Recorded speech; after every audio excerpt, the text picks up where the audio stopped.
That's right. It's time for the Dog and Chicken Show.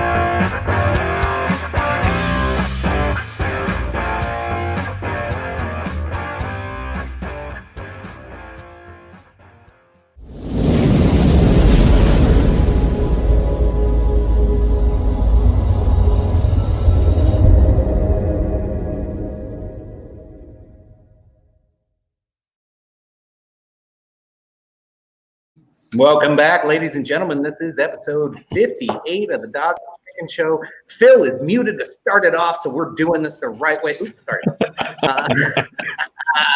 Again, welcome to the show. See tonight's Ricky game down below, and you see a strange face in the bottom left-hand screen. So we'll start with introductions with none other than Hans of Harkir. Is that correct? Yeah. Hi, everyone. You can call me Hans. I have a YouTube channel where I do nonfiction book reviews on history, economics, philosophy, and politics.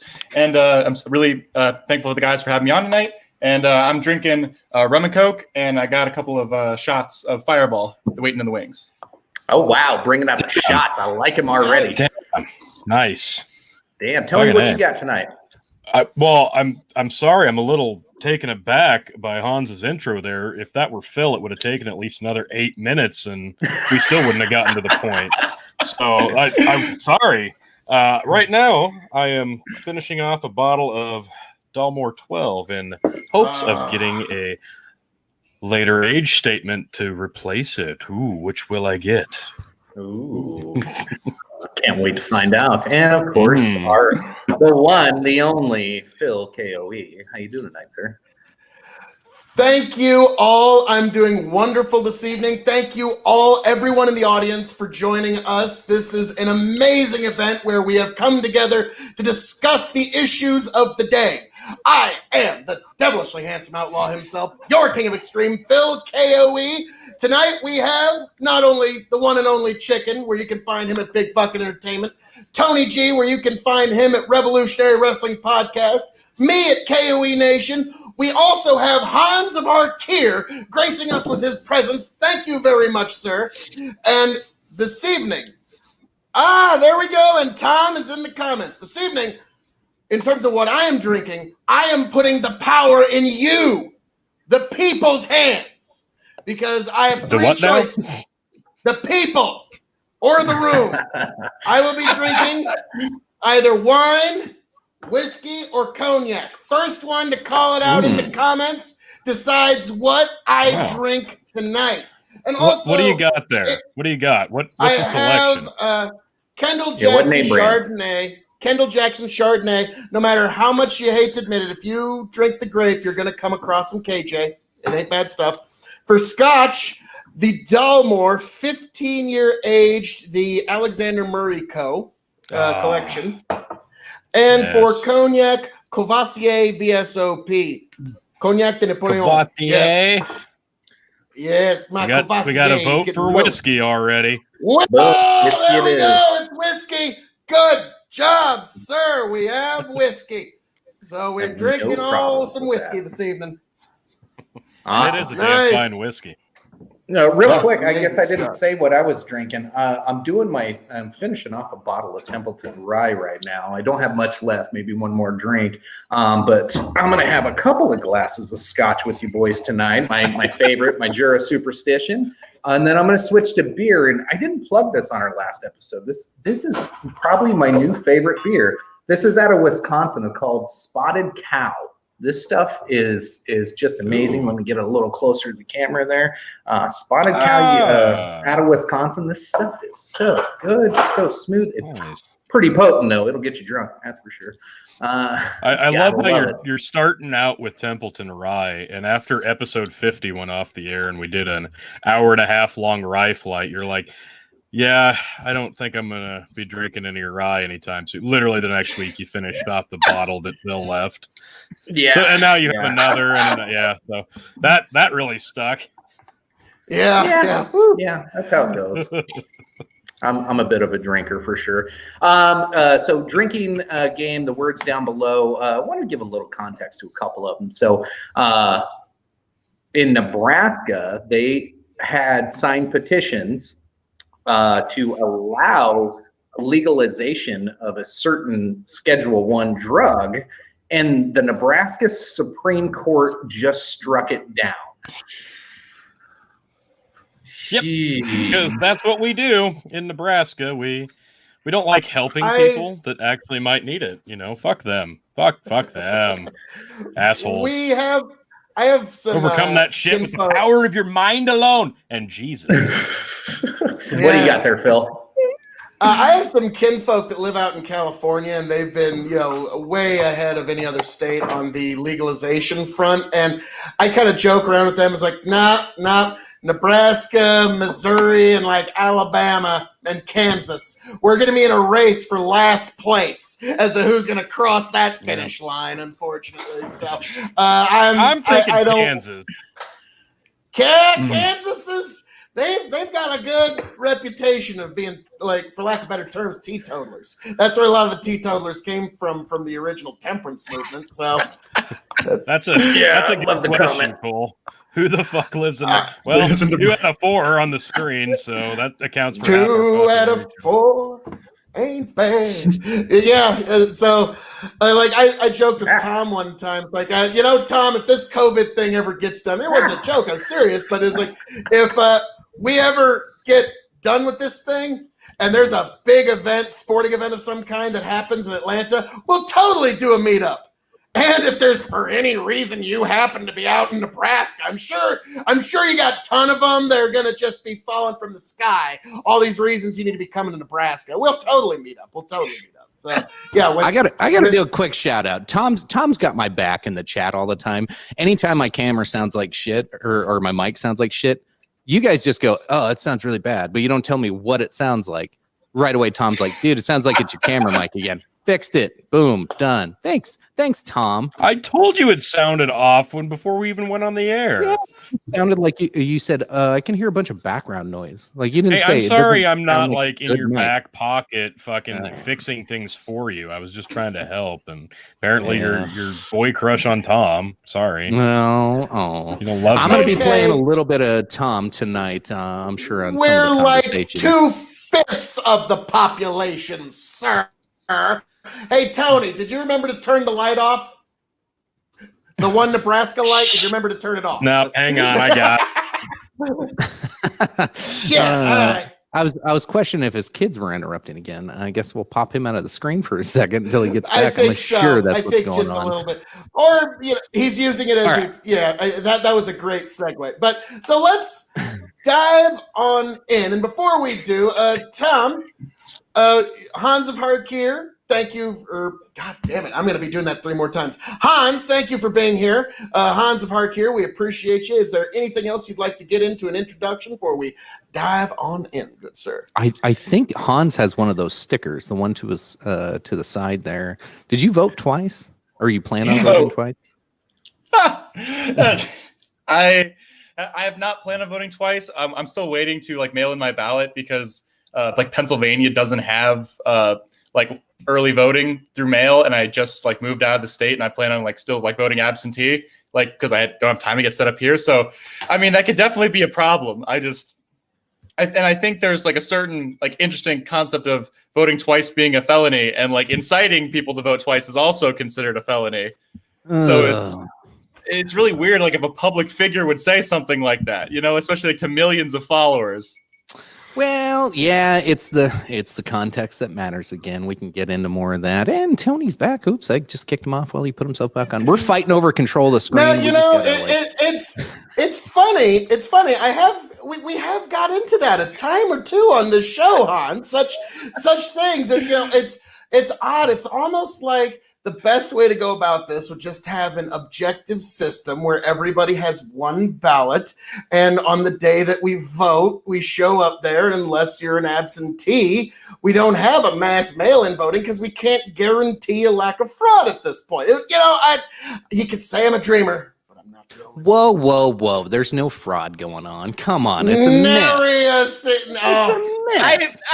I mean, if you're talking about like, there's always fraud, right? But if you look at say like the percentages of the amount of fraud, even like by organizations that like are very much against mail-in voting, like the Heritage Foundation, they've only found like several hundred instances of like voting fraud in the last couple of years, and that is not enough to swing. And I get we live in like a messy real world, so like assuming that like voter fraud like never happens, that's true, but like it does happen. But when we talk about like it as an issue, I would say that it's minimal to like a nothing burger compared to like trying to back up like Phil's idea of like having everyone vote in person, right? I would love that, but that means we need more polling stations open to make sure that like everyone can vote on time, maybe extend like the hours of voting, because this happened like especially like I think it was in like Kentucky's like Democratic primary elections that happened recently. There was like it was like 5 locations, or not Kentucky. I think it was in Georgia. It was one of those states. But like where you had essentially like 20,000 people having to vote in just like 5 or 4 locations. And eventually, like if you only have like say 8 hours in a day to vote, and you expect everyone to be able to vote in person, which again, like I'm not like entirely against. I think like we have precautions and stuff, like it'll definitely be like one of the safest ways to get it done. But if that happens, we need to massively ramp up our infrastructure, because if we have to like say have everyone come in, and if we're still dealing with COVID, which I assume we're going to be, you need to have like an expansion of facilities to make sure that people like can like safely social distance and stuff while you're waiting in line. And that means we need more polling locations, not less. And we're facing like a nationwide shortage of poll workers right now. So it's like all these problems, like again, like I'm not saying like mail-in voting is like perfect, but we have had millions of mail-in voting happen, like with like in the past, like in every year millions of people voted, like all of our overseas like military people, if they choose to vote, they vote by mail. So like we have like the infrastructure in place. It just seems like in this specific instance we need to ramp it up, like both in-person stuff and like mail-in stuff, to make sure that we all can vote safely. Do we have a number on how many, like in 2016, do we actually have a official tally on how many people mailed in their vote in the last election? Do we have any ballpark idea?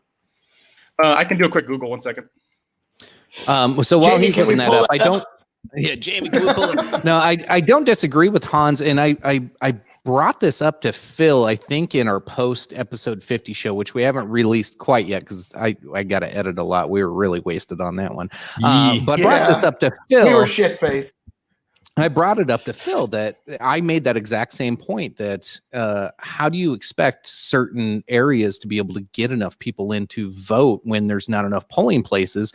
And immediately Phil went to, well, where I live, there's only 600 people. We only need one place. Well, I'm not talking about you, Phil. You have no problem fucking voting. So it's like, but there's real problems with this. And you can, there's horror stories out there of people really wanting to get out and vote, and either lines are too long because there's not enough polling places, or it's just impossible to get in there on time, and they shut them down. They like the time frame hits, they lock the doors and boot you out. I've heard these stories over and over. Yeah. If I may, first of all, in that particular debate, I think all 3 of us needed to pass a breathalyzer before we were able to enunciate another political thought. No breathalyzer before a podcast. We would never. That one we were our blood alcohol level. I think you can forgive us a few imprecise arguments in that particular podcast, but I understand there is need for greater physical locations, because physical locations are the best way to ensure integrity, and that both sides will actually accept the results when it's said and done. And so when it comes to, I was talking about like my area where it's very small and there's not very many people, and you can get it done in one area fairly quick, efficiently.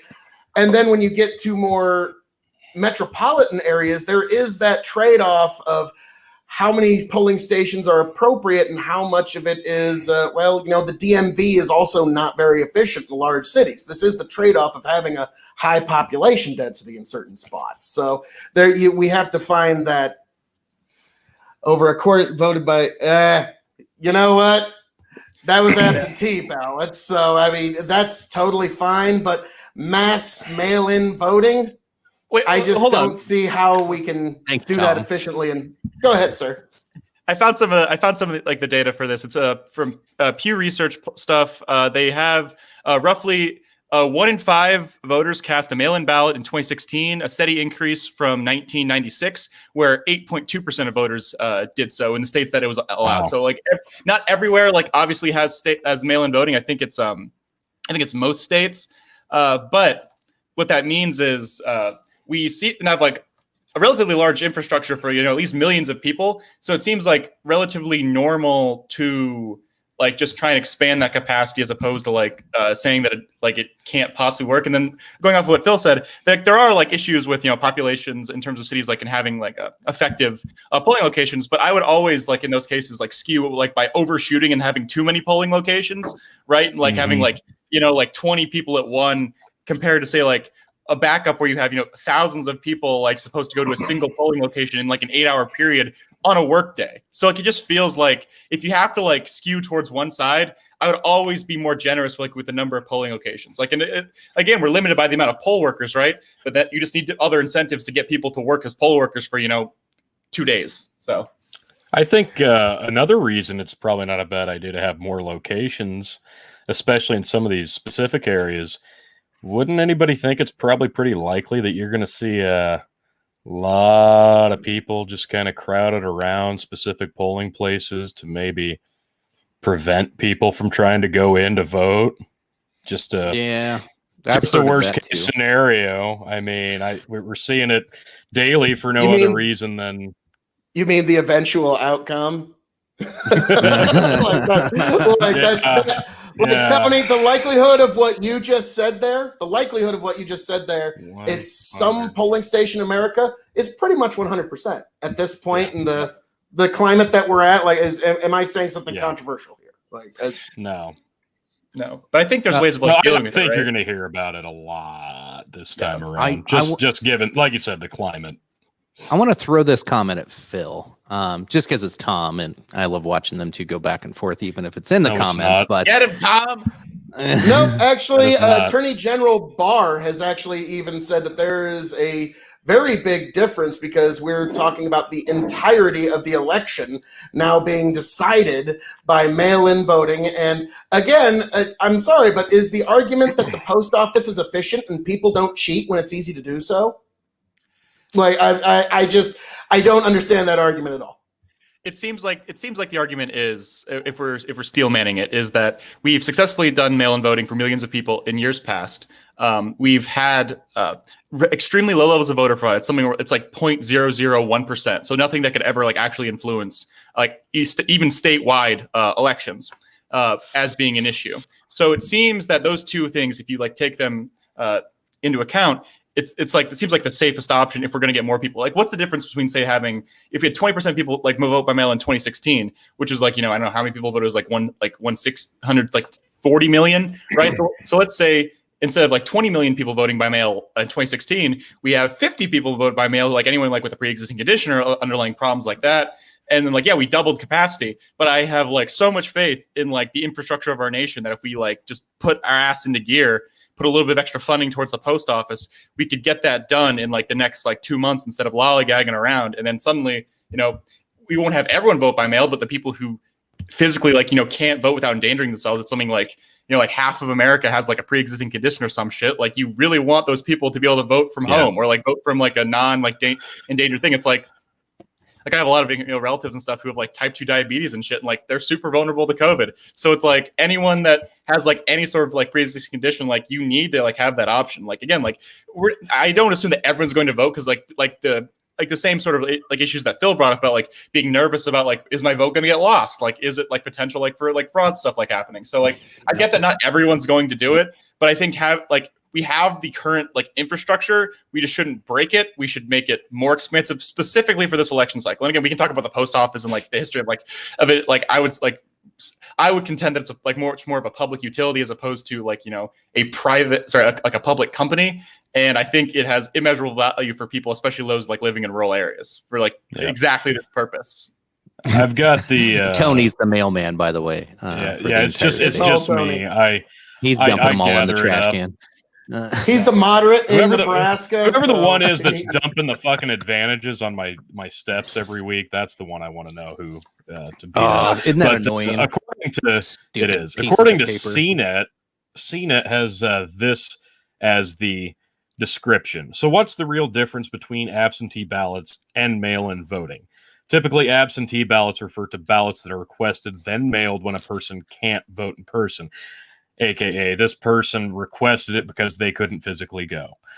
Mail-in ballots refer to ballots in the context of policies that allow people to vote by mail.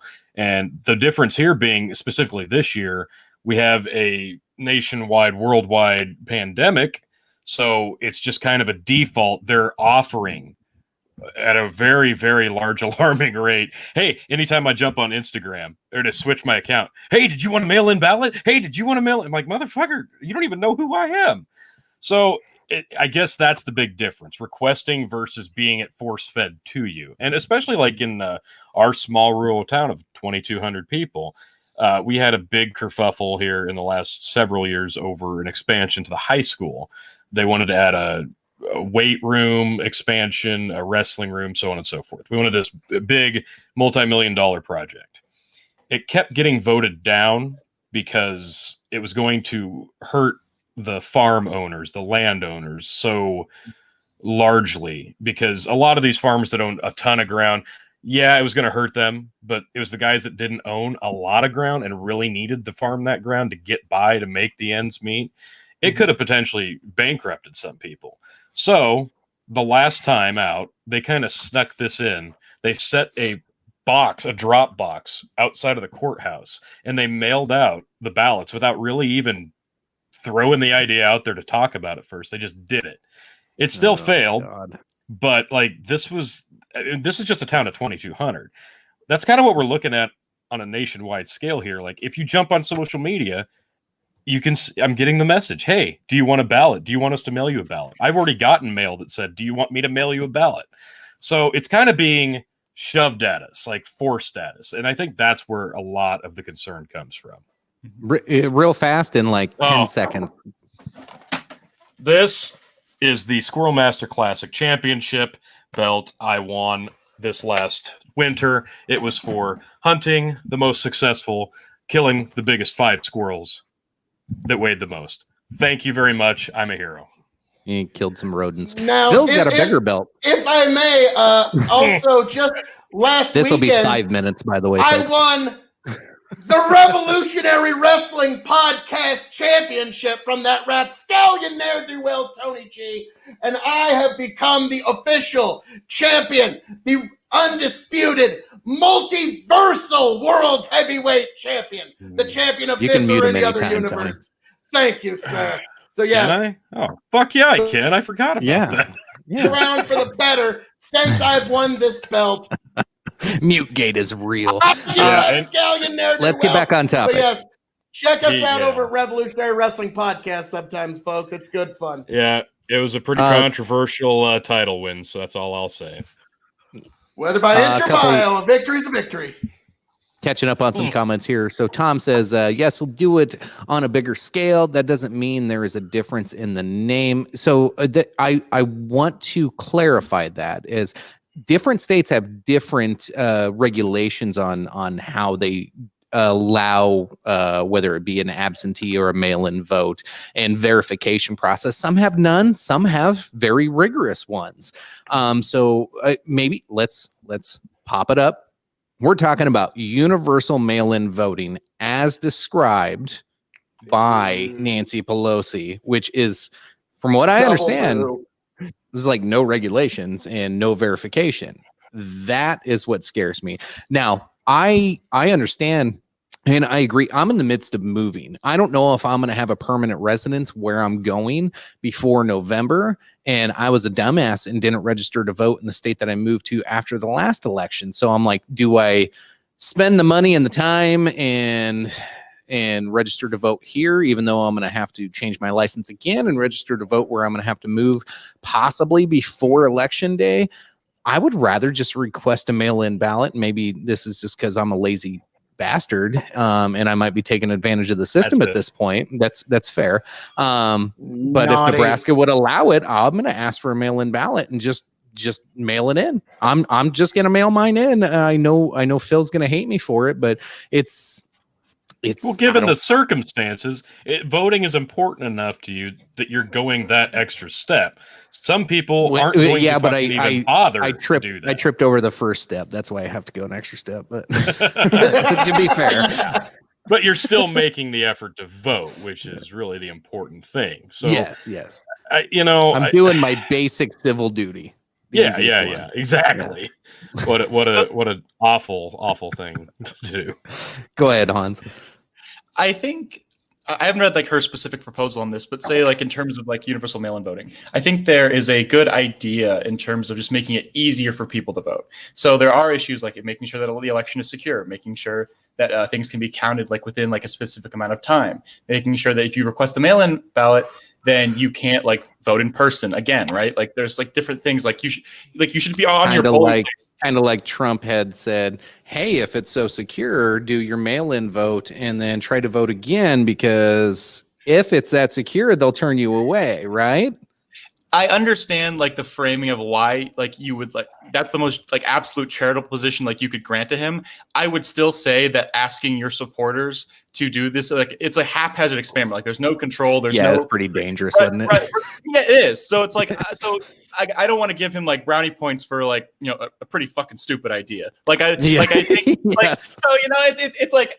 And when you have like access to like the highest levels of professionals in the country, there's a better experiment for like how mail-in voting like will happen than like just hoping. Like we had like a serious primary season like for like both state and local like Democratic and Republican stuff like this year entirely. So we should be like checking like how did that go? Like how like much people like voted by mail? Like we have so much information that we could like do like back checks on right now, as opposed to like just like random bullshit like saying like, oh, supporters, please vote twice and see if they catch you. Like I feel like like it definitely like there's definitely better. Pretty much what he said. So even if like the concept of that like thing, I would still say one, it's wrong. And again, like I try not to like nitpick over like specific like strategies and stuff, but like for these things, this is important, like how you like push that. So like when there's even like a discussion of like, did like the president like commit like a crime by like inciting people to like break the law? Like again, like the fact that could be like a legal interpretation, like because again, like I understand your position that you said like, oh, if we give him like this charitability that like this is what he was trying to do, as opposed to like the specific statement, that gets very like hazy just depending on like how charitable like the courts are willing to be to him. So everything he says is kind of like that, but I understand what you mean by I'm trying not to be overly charitable. I'm not defending it. I'm not defending it. I just thought that when the right came out, Tim Pool is such a cuck to the right anymore. Even he was like, "Oh no, that was a bad move." It's like. Like if Tim Pool's like correcting like Trump, then like shit's bad because this dude. I'll admit, he's in my eyes, he's a huge grifter. He's like, oh, I'm totally on the left, and then like all he does is like, oh, I'm voting for Trump. I'm like picking like Republicans. Like I understand, like I'm very self-critical of like the movement because like I consider myself a part of the left, but it's not the same kind of like criticisms. His like when your criticisms always end up say like supporting like Republicans, at that point like you're not on the left. Like that's fine. Like you can say that like just call it. Yeah, like just like I think that like that makes things like difficult to have conversations with online with people because you honestly don't know like what people's positions are. Because it's like I saw a lot of debates about this where people will say like, oh, I'm not like X, like I'm not say a racist, I'm not say like a white nationalist, and then you like ask them their positions and they're like, oh, I think we should like deport like all like non-white people, and it's like, all right, so but you don't call yourself a white nationalist. That doesn't sound racist at all. Yeah, it's like I get that you don't like want to call yourself that, and like I like to live in a world where we can take people at their word, but a lot of people we don't like live in that world because people do lie. So it's like I just don't like I judge a lot of people like much more by their positions than like what they tell me like they are, right? Like if someone says like, oh hey, like I'm this, but like all their positions like end up being, it's like I've seen people who are like, oh, like I'm like a social democrat and all their stuff is like hard communist. I'm like, you're a communist. Like I don't know what to tell you. Like, and I know the difference. So it's like, you know what I mean? It's just not the same. So it's just frustrating. Like when you're trying to have those conversations, this is about like something that guys, Phil, this is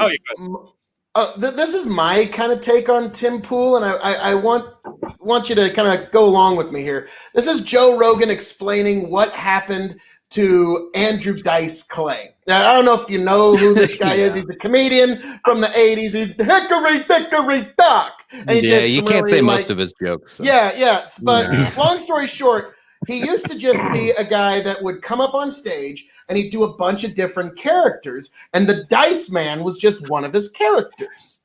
And then eventually it became that was the only person he did on stage. And then a very strange thing happened where it was the person he became off stage. He had gotten so much positive feedback from this one segment that it actually kind of and so I think Tim, because like when I listen to Tim Pool, like I'm probably just a frit further to the right than you are, Hans. Call me crazy. I'm just making a bit of a guess there. Real quick to interject on that, we took the political compass test together, and Tony was like pretty much on the middle line. I was a little bit to the right, and Phil was one line from the right, and he was disappointed he was that far left. So I know, my God. So I was one off of being all the way right. So yeah, I'm getting a little too liberal in my old age here. I'm starting to rub it off on a little too compassionate here. I don't know. You're getting soft. There's a great meme online. There's a great meme online where it's like anyone to the right of me politically doesn't care about people, and anyone to the left of me is economically illiterate. And it's like that's true everywhere. Especially in 2020 with Trump as your president. Yes. But so that's kind of so me being a pretty dyed in the wool. I was right and way down in the libertarian side, but when I listen to Tim Pool talking like, you're not one of us. You're not really one of us, but you found a way to get the righties to donate money to you. So you'll pander to right-wing clicks, but yeah, you ain't one of us. So that's just my take on him. All right, getting back onto the voting subject at hand. No, I don't. We're losing track. I do not have faith in our infrastructure at all. Again, is the argument that the post office is efficient and people don't cheat when it's easy to do? In some states, your party affiliation is actually on the outside of the fucking envelope. There is a lot of room for cheating there. So I'm sorry. Like have that. I just can't get on board. Like maybe someday in the future, we can have a fully digital voting. We can have a fully mail-in voting. But we are not as we stand Hold today. on. Say that again. Whoa. Maybe someday in the future when we can actually guarantee it without fraud. But as we stand my God, today, Phil is going to be a liberal by the end of this year. We cannot guarantee as least of a fraudulent election as we can possibly get if we go to a full mail-in voting. With actually showing up at the physical polling station, that is as close as we can get to an objective measure. What's an acceptable level of fraud to you? Because like right now we're like at less than like 0.01%. Chicken, you had an article you sent me the other day. Would you mind pulling that up, Jamie? Which the one about Georgia? The Georgia primary. You want the Georgia primary article? All right. Give me 1 sec here. I'm going to have to move some stuff around. We'll get it back on the screen here in 1 sec. I'm going to have to come. Jamie, can you pull that up? I had another one pulled up first, and you guys went off topic, so I had to change it. Well, fuck you. But long story short, this is an article about in the state of Georgia. We had a lot of people voting twice, just like proof of fraud, how 1,000 double votes in Georgia just impacted the 2020 election. Because this was in a primary, so it's very easy to say that this could have very easily swung a primary in one direction or another. So in this particular year, yeah, we do not have a system, especially in states where swing states are won by 20, 30, and 40,000 votes. This is an unacceptable level of fraud. Okay, that's fair. So then I would ask that in this specific instance, right, if we're worried about like the failures of our infrastructure, everyone, liberal, conservative, leftist, like whatever you want, we should all be like busting ass trying to make sure that it like is as solid as possible. And what I feel is like somewhat disingenuous from like at least like elected Republicans is they're doing this like they're saying like, oh, it's bad, but they're not like taking any action to really like help the post office in terms of infrastructure. Like they've made like staff cuts. They've made the, like they've like said that they've changed like the process for like how they process mail. Like it's slowing down mail for like prescriptions and stuff. It's like, why would you do that? Like, I feel like if you are very concerned, this is my kind of like call to action for like the majority of conservative. It's like, hey, if you want limited government, like I'm with you. So that means we should do it by making it like as efficient and small as possible, not keeping it the same size and just making it dog shit, because that's what I feel like I deal with a lot of the time. You know what I mean? It's like, why are we doing this with the post office if we're going to like need it explicitly right now? I get that there are flaws. And again, like the Georgia thing, that's like unexcusable. I would never want that to happen. So how do we respond to that? We have to have like higher levels of like voter checks. Like if you like are registered to vote and you vote. No, and I agree. Like if you can vote in person, I recommend you try. But I'm saying that as many people as possible should still have the option. So it seems like there are like, it seems like common sense infrastructure based solutions to like any number of things where it's like, if you want government to be small or you want government to be as like limited as possible, just make the parts that are absolutely necessary more efficient. In the case of like elections, especially in the case of the pandemic, we've had 9 months to get our shit together since like everything started going crazy, right? So, and we've had like practice like in different voting, like in like the Democratic presidential primary, in state and local elections and stuff. So we have all this experience of like, and during that time we've been arguing about bullshit as opposed to like fixing it. And again, like I'm not saying like it's going to be perfect. And again, like 1,000 is like unacceptable, but that means we have like 60 days until the election. And that's a lot of time if we have a lot of manpower and we can like get this as good as we can. And then we'll find out where we go then, instead of just complaining, instead of like concern trolling and doing nothing about fixing the infrastructure of the post office for 60 days. And then saying, oh guys, the election was weird and fraudulent. Like, how do we fix this now? It's like, all right, well, we had a year. Like, what the fuck we've been doing? Like, are we gonna fix it? Yeah. Like, so that's my like biggest take. It's like, if you dislike government, make it more efficient. Like, don't ruin it. Like, are you accusing moi, your king of extreme, of concern trolling? I don't know what to say to you, sir. I thought that was just universally accepted. No, but I'm sorry. That when you say that's just one of those I wanted to bring up as a counter to when people say the level of fraud is so tiny, infinitesimal, can almost not be measured. You can't even see it. It's not even existent in this universe. Whenever those kind of arguments come up, I thought this was a good counter to it, because with this new system we're trying to implement, we are having some real problems. 1,000 votes got turned into 2,000 votes. And that's the kind of stuff that's why I've been like waving my hand like, guys, this is going to be a problem. The election's going to be seen as fraudulent by one side or another, and it's going to tear the country apart. So that's why I'm Tony, go with what you were going to say. I'm raising the flags. I wanted us to respond to Urasama's comment after you're done, Tony. I think it's fair to say, yes, obviously it's going to be a problem because, like you said, it's been so insignificant of a problem that it's very low. It hasn't been able to impact the election yet. But if we don't like take measures to prevent this from happening, and we couldn't this year, obviously, because they were just going to find multiple new ways to get around it, it's going to be a problem this year. I think if you take a vote of the room, just between the four of us right now, do you think that the numbers this year of the double mail-in vote, triple mail-in vote, the multiple votes by one person, or the fraudulent ones of people who don't even exist or people that are dead, do you or do you not think that this is going to be an all-time high in 2020? I think it will be. Yeah. I say I say yes, but like specifically because we're sabotaging the infrastructure that we're using for mail-in voting, like at the point where the system's under the greatest stress. So it's like we have a chance to turn this around, like in the next couple of months. And if we don't do that, then I agree with you guys. So it's like if nothing changes, I agree that there will be more fraud than before. But I would say part of that is like that we have, like, you know, I would say like specifically one person who has like incentivized his base to test out like the waters, right? Like if you can invalidate the election, like not just like from that single state, like then suddenly what are you supposed to be doing? And this is someone who has used like both absentee and mail-in voting. Like I think he is like resident of Florida, right? So he voted like in Florida. So it's like that means that they don't have an issue. The most charitable position I can grant to them then is that they're nervous about it specifically because of the quantity of votes that we'll be receiving, right? So that's one of the issues. That's one of the issues. That's one of them, yeah. To me, I'm just going to throw it out.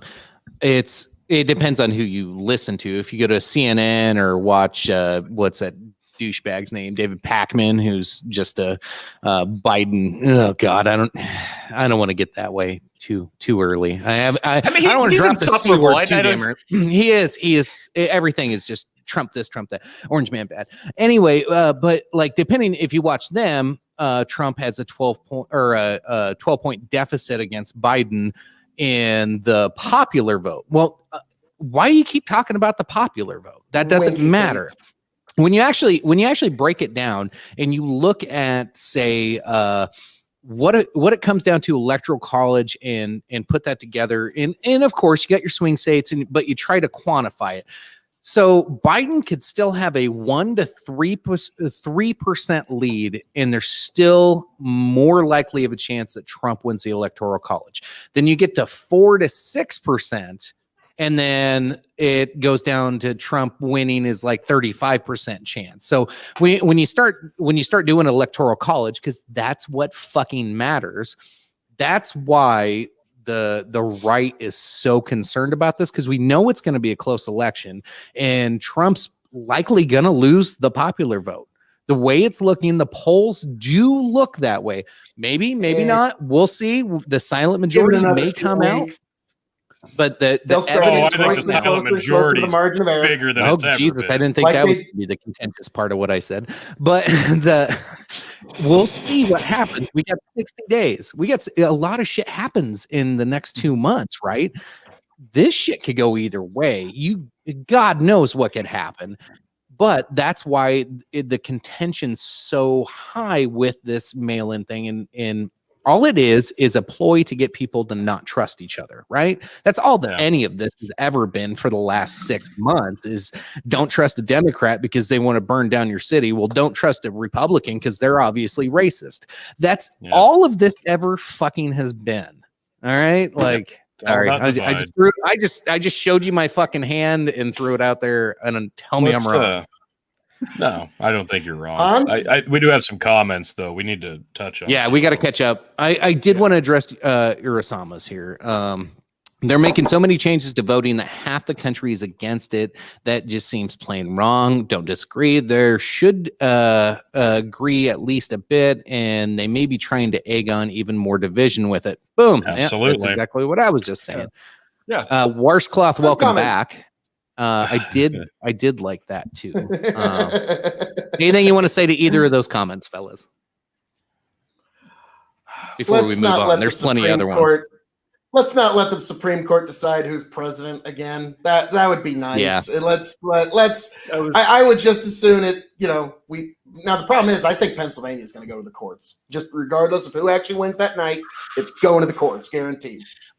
Well, it's like the problem is like since we've slowed down like mail-in balloting, like in mail-in voting, and Pennsylvania specifically doesn't like early voting, so it's like you have a situation where people vote at different like levels. So this actually like they did a really interesting a couple of studies on this, where it's like Trump supporting people are much more likely to vote in person, and Biden supporting people are much more likely to vote in vote by mail. So what that means is you'll have an electoral situation that's essentially a nightmare, where you have, say, like Trump could be like, say, on the board winning the state the night of the election, but for like, say, like over the next like 2 or 3 days, like thanks, Tom. Like you'll have like mail-in votes, and that could like dramatically change like specifically like the tight swing Oh, states, let me right? take that one here in a second.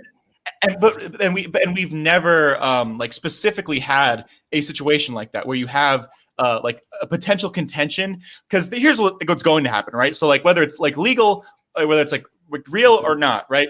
Regardless of the outcome, if Trump wins like a state like the night of the election, right, and then mail-in voting like turns it around like in the next like 24 hours, right? I like will tell you a million times over, he will immediately call fraud, right? So that's extremely dangerous, like from a political perspective. And I'd actually say I hate how the 2000 election like went down. I mean, I was like 3 when it happened, so like I don't know, I'm a pretty young guy, but I would say something that people like whine about a lot, but I would say is actually like a legitimate thing, is that our institutions have not like really been like this tested in a long time in terms of like political polarization. Like I'm not quite certain that like say either party would specifically like I would say like again like I would say much more towards Trump than Biden specific, mostly because like Biden's a wet blanket, so it's like still vote for him, but he's a wet blanket, so he's not going to really contest the outcome of an election like in the same way that like Trump would like as vociferously. So what I would say, it's all right, Hans. Nobody's perfect. He's a wet sheet. He's not thick enough to be a blanket. So it's like, so it's just like, it makes me extremely nervous, like how the outcome, and that means like right now, if we did want to like have, say like some sort of understanding and respect for our election, like in November, there needs to be like a bipartisan understanding immediately. Yeah, mazel tov. Yes. Where we can understand that the election likely will take more than a single night to tally up. And that is something that the American people have never quite experienced, like in the same way, like in modern history. Like, I'm not like I have a relatively like strong history background. I haven't done like historical elections like that heavily, aside from like specific instances. So it's like it seems to me that like this is a relatively like interesting and like difficult time, and we are not ready for that. And especially like if the things continue to be more divisive, which there's no like instance like showing that that's not going to be the case over the next 60 days, we've essentially prepped. I would say Trump specifically has prepped his team or his like side and the Republicans in general that if he loses, it's by fraud. And like, you could like context your way out of this one. I'm sure you can. But like, he has specifically like put tweets out where he's like, yo, like if I win, it's fair. If it's not, if I lose, it's fraud, right? Like there's only one way to really respond to that. So has the left not done the opposite though at the same time? Like, that's not fair to just like, oh, Trump's framed this whole thing to make Republicans just like make this whole like conspiracy going on. The left is doing the exact same fucking thing right now. I would say again, biases like all told. I think there is a considerable difference between priming your people to not accept the outcome of an election versus saying, hey guys, if we have 50 million people doing mail-in votes, we might not know like the night of the election. I think prepping people on one is reasonable with an honest thought.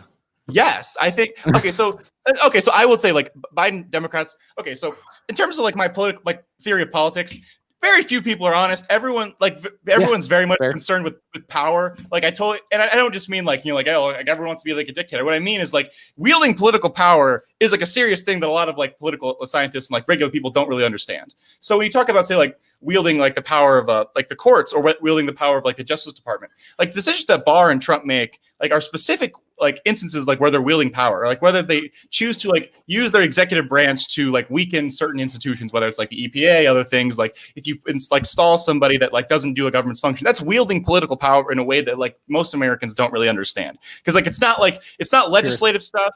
It's not like the president writing executive order. It's like you're putting someone in charge of an organization who like their ideals might be like completely like in like reverse of like what that organization is supposed to do. So that's something that like power politics like doesn't get talked about enough. So I would say like obviously like I watched and volunteered in a very like aggressive Democratic primary, right? There was a lot of power plays like in that primary. Like specifically I remember like in like the Wisconsin votes. So like I was originally like I was a volunteer for like for Sanders, right? Like I did like a lot of phone banking, canvassing and stuff where COVID like was bad. He got done dirty. He got done fucking dirty twice. Jesus. No, but so what I mean specifically then is like I can witness like how people like push like political power. And like that means in the Democratic primary, that meant like, Barack Obama making phone calls after South Carolina to make sure that like other candidates dropped out and consolidated around Biden, while making sure that like Elizabeth Warren did not. Or like when like COVID was ramping up and you had people like Biden's team telling people that it was safe to vote, like in Wisconsin, like when we obviously knew that was false. That's like a big power like move. And that's like wielding political power in a way that like most people don't think about. And that's honestly like one of the most important like aspects of American politics that gets completely undiscussed, because everyone just wants to assume that like, oh, like everyone comes to like this sort of consensus, and like some people push forward a plan and the other people like say, oh, we have these disagreements, and they meet in the middle. A lot of it's really like, how much are you pushing, how much you can take, like how strong your position is. And I think in this specific case, we are priming ourselves, like in the specific context of our like election in November, one side has been primed to potentially not accept the results that they've lost. So like, I am comfortable making that assertion for Trump, but I would also say that you have primed other people, like it's on the left specifically, that if things are bad election night, that it might come through to us later. So you've like had, again, diametrically opposed sides. I would suggest that the second one is much better in terms of like being reasonable, like how mail-in voting is actually going to happen. Because it's giving Democrats hope. Well, it's not just giving them hope, but I think like it's a reasonable bipartisan position to say that, hey guys, if we're doing like a shit ton of mail-in voting, then suddenly we have to be prepared that like for the votes to take like a couple days to come in, right? And so like I think that's a reasonable position. Like Democrats are using that, but like that's specifically because like the counter proposal is, hey, if they don't win like election night, everything's like shit, right? But if we have 50 million people whose votes like aren't coming in like for the first like the day that like votes are being counted, what are we supposed to do, right? Are we saying that those people's votes don't matter? But that means we have, as a country, we have to wait for like 2 to 3 days, which we have never done, and that's like what terrifies me the most. Like like I've voted in 2 elections like in my lifetime. I don't have like a lot of experience with that sort of thing, but like this specifically like terrifies me, and I don't think our institutions are strong enough like to hold that in the case of either side. But again, I'm specifically more which worried. Institutions are you referring to there? I'd say that our post office as an institution is not strong enough to like weather the load like at this point in time in the mail-in voting, because it's being like actively sabotaged. I don't think that's a good idea. I would say that they could handle it if it wasn't being sabotaged. But right. So I would say that's a problem. Then I would also say that specifically in Trump, again, I have watched the Biden campaign vociferously. I have not seen him specifically tell his supporters that if we don't win on opening, that if we don't win, it's fraud. I have not seen that.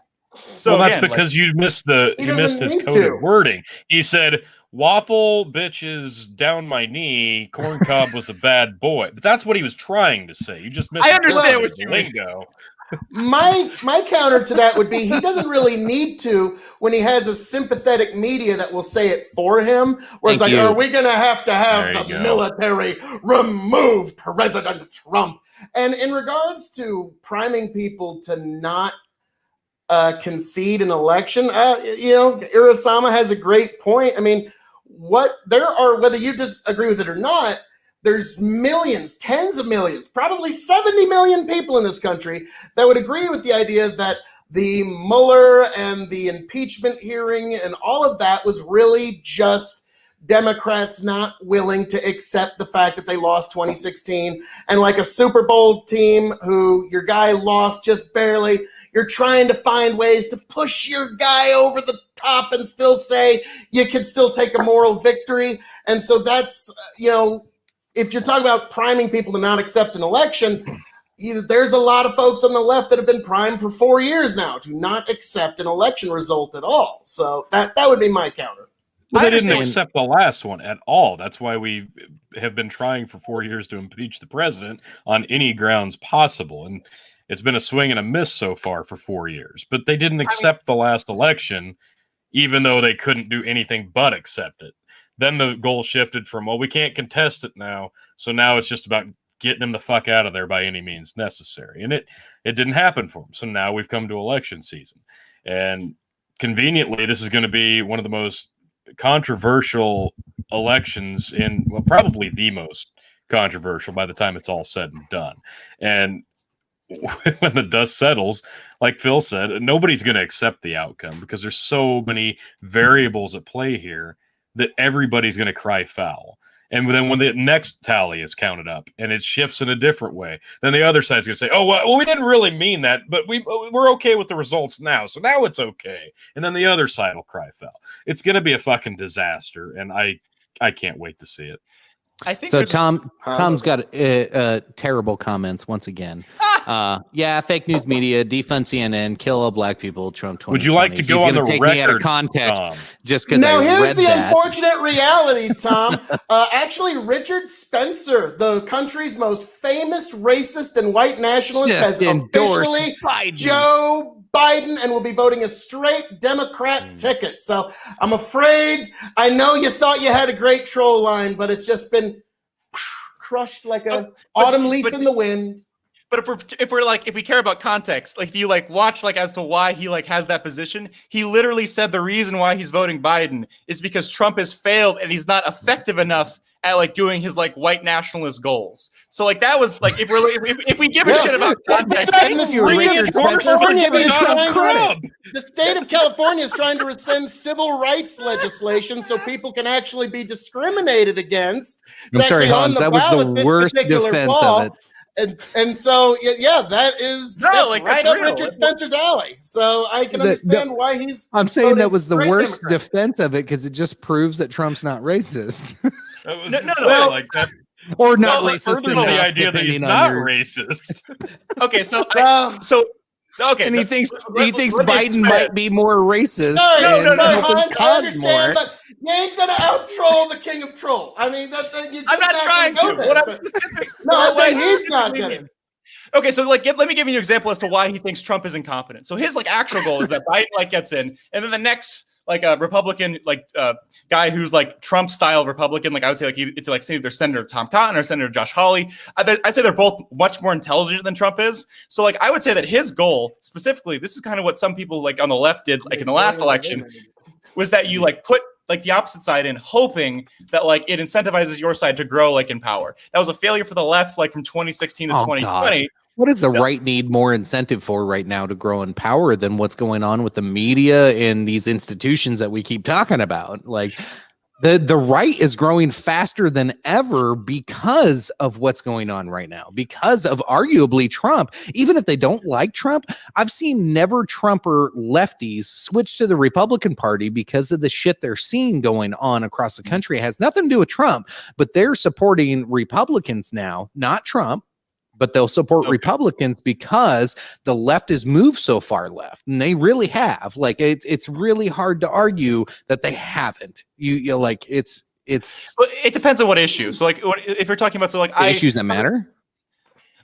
Okay, well I need you to be more specific. So like specifically Let's get into abortion. When that whole hubbub came up in Virginia.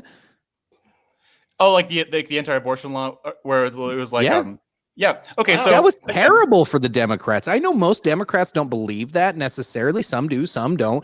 But it was the ones that are a little bit more centrist that were like, dude, fuck that. Like, no, they were out. I understand what you mean. So like as like from my position on abortion, it's like the idea is like I want abortions to be like as limited as possible. That means like beforehand, I want like better sex education in schools, like more contraceptives and stuff. Like we want less abortions because like they've shown this that like whether abortion's legal or not, abortions happen. So, and like it's relatively like similar in terms of like the amount. And so the way to fix that then I would say is that you want to like limit the amount of people who like get unwanted pregnancies. And there's a lot of things you can do like to fix that. So, but I would specifically say again, so this is like my another like frustration I have with people. I'll give you a chance to respond to that comment too when you're done. Of course, like we're people who like are specifically anti-abortion. Like I understand your perspective. Like I've done like I've been in a lot of philosophy classes. Like I understand like all like the implications behind that. So if you want less abortions, I mean, that's our goal, right? Then I think there is a reasonable like preconception thing where we both say, hey, what if we just like give more people contraception and then we'll like lower the amount of like unwanted pregnancies, and that's like that helps a lot. Like, and they've done, I think it was like Colorado had an initiative where they like, you were able to get contraceptives without like the approval of your parents. And they cut teen pregnancy by like double digits. Like it was great. Like in terms of like unwanted pregnancy, like being removed. Cause like as kids are gonna like, have sex. Like I don't know what to tell anyone. Like we were all, like teenagers. One time, No, I just no, like no. I just got through college. It was pretty wild, like I really, but like so it's just if you want High to stop five, abortion, bro. like Yeah. no, but the idea is like right. So again, like we live in a world where absolutes don't really exist in terms of like statistics, right? So the idea is like if we want to limit the number of abortions, the idea is then we have to reduce the number that people get. So I would say that I don't want less people who want them and like might need them to not be able to get them. My idea is just get that number of people who like would need them as low as possible in the first place.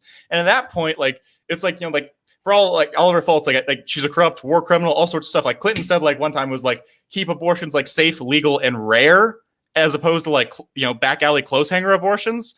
And like I still okay. So the idea is like Tom's talking about like disincentivization. So I would say that it's different, like on a case-by-case basis. So like there is evidence where it's like if you have like abortion legal versus not legal, the amount of abortions is relatively similar. Like it's not the big a deal. For murder stuff, I would say that's again like philosophically, I understand some people think abortion is murder. I disagree with that. I understand like all the positions. I would say from like a practical societal standpoint, Well, take the analogy away from it and just read the statement the way it's written. I understand. Like if you want to disincentivize something, right? But I would say there is more of an issue with not allowing women specifically like access to abortion. Again, like as limited as possible. Make sure like take everything else like as hard as we can to make sure that it doesn't happen. Comprehensive sex education, like free contraception for people who desire it. At that point, we still have like a couple hundred abortions like per state per year. I understand like that makes some people unhappy, but I would say the overall societal implication of like people having abortions that do not want it, or people that would say like were sexually assaulted and like have like unwanted pregnancies because of that. I would say dealing with those sorts of things, you need to have abortion legal in some cases specifically for those reasons. And if we don't, we consign a lot of children to be born to single parent households that are not going to do like well economically and financially and stuff. And like, if I want society to be better, I want less single parents, right? Like that's what, like if you want like kids to grow up. So like, there's a lot of sociological like reasons as to why I would say like I would want to have abortions be legal versus murder being legal. Like if we're trying to like say disincentivize murder, like again, having like strict punishments for it. But I don't think say like locking women up for like having abortions is like a humane or reasonable response to necessitated abortions. Like I would ask like I don't know like any of your positions on this like specifically, right? So what I mean is there if you like thought it was a punishment, right? What would your punishment for a woman who like just wanted an abortion because like they got pregnant in high school, right? What would your punishment for them be versus a woman who was like raped and then they got pregnant and they needed an abortion?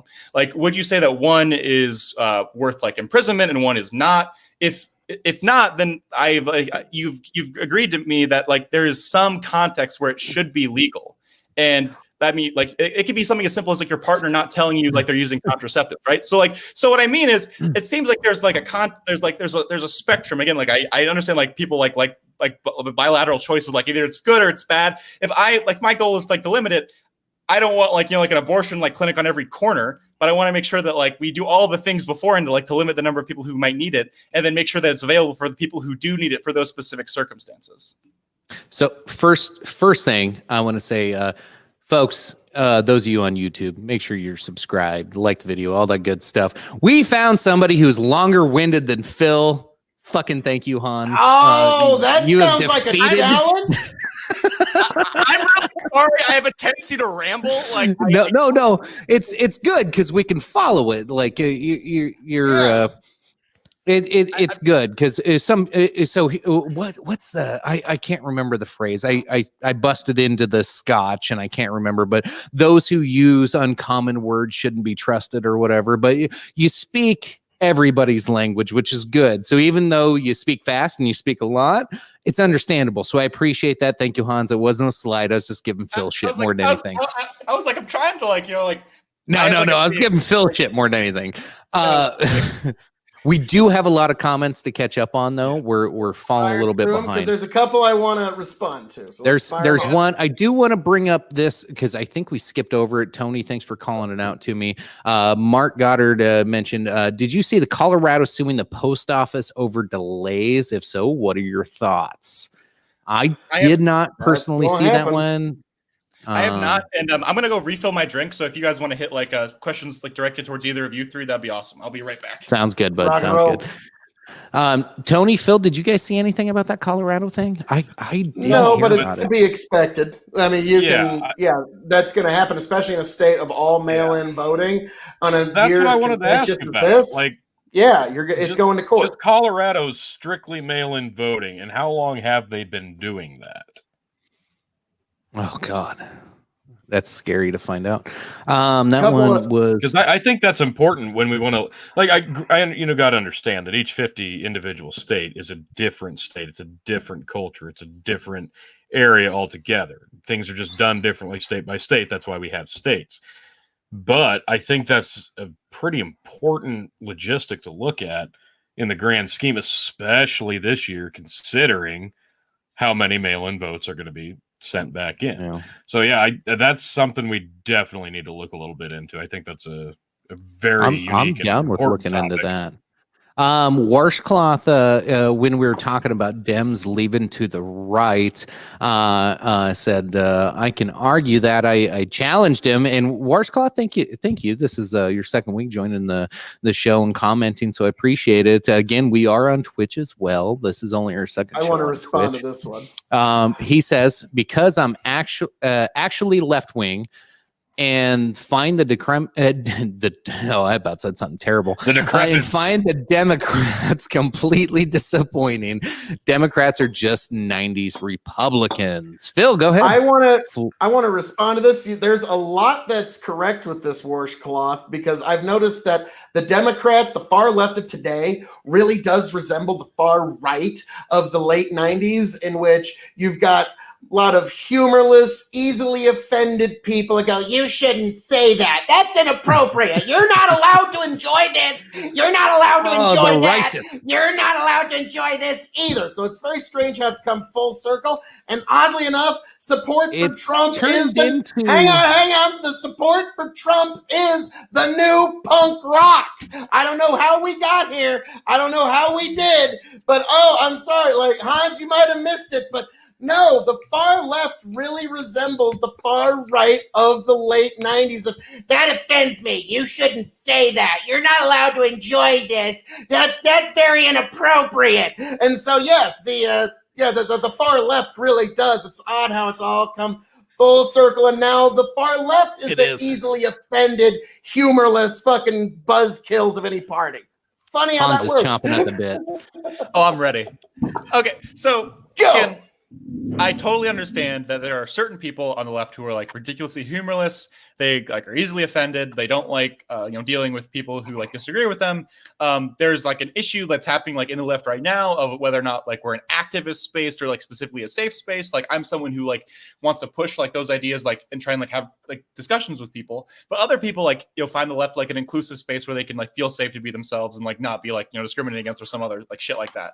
So like you can't be both, right? So like there has to be like distinct like portions like if you're going to have like an acceptable thing. So I absolutely agree. There's certain people who want to be like moral overlords and they're like, oh, like you're not using like the right terminology or like you're not like respecting these things. It's like would I prefer someone like it's like so I'm a bit like more lax on this specifically again because like I'm not like in the crossfire. Like I'm like a pretty masculine dude. Like I had fun stuff like like I was like a powerlifter like in college and I did like sports and shit like all through high school. Like so like I'm not like I understand why like you could see someone like being offended, but I would say it's coming from a place where they are trying to protect people. Again, like that is misguided in some instances, right? So like the idea of like asking someone to like respect like whatever pronouns they use or like bullshit like or like not calling them like a slur, right? Like I think that's a pretty normal thing, right? If someone like like is calling you like something that like you really find uncomfortable, like you don't want to be in the same space with them, or you would prefer that they treat you like a person. Like if I asked like to be called Hans, right, and like a bunch of you just like called me like Jimmy or some shit, like it'd be really fucking annoying. So it's like I understand like that perspective. Like, do I agree that there are absolutely like people on the left who go beyond like above and beyond that, like beyond like respectability and like fighting against like specific slurs and shit? That I think that's problematic. Absolutely. And I think some of them are like just like, weak-willed bitches who don't want to like deal with like a hard like world. I absolutely agree. But I would say that like to a point, having people, like respect each other and like respect each other's like identities or like any sort of stuff Like, it's totally fine. Yeah, manly man. I bench 325. I squat 405. I deadlift 480. You can find that all on my Instagram. Yeah, like, you know, Follow my Instagram. I was a bit. I was like, since COVID, I've like changed to like more like cardio and like boxing shit. I'm down like 15 pounds. Like I was like 245 and now I'm like 230. But, While like, we're behind on comments, let's just I skipped to a Grow the Farm Ups and he's called you out. This is his third time, so I want you to respond to this one specifically. Hans, you mentioned exercising political power. Hans, will you trust the intelligence community's conclusions about 2020 election? Did you trust them in 2016 or 2002? Okay, so I would say specifically, I am, if you had like to define my like ideology, I would say like I'm a libertarian populist leftist. So I have an Jesus Christ, so it's like, so what I mean is I understand that like political power and power like exists, right? And so what I mean by that is I don't like concentrated power, but if it has to exist, I want it to be as diversified and as democratized as possible, right? So I dislike extremely concentrated private corporate power, and I dislike extremely like concentrated powerful public power that isn't accountable to people.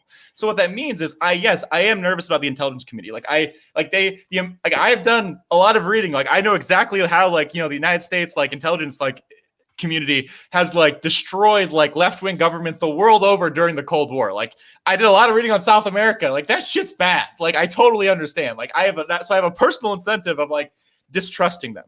I think the best way of dealing with like powerful concentrated interests, especially in things that we kind of need, like I absolutely am of the opinion that we need like an intelligence agency, right? Like, because like if other countries have it, we kind of need it, right? Like if we're dealing with China and shit, like in Russia and like any other like country, right? We need like our intelligence force. I think the best way of dealing with that specifically is, again, make it more accountable to the people, make it more public. So this is something that actually like happened recently, where it was like the Senate like intelligence committee, like they stopped holding like hearings and meetings with like the intelligence community. And again, like you need to be skeptical of like what the intelligence community is telling you. Like, again, like they got us into war like in 2001, and I think that was like super shitty. And so take everything like with a specific grain of salt. But what they're telling us can be helpful at understanding like the broader situations. Like if someone says, hey, Russia like interfered like in the 2016 election, again, like it was like, you know, you could say that's relatively small. Like they had a couple of like troll farms, they had a couple of bots, like they had a couple of Facebook stuff, like memes. It was only like, you know, a couple $1 million. So like nothing compared to like what we actually spend. But like knowing that it existed is very helpful. And so I would say like if we want to like fix that, like in terms of election security shit, we have to make sure that one, we're like our intelligence community is more accountable and more like open with the public about what they're finding, right? So like if they find like, you know, shit of like, you know, other countries, that'll never happen. But we can make it happen. No, I'm like, we don't want to know. We don't want to know.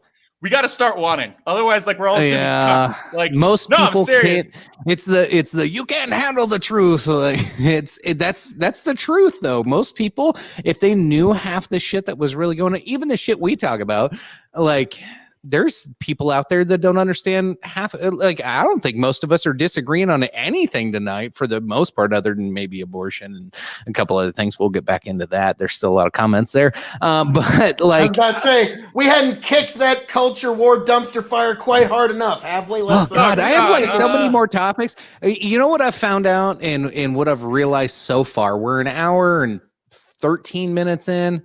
Hans, you just need your own show like this because Jesus, you could piss a lot of people off and have the comments trolling like this. I can't keep up with the comments. So this is great. I'm sorry, I don't want to cut you off short on your prior response, but dude, most of these comments are directed at you. So we gotta. That's okay. We're usually a little more right leaning, so you're like yeah. You're stirring a hornet's nest up here. I knew what I was getting into. Like I'm not afraid. Fuck that. Like, all right. Urasama says I can't see abortion as anything but murder, but I can't see abortion laws as any. Oh, I said laws. Drink. But medical tyranny. So I'm pro-choice, but not enthusiastic about abortions at all. I think I'm on his side with that, honestly. Yeah, no, that makes totally perfect fair. sense, right? So it's like, so it's like the dividing line, right? Is someone who's like, I would say like, I don't like abortions happening, right? Like I'm not like a big fan of the procedure like as a whole, but I think it's necessary. And if you have someone who say like, I hate it also, but I'm nervous about like, you know, controlling like women and like specific things about like other problems that come from that. Right. And we end up at the same position, right? Like, I think there are some people that, you know, like, there are jokes about like, oh guys, like I got like, you know, 5 abortions this week, like ah ha ha, and like I totally get it. Like, you know, I would caution certain snowflakes about like, people joke about that. No. Oh yeah, like all the dead baby jokes, all that shit. Like, do you know what it was dead like? Baby like, jokes, I get that. Yeah, right? But No, it's the same shit. Like Different like, I mean, ball of wax. so I would say like, you know, I would be, I totally agree that like if you want less abortions, which I do, and which they also do, like in this like case, right? Because if you hate abortions, right, you want less of them to happen. I think I can make like, I think I've made a spirited argument as to like why my position is like, or like my policy position is the best way to have that happen. Oh, so Tom says, so we give free healthcare and then make abortion illegal. I'm so in. Oh my God, Tom, what do you mean? Wow.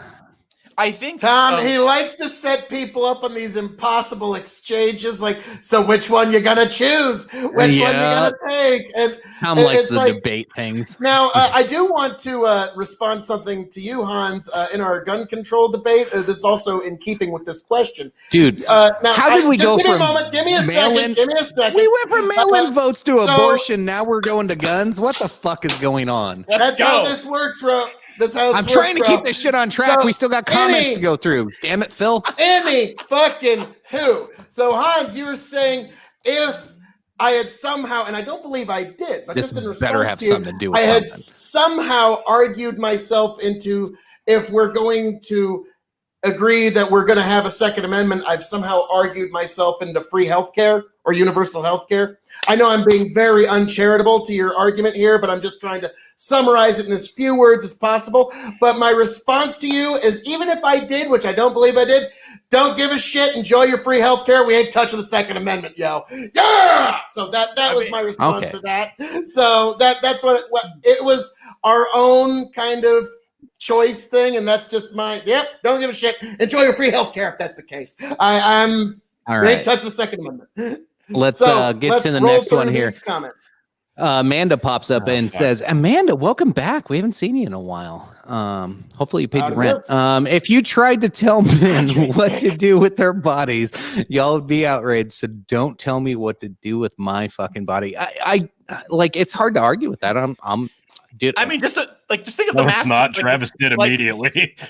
Like everyone's like arguing about masks, right? Like, ooh, Travis. Oh, Travis. All right, so let's talk about those child's lives, right? Like, all right, let's say like, you know, like a woman gets pregnant in high school. Okay, cool. Now she doesn't, like, if she doesn't get married, now we have a teenage mother with a child. How is she supposed to like give that child like financially like a supportive and good life? Like, if you want like society to improve, if you want people to like to live better lives, we can't live in a world of like abstract moral absolutes. Like, it's like when someone's like, oh, like murder's wrong. Absolutely. Murder is wrong. But like, if someone's trying to kill you, like actively is killing them, like, yeah. No,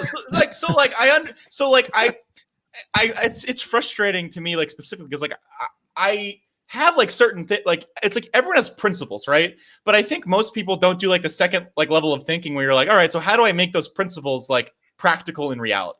Because like I agree with you, like I want as few abortions as possible. So if we do that, then I want like a shit ton of contraception, a shit ton of like sex education, and then just make sure that like it happens as little as possible, right? Like, and like, you know, like you have different like levels of that shit, like whether like, you know, you're Catholic or not, like, oh, like is the morning after pill, like, you know, like abortion, like like all sorts of shit like that. So if I may interject, I've actually had a couple of debates on the Tomfoolery show. Never expected to have a pro-life, pro-choice debate, and I just kind of stumbled into it, and I did kind of deposit a, you know, what I call Schrodinger's life, if you will, like where even the most hard-nosed pro-life person would probably be very hard-pressed to want to charge someone with murder for taking a morning after pill. It'd probably be hard-pressed to actually find someone who would actually be down to How do you prove that, Tom?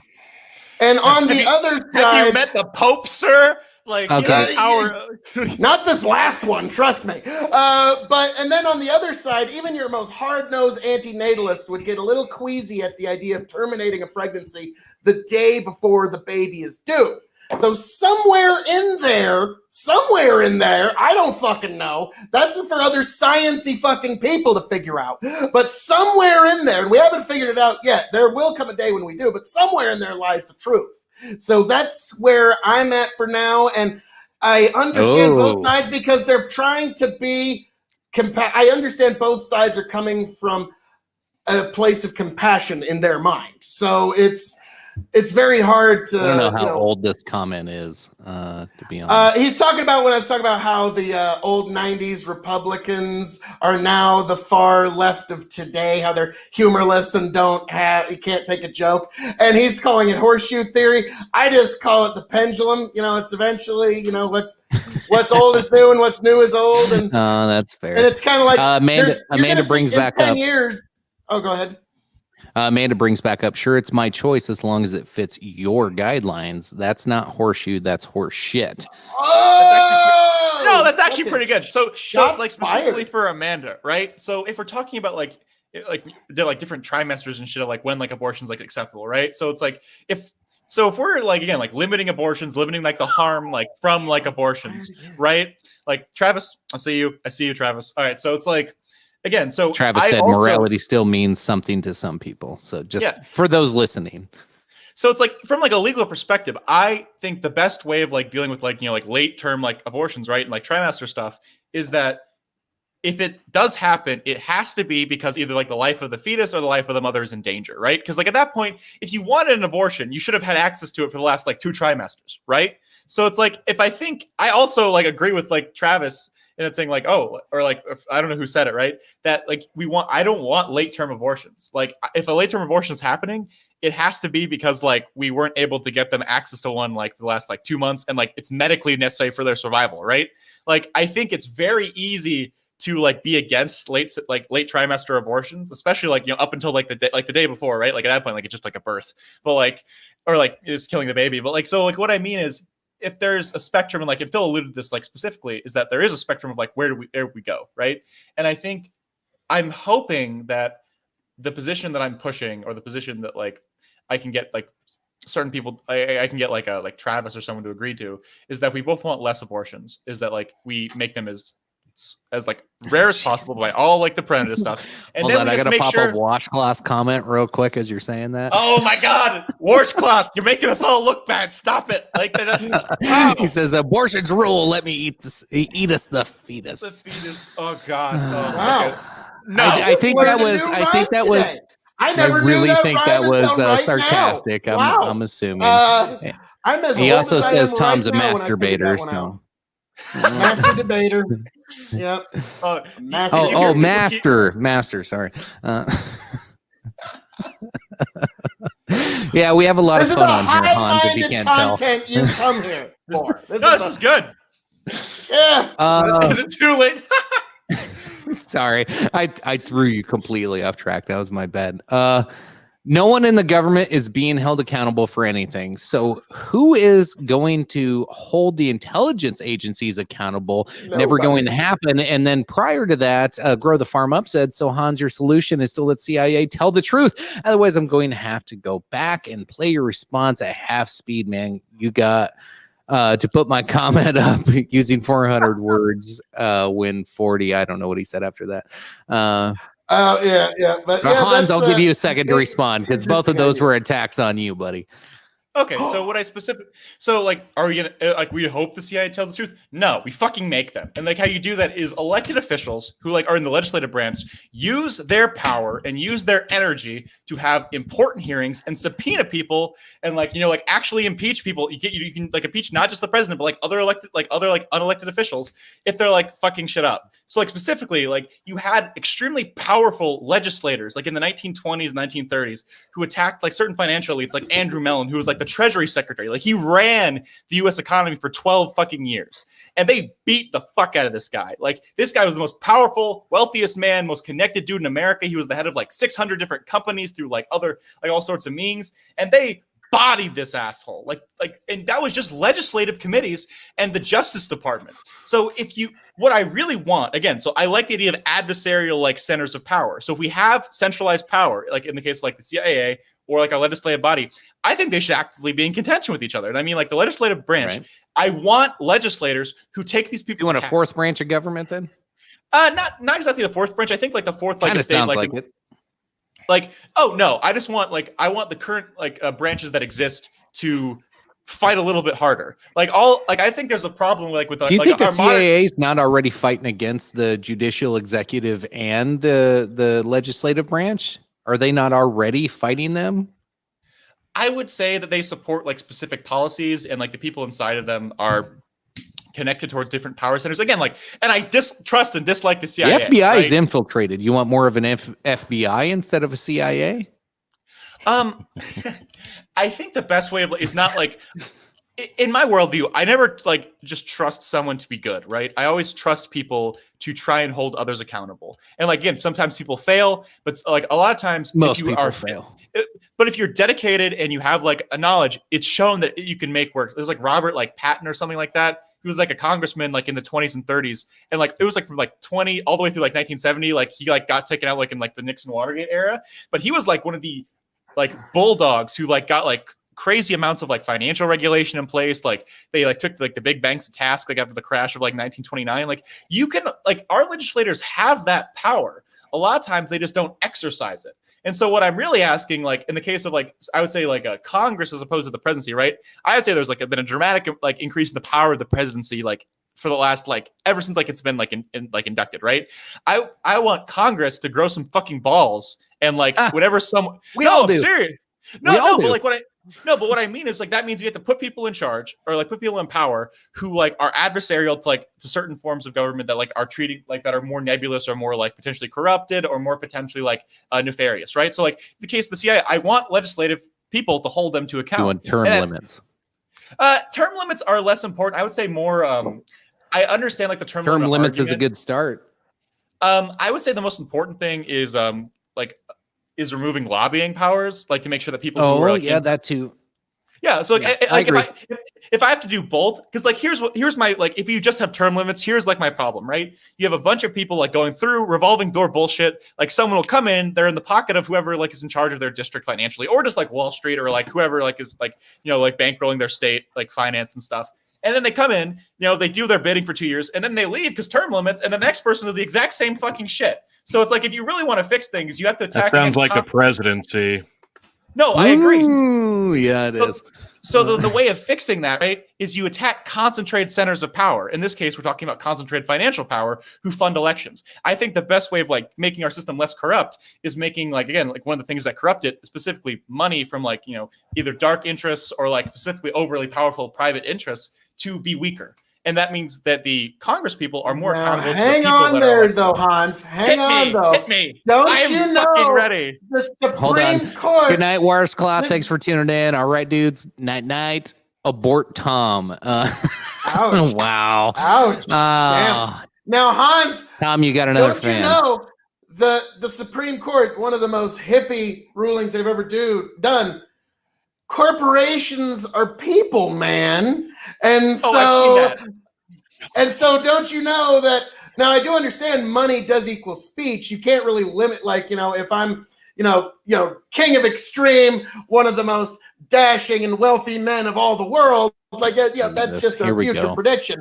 And I want to support my own run for presidency in 2024. I should be allowed to, through my own property and speech, say that Phil KOE is the man for you, 2024. Don't make him just the king, but also the president of extreme. I think that's I'm sorry if I was Supreme Court Justice Phil, and that argument were to be made to me, I need to hear no more. I rule in favor of our king of extreme. Just have yourself a good afternoon, kid. So that's I'm sorry. That's And Phil's absolutely right in that, like, the history of like Thank Citizens you. United. Whoa! I'm No, taking no, no. that Let me clip out of context. let me finish. Don't clarify. Just leave it at that. Leave it at that. Trust me. We'll all be better This is off gonna get for it. bad. Oh Yeah, god, we're don't still go back, 10 just minutes leave it behind there. on comments. But so specifically, right? If we're talking about, again, financialized power, if we're trying to fix this, if I realize that I dislike the Supreme Court decision. I think if that had been like a more more left-leaning court, that like decision would not have been made. I've seen Supreme Court appointees like in different periods of history. Again, this is another form of political power. Who mans the courts makes a lot of important decisions, and like literally some decisions would go the other way if like the other side had one or two more people like flip to their team. So again, like I don't think that like Supreme Court is neutral. As like a left-leaning person, I want to influence it towards my end, and I trust Republicans do the same. Like I respect the hustle, but what I mean is that like in terms of like financial security and like financing of elections, if I realize that like instance isn't like open to me, right? Yeah, I got some shit to do first. I want to get my PhD and shit, and then I'll run for Congress. Like actually, but like but so what? But like what I mean is if that like the legal route is not open to me, right? Like Supreme Court is against me. Okay, so how do I fix that? I look around and find other ways to do it. So what that means is potentially public financing of elections. What that means is okay, suddenly I want to give it's like Andrew Yang did this. It's like called like democracy dollars or some shit. Like it's a catchy title. It is you give every citizen like a certain amount of money, and they say like you can only spend it like in giving to political campaigns. Like everyone like like $10 or $20 or some shit, right? And then that way you can say, hey, like I want more public financing of elections. And what that does is that you increase the amount of money in circulation to give people who support public publicly popular policies a greater chance without having to suck corporations off. So like that's that's one thing. So I would say so that you're fighting money with more money. The second thing is again having a better public infrastructure for elections. So what that means is I want public broadcasting like in every district. I want mandated time for all No, but actually, you're right. Like I want NPR in every single district, right? Like if we want people to listen to their fucking elected representatives or their people, like who are going to be in charge of like their like states and shit, I want them to have like at least some uncensored airtime to make their case to the American people. If you have 6 candidates, give each 10 fucking minutes a week, right? Like to say something. And I think if you so I'm not trying to ban I'm not trying to fight the Supreme Court decision because that battle is lost until we get a super liberal court, God forbid, and then we can change that ruling with some sort of that ain't happening in 20 years. No, you're right. So I'll be an old coot before that happens. So what I'm talking about is the things that I just described. They're completely constitutional. They're completely legal, and I think in a lot of ways it would improve democracy because it makes people more active in understanding. Or even you could change the democracy dollars things to be a tax credit. So the idea is oh hey, if you participate or you donate to someone, you get a tax credit because that means you participate in democracy. This is just about incentivizing people participating in our elections and our democracy. And I think that's you just said election drink. I need to respond to Tom's last 2 comments here, but one from Tom, one from Grow the Farm Up. Tom's last comment, he's talking about how corporations can't own guns. Actually, several different types of corporations can own guns. Trust. It's I'm sorry, man. So yes, even a corporation. This is too funny, and so yes, that's too fucking funny. And also, Grow the Farm Up. He had one about, hey, gentlemen, maybe walk a mile in somebody else's shoes. Go one more up. Yeah, I'm not going to be the fucking jackass that's going to fucking wag his finger at young girls making hard decisions. Walk a mile in somebody's shoes. So, but anywho, Hans, you had something you wanted to respond to here, good sir. Yeah, what was the The guns, the corporations can own guns. You were going oh my God, are you kidding me? No, I mean, okay, so a lot of times corporations are in a unique place legally, and there's a whole reason as to why this happened. The original concept of corporations being people was brought about by a Supreme Court justice who originally was a lawyer for these corporations. This was following the Civil War, and he was the only person who was still alive after the writing of Corporations Are People. So you had a single man with the complete legal authority of saying like what that ruling meant. So you had one dude who said, oh, like I was there when it was written. Everyone else who was involved in the process is dead or gone or retired or some shit. So I can expressly say like what corporations mean as people. And corporations also have other rights beyond like what people have. So again, like I understand like, yes, a corporation can have like guns for like security and stuff. So like, I don't think like that like stretches the bounds of like why I care about the person of corporations. Like, oh, if a corporation has guns, do I give a fuck? No, I really don't. Like, but do I No. care? Like, but like, But do I give a fuck about proving Tom wrong? Yes, 100%. Hans. That's. Well, yeah, like even a corporation could just purchase a gun as like, you know, from an estate auction and then sell it later. And it's like, yeah, actually, believe it or not, that's a very complicated process. But no, sorry, Hans. This was just one of those like, oh, I've got a golden ticket, so I had to take it. But anyway, continue, good sir. I know what you mean. I mean, like, I think it's pretty well established that like I'm relatively moderate like on gun stuff, mostly because I don't like getting rid of like amendments or like precedent without like a specific like heavy reason to. And at this point, I don't think it's like a legal like battle that I particularly want to fight in terms of like getting rid of the Second Amendment. Like I just don't think it's worth it. Like I see all the arguments, right? Like I've seen like, you know, like it was literally like what I did for 4 months. Like I researched like other like countries like gun death statistics and stuff like per 1,000 people and shit. Like so that mattered. Oh my God, grow the farm up. Okay, of course, called it. How long is your platform going to be? It's like 127 bullet points. You're trying to talk like a politician. Get to smooth the hustle, Hans. Like I'm trying to be like as forthright, like what I want as possible, right? Like I think language is a beautiful thing in terms of like what I'm going to say. I'm not trying to whisper sweet nothings to you. I'm trying to be as abrupt as I can like be without like, you know, like I'm not trying to bullshit anybody. I think some positions just require certain amounts of context. Like I'm not trying to like nothing makes me more mad than like listening to like a Pete Buttigieg speech where he's just like, oh, happy birthday. Happy birthday, Amanda. Let's do this. Marijuana, laws, election, white. Tony, where's your kids?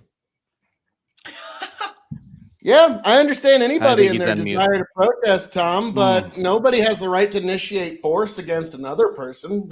Nobody has that right to do that. So, yeah, you can protest and please do if you feel like you're being marginalized in some way anyway. But yeah, you can't initiate force against people who have done nothing to you. So that's where I do draw the line there.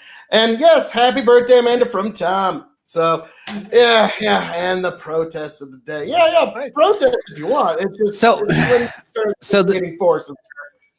This whole discussion started on mail-in voting, and none of the last 45 minutes of this, or maybe even hour of this conversation, had anything to do with mail-in voting. Can we just like summarize?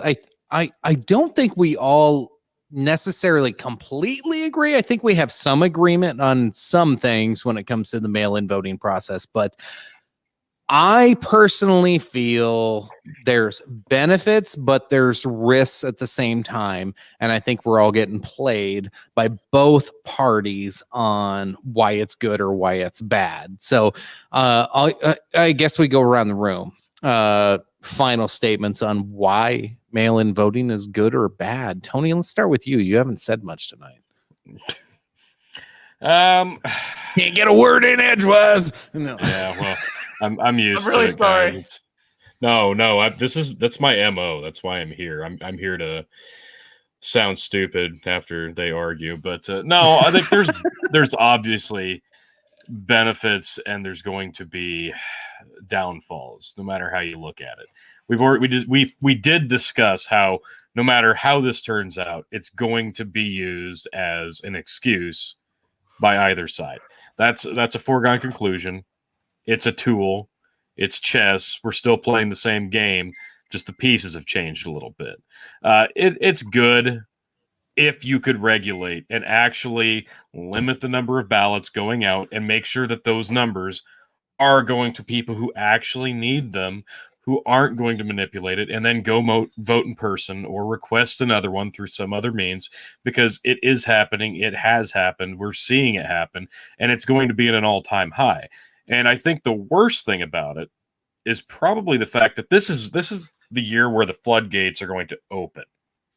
right? We're going to see it happen on such a large scale this year specifically that it's going to become part of the game. It's just going to get worse from here.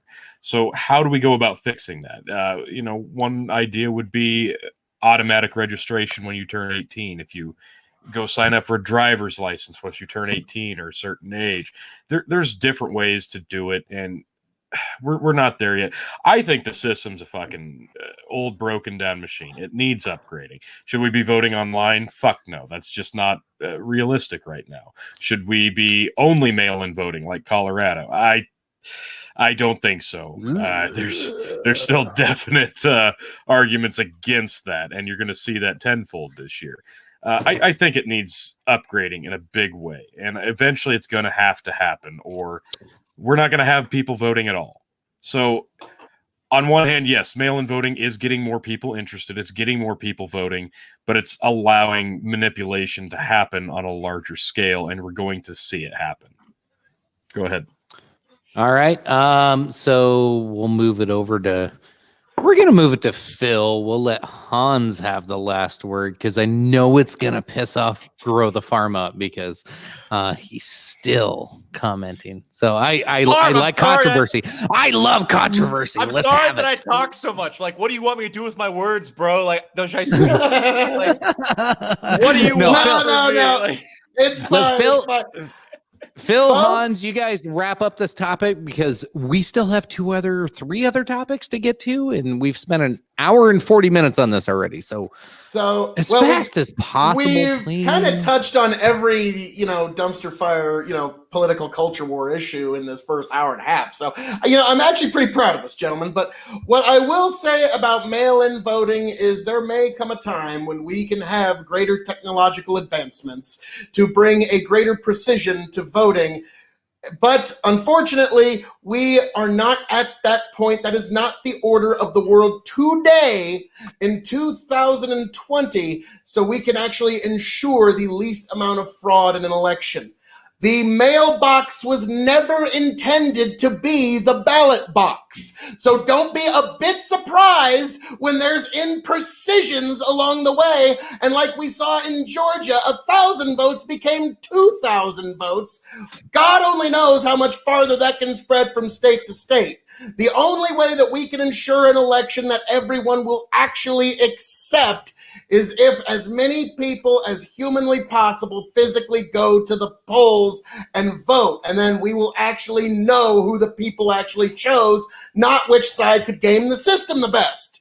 So that is my argument as to why, folks, if you can at all help it, absolutely, positively, it's the only way your vote will be for sure counted on the day is to go physically and do it. So, Hans, to Like quote Stephen Crowder, 99%. change my mind. Hold. Oh God. No. Tony. Did you any? Do we even bother? No. Let's go, Hans. Let's go, Yeah. Hans. Yeah. Let's just get this over with. all right. Well, okay. So I'm going to be as concise as possible because apparently some people don't like that I use words. So, hello. You don't use the best words. I use the best words. You We use don't the want words that them people like. Thinking brains around these parts. I'll You and tell your them, so- reading of the leafy page turning books. What the fuck? Brett's taking a dig at you now. But then You making fun of my way to Amanda, talk. You want to fucking go? Amanda, stick it up for you. Apparently, I don't know if that's the best way to stick up for you. Yeah, guys, I'm really sorry. I'm 22. Like, motherfucker. How's it going? I say like. Hey, I'm vouching for this dude right now, guys. In the comments, very good guest. I appreciate you, Hans. I know our audience will give you shit, but controversy gets a little To you, viewership. sir. I'm having so much fun. So specifically what I mean, it is imperative for the people that are potentially vulnerable to coronavirus that we give them the option to vote in. It is an extremely normal, reasonable position to have that our government puts their fucking big boy pants on and tries to make it as safe and make sure that our institutions that are supposed to like help us vote are as up to snuff as possible. Will they be perfect? No. Can we make them better than they currently are right now? Abso-fucking-lutely. So easy to do that. Second thing, I also would like people who can go vote in person to go vote in person. That means, again, we need more infrastructure in terms of like voting booths to make sure that polling places to make sure that everyone who can vote in person has the access to vote in person. Like, whether it's you need to vote because it's easier, just make it easier for people like to go to the polls. So those things are very easy to have. And I understand the worry for a lot of people that if you have more mail-in voting, that it is going to be a problem, especially for long-term, like how the election is going to be decided. So yes, I want early mail-in voting as much as possible. I want people who can vote in person to vote in person, social distance, wear a mask. And I want our government, again, to put their fucking big boy pants on and make sure that our polling places are spread apart enough that people can socially distance while they're waiting for the votes to happen, to make sure that mail-in voting goes off without a hitch. Let's not fuck up our postal service any more than it's already fucked up, like at this point in time. And that is a very reasonable position to have. Like that. That's fucking great. So between those things, there's a very reasonable position to have that makes our election safer, makes it easier for people to vote, makes it safer for people to vote. And between those things, I don't think that's a particularly controversial take. And I hope that other people agree with me. And if not, I'm sorry if I hurt your feelings, you fucking snowflakes. Like I'm still punk rock.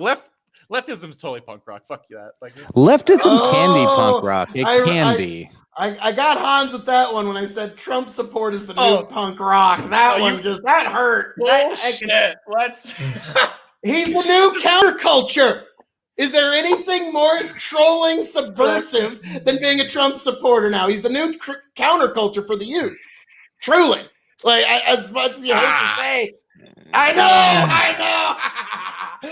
So, all right.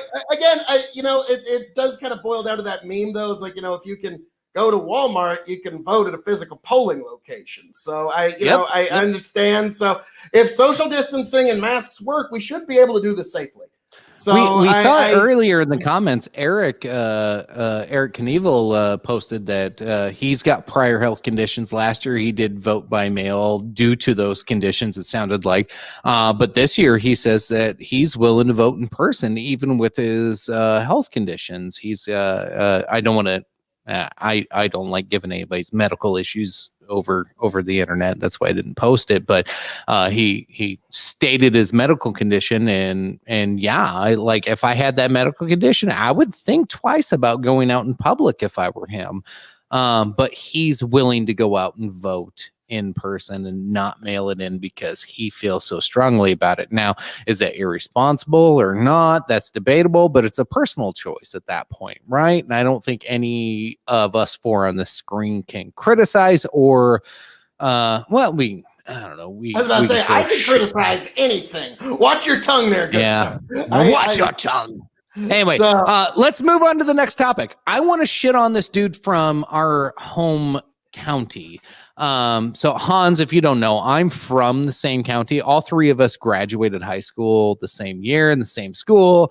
And we've known each other for quite some time. And this viral story came up, which from Nebraska, viral story from Nebraska. Holy shit.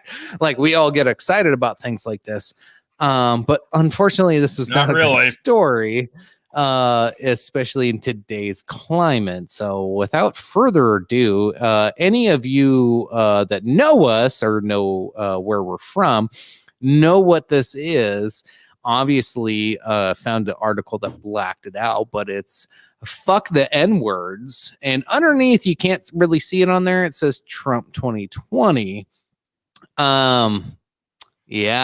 This dude, so let's give you a geographical thought process here. So the area where this dickhead's from, I'm just going to call him that, moron, whatever derogatory name you can give him, is fine.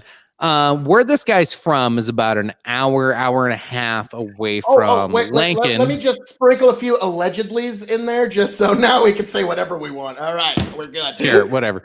allegedly. And but he's an hour and a half away from the capital city. So he went to the mall, which there's a couple malls, but like there was the main mall he went to in Lincoln, Nebraska. He claims.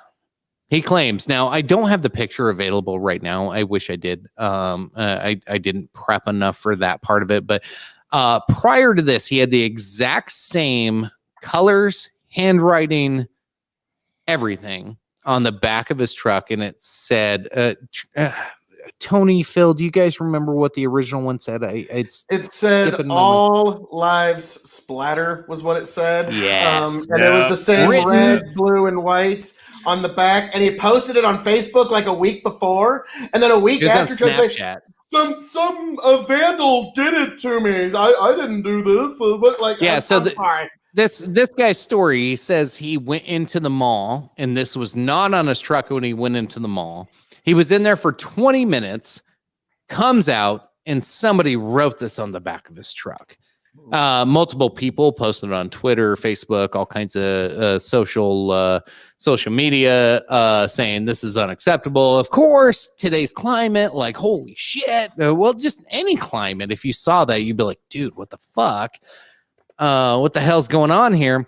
Well, in Nebraska, if you don't know, we tag our plates, our license plates according to county. Unless you live in Lincoln or Omaha, your county number is on your license plate. So you can pretty much tell where everybody's from. And so this dude had 34 county plates, which is where all three of us on here outside of Hans is from. And we're like, 34. What the fuck? We're like, who's this guy? And I don't think any of us have ever met this guy. No. Tell me if I'm wrong here. He was from a neighboring county, apparently moved to that county recently, drove around this. Oh, dude. So the shit storm that comes from this, and I'll summarize this as fast as I can. So this dude with this plate number goes on Twitter. People like look this up on Twitter and say Geneva, Nebraska, because that's the county seat. When you look up 34 County, Nebraska, you see Geneva, Nebraska.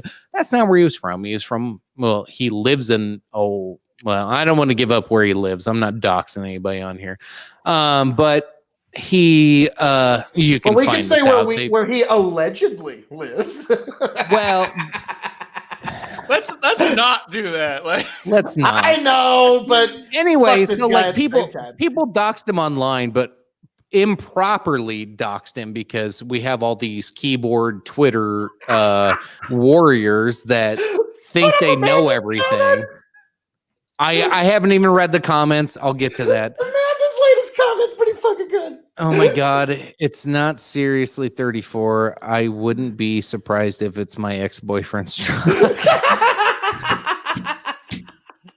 No, Jesus. no, it ain't. Oh. It ain't. Sorry. But that's too Okay. funny. Anyway, so Too funny. let me finish. So the comments I got from people I know in the county still, and that were actually concerned about this. It wasn't like pride in the county or pride in the state. It was, I own a similar truck, similar year, in the same color. How many fuckheads are gonna come see my truck, try to fucking vandalize my truck or do something stupid to it?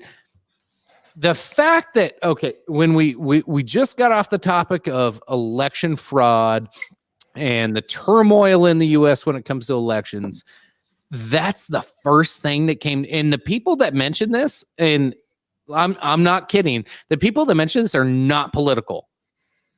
They don't watch the news that much, but they're aware enough to know that having a white Chevy Silverado fucking pickup in 34 County, Nebraska is probably not a good idea. And the fact that that's a concern that you have to have, not being political, not being up to date with the news, that proves my point that the silent majority is real, and that shit's gone too far, and people need to calm the fuck down and stop this shit. I'll take it around the room. I've talked long enough. Tony, give us any more insight to this case and what you know, sir. So essentially, he once he got called out for it and he started getting the backlash, the immediate expected response was, "Oh, well, it was vandalized. Oh, somebody did it." Yet, as Phil was kind of alluding to, it got written in the exact same window chalk, in the exact same font, in the exact same coloration order as your previous controversial, purposely poking at people, window chalking of all lives splattered. Like, this is it's ridiculous. Obviously, he's full of shit. Obviously, he wrote this. Obviously, he did it for attention to piss people off.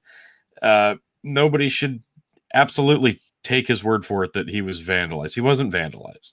Like, he can spin that web all he wants. It's bullshit. Allegedly. The fucking allegedly. Fuck that. In my opinion, is that better? In my opinion, the kid's a fuckhead. You can't hold shit. You can't hold this shit against him forever, I guess, or you can. I think it's fucking horse shit. I think it's a piss poor look for everybody. I'm not done. I think it's a piss poor look for the county and the state, because even people are seeing this worldwide, nationwide are seeing this. It's trending, and it's a piss poor look for especially a small community in a very low populated state. And it just furthers the narrative that people around here are fucking moronic and redneck and racist. And unfortunately, there are a lot of them. And here they are. There's not a lot. What I do find per capita, encouraging, it's a lot goddamn higher Well, than per capita. what okay, I do find encouraging, well, there's no, that's per capita. But what I do find encouraging that's way to measure things. Like, but no, what I'm saying is, what I do find encouraging is that the community has almost universally turned on this guy. Like, like, you're not going to find a single person outwardly, openly defending this guy, and this has been almost universal condemnation. And so that's, if you're trying to find at least one, silver lining to this dark cloud, I suppose that's it. But I don't know this kid, never met him. But if I do, you can bet your ass I'm pulling out my phone, and I'm going to cut the most scathing promo on that little fuck. Let me tell you something. Let me tell you something, you little shit. If you ever come around this part, you take, allegedly, if you ever come around these parts, you take your rear view mirror, turn it sideways, and stick it up your Rudy Poo candy ass. Like, yes, I'm going to cut the best rock-styled promo ever on this kid. It's going to be fucking great. Fuck this kid. So that's my only take on it, is Tony basically covered it. And yeah, it's like the only encouraging thing I pull out of it is that the community has universally turned on this kid. The only thing I disagreed with Tony's point was that there's more racists around there. Like, honestly, dude, I know a lot of people in that area, and I not get really the per provable. capita. So I get that per capita. No, because they won't admit to it. So yeah, it's unprovable. So we, let's just move on. So anywho, Hans, it's just dumb. It's what's dumb. your take on our strange little corner of the world here? I mean, I think it's good in that there's like an inherent cultural shift that even like a place like, as Tony describes, like, might have like a higher percentage of like racist people. Like they can at least like open allegedly. Racism, right?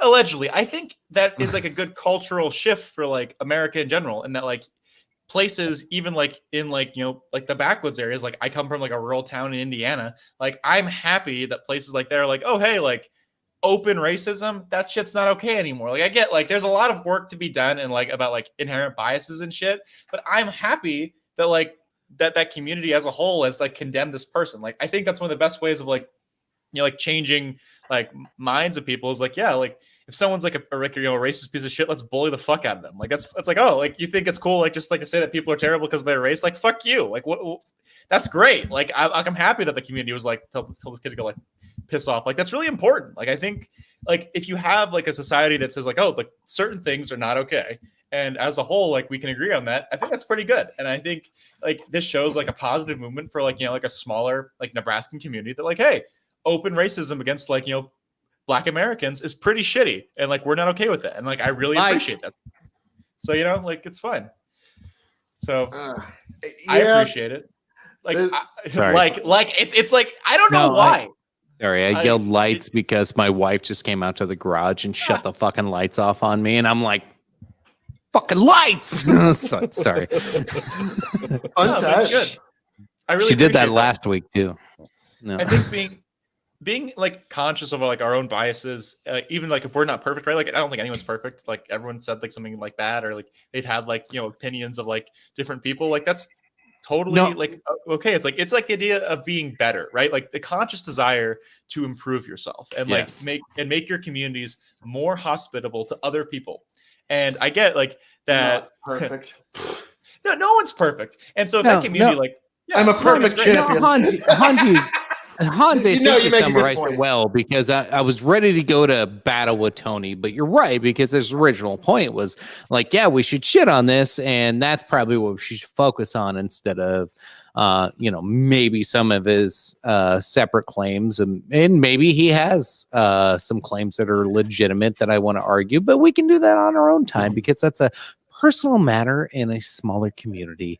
But overall, how much of that shitting on this kid for being a racist is legitimate shitting on the kid because he's a racist, and how much of it is just virtue signaling because that's what you do in these instances, and especially in a small community like that? Like, how many people are just like, oh fuck, I could better jump on that bandwagon before I get labeled a fucking defender of racism? Because I think Tony wants to call out some locals. That's actually, I think it's absolutely fucking accurate.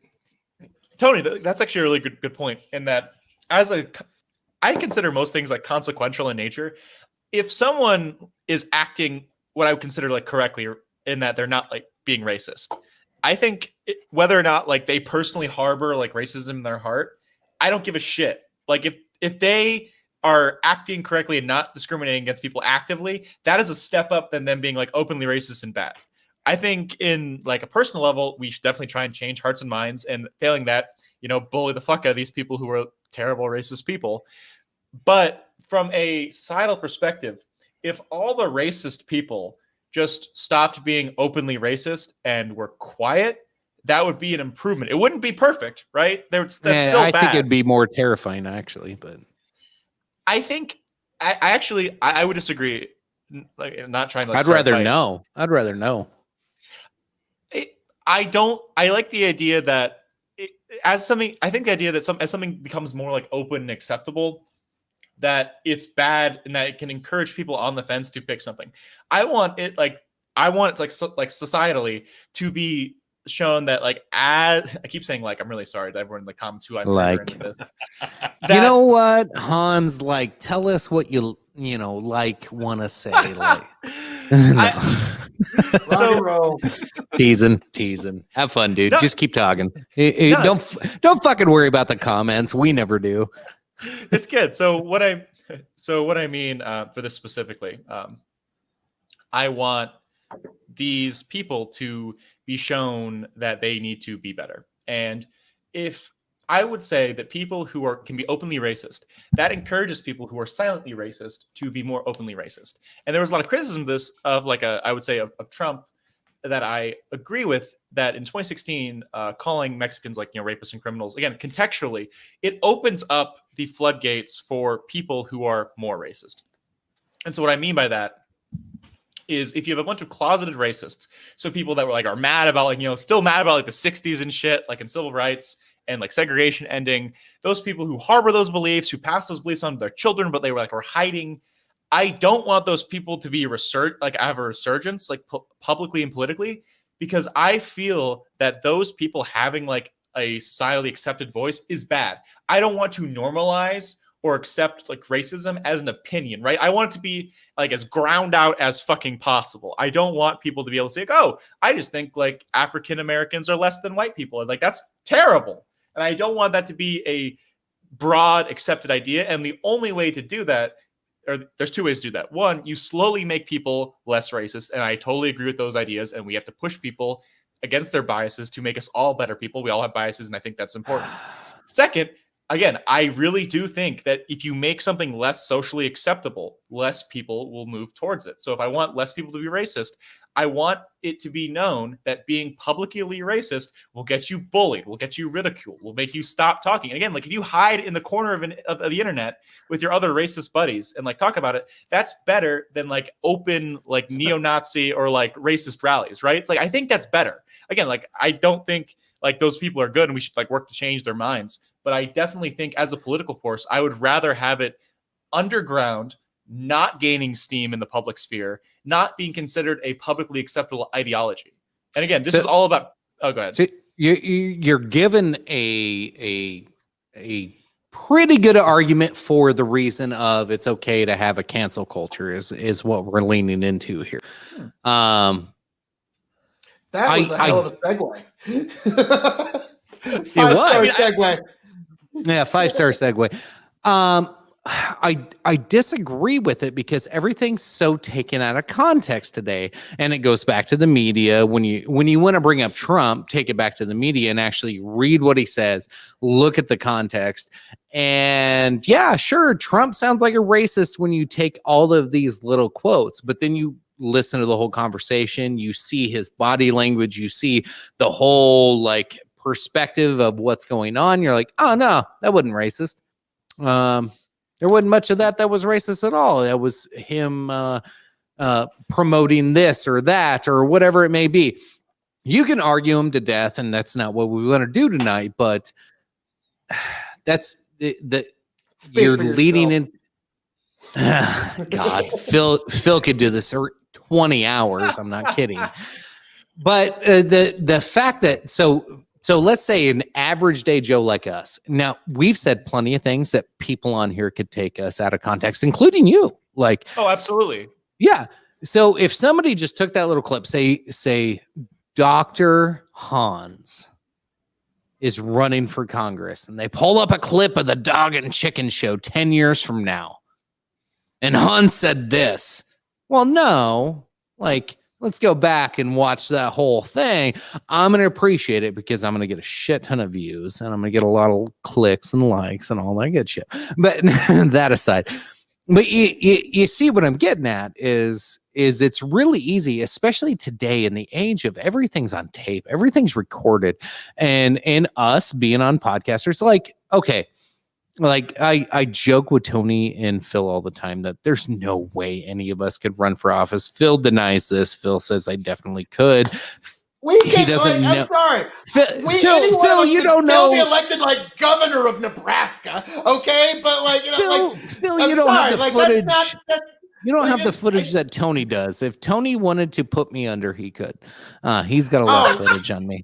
Very true. Very true. Yeah, but no, like you can take anything I've said on any of these podcasts. Like, yeah, I can still easily, like, you know, here in Nebraska, everyone's gonna be like, fuck yeah, hell yeah, vote for that motherfucker. So that's how that would go down. So, and what's kind of funny is in the primaries here in Nebraska, just as an aside. So why I'm a registered Republican in this state, because if you vote in the primaries in Nebraska, you have a disproportionate say on who goes to the U.S. Senate versus any other American. We've had U.S. Senate primaries that are decided the difference is less than 1,000 votes, and that decides who goes to Washington. So yeah, that's why I'm always studious to vote in my primaries. I voted in this one. I will vote in any primary election as well as and I will vote in person. Basing, motherfucker. All right. I'm voting I think online. we fell behind on comments. Before we get into cancel culture, let's catch up on those comments. Tony, There's I gotta skip some of these because there was some arguing in the comment section. A lot of it, folks, be nice in to the each comments, not even like pertinent to our discussion. It was just a discussion all to its own. So yeah, I appreciate Beautiful. Good stuff. Feel free to come to the Dog and Chicken Show and argue on the internet whenever you want, folks. Please do. Yes, we encourage it all the time. I'm gonna I'll be skip a right back, lot of guys. these because they're not relevant. Thanks, Hans. We'll join him back in here in a second. Enjoy the stickers we have in the background. In the meantime, Hans isn't here for this one, but just for fun, Hans, I got your campaign slogan for you: "Bully the racists." Well, let me touch Well, on that that one back real up when quick. he gets back. Let me touch on that because I did want to mention is this particular instance, this kid with this slogan on the back of his truck. What led him to that point? Yeah. Because we're okay. Hear me out. We're assuming that he did it. Allegedly. Wrote that on his truck, yes. Allegedly, we're assuming that he did it allegedly, right? What got him to that point? Did he Tap the Rocky. do it just to be funny? Did he do it because he truly believes it? And if he does truly believe it, was it because that's something he became opinionated of on his own? Is it because of an upbringing? Or is it just because of the world culture and atmosphere right now? Is this just directly in response to situations happening that he's never going to be involved with, but we're told to react to these things, and in different communities in different states we react differently, and this is just the extreme way to react to it. So is it just a reaction, or is this something he actually believes? And So that's where we start talking about that this isn't- cancel culture ideology. To me, Well, if I and just that's where cancel culture gets complicated because we don't know this kid's background. We don't know none of us know him, even though he lived in our county. And it's a small state, it's a small community. I asked people, I looked up his Facebook profile, but he's got two of them, by the way. One, he must have forgot his password and made another one. But no, yeah. Well, no, Yeah, he had but an guys, old one and made another in one. my Hold on, Phil. opinion, Hold you're on, both Phil. putting him in moral Hold the dignity fuck on, pants. Phil. Okay, I've looked you're at not this giving him kid's- moral agency here. Phil. You're putting Phil, him in I moral always give dignity you pants. respect when you yell back at me. I just asked the same. But I've looked Good up this luck. kid's. I looked up this kid's online profile. He doesn't have a lot of friends. This guy, like literally had like this small, like when you think of Facebook friends. Now, I'm very picky. I'm very picky with Facebook friends. I have like 500 maybe. And like, I remember back in the day, people used to brag, oh, I got X amount of Facebook friends. I was like, no, I don't want that many. I've made sure I maintained it and kept it pretty goddamn low to only people I want to talk to. So when I see these people with 5,000 or 6,000, I'm just like, you're a dumbass. But anyway, sorry, dumbasses out there. But this kid had like 100. 200, 300 maybe. It's a very small, and he's young, so like that means he wasn't well liked. This kid's 25 at the most. I'm trying to remember. I thought he was 21 is what I thought the news article said. So you're at 21 years old. Your Facebook profile only has allegedly only has 200 to 300 friends. His Instagram account allegedly his Instagram account only had like 60 fucking people. Nobody follows him on Twitter. Like, this kid's in a very tight-knit group of people. So yeah, he probably doesn't think the same as most other people. I'm just throwing that out there, that he's not a social norm. He's not somebody we on the Dog and Chicken Show would ever talk to. Because if we heard what he said, we would probably go, fuck you, dude. Like, you sound like a fucking idiot. Sounds like cancel culture. Are you canceling him? That sounds so... No, I just choose not to talk to him. I'm not canceling him. I'm not going out of my way to make his life worse than it already is. It's sad enough that he grew up the way he did, to where he's only got that many friends. It's sad enough he grew up in an environment that caused him to be that way. I'm not going to make it worse.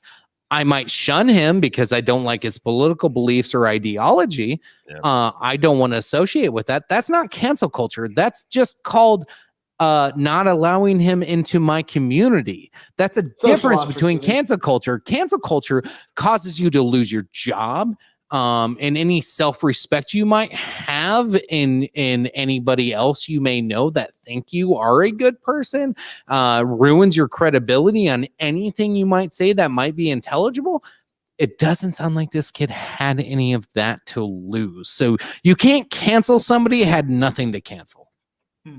Sorry. Now, I understand what you're saying there, but at the same time, I'm wondering, like, are we trying to put everybody in moral dignity pants and trying to play the behavioralism game where we can explain away everyone's behavior? To me, you got to understand. I'm not going to explain it away. Hang on. I mean, I'm conceding. We had a point where we did see that, you know, I when we did take that political compass test, I'm a little further to the right than you guys. I do see things in a bit more of a black and white, and to me there is good and there is evil in this world, and when people act in an evil manner, you need to just identify it for what it is. And trying to explain it away of, oh, he's so isolated, maybe his mommy didn't change his diapers enough, maybe this, maybe that, like, I'm sorry, like, no, just fuck them. There's good, there's evil, and evil overtook this kid. However you want to explain how it got there, Allegedly, don't really matter. Allegedly. So that's You've how been I look. overtaken by evil. That sounds so fucking metal. Just like See, Republicans can be metal too. yeah, it's like, Yeah, well, so that's my only counter. I'm not saying you guys are wrong, but that's just my first instinct when I hear those kind of All right. explanations. Is so that's Let's just like I said. I do see things in a little bit more black and white than you guys do, perhaps. So let's get some comments in here. Mike Mika says, I think more people are pissed more about giving Nebraska a bad name than the actual racist act itself. I don't disagree I don't know with about that. Exactly what I don't said. disagree with it.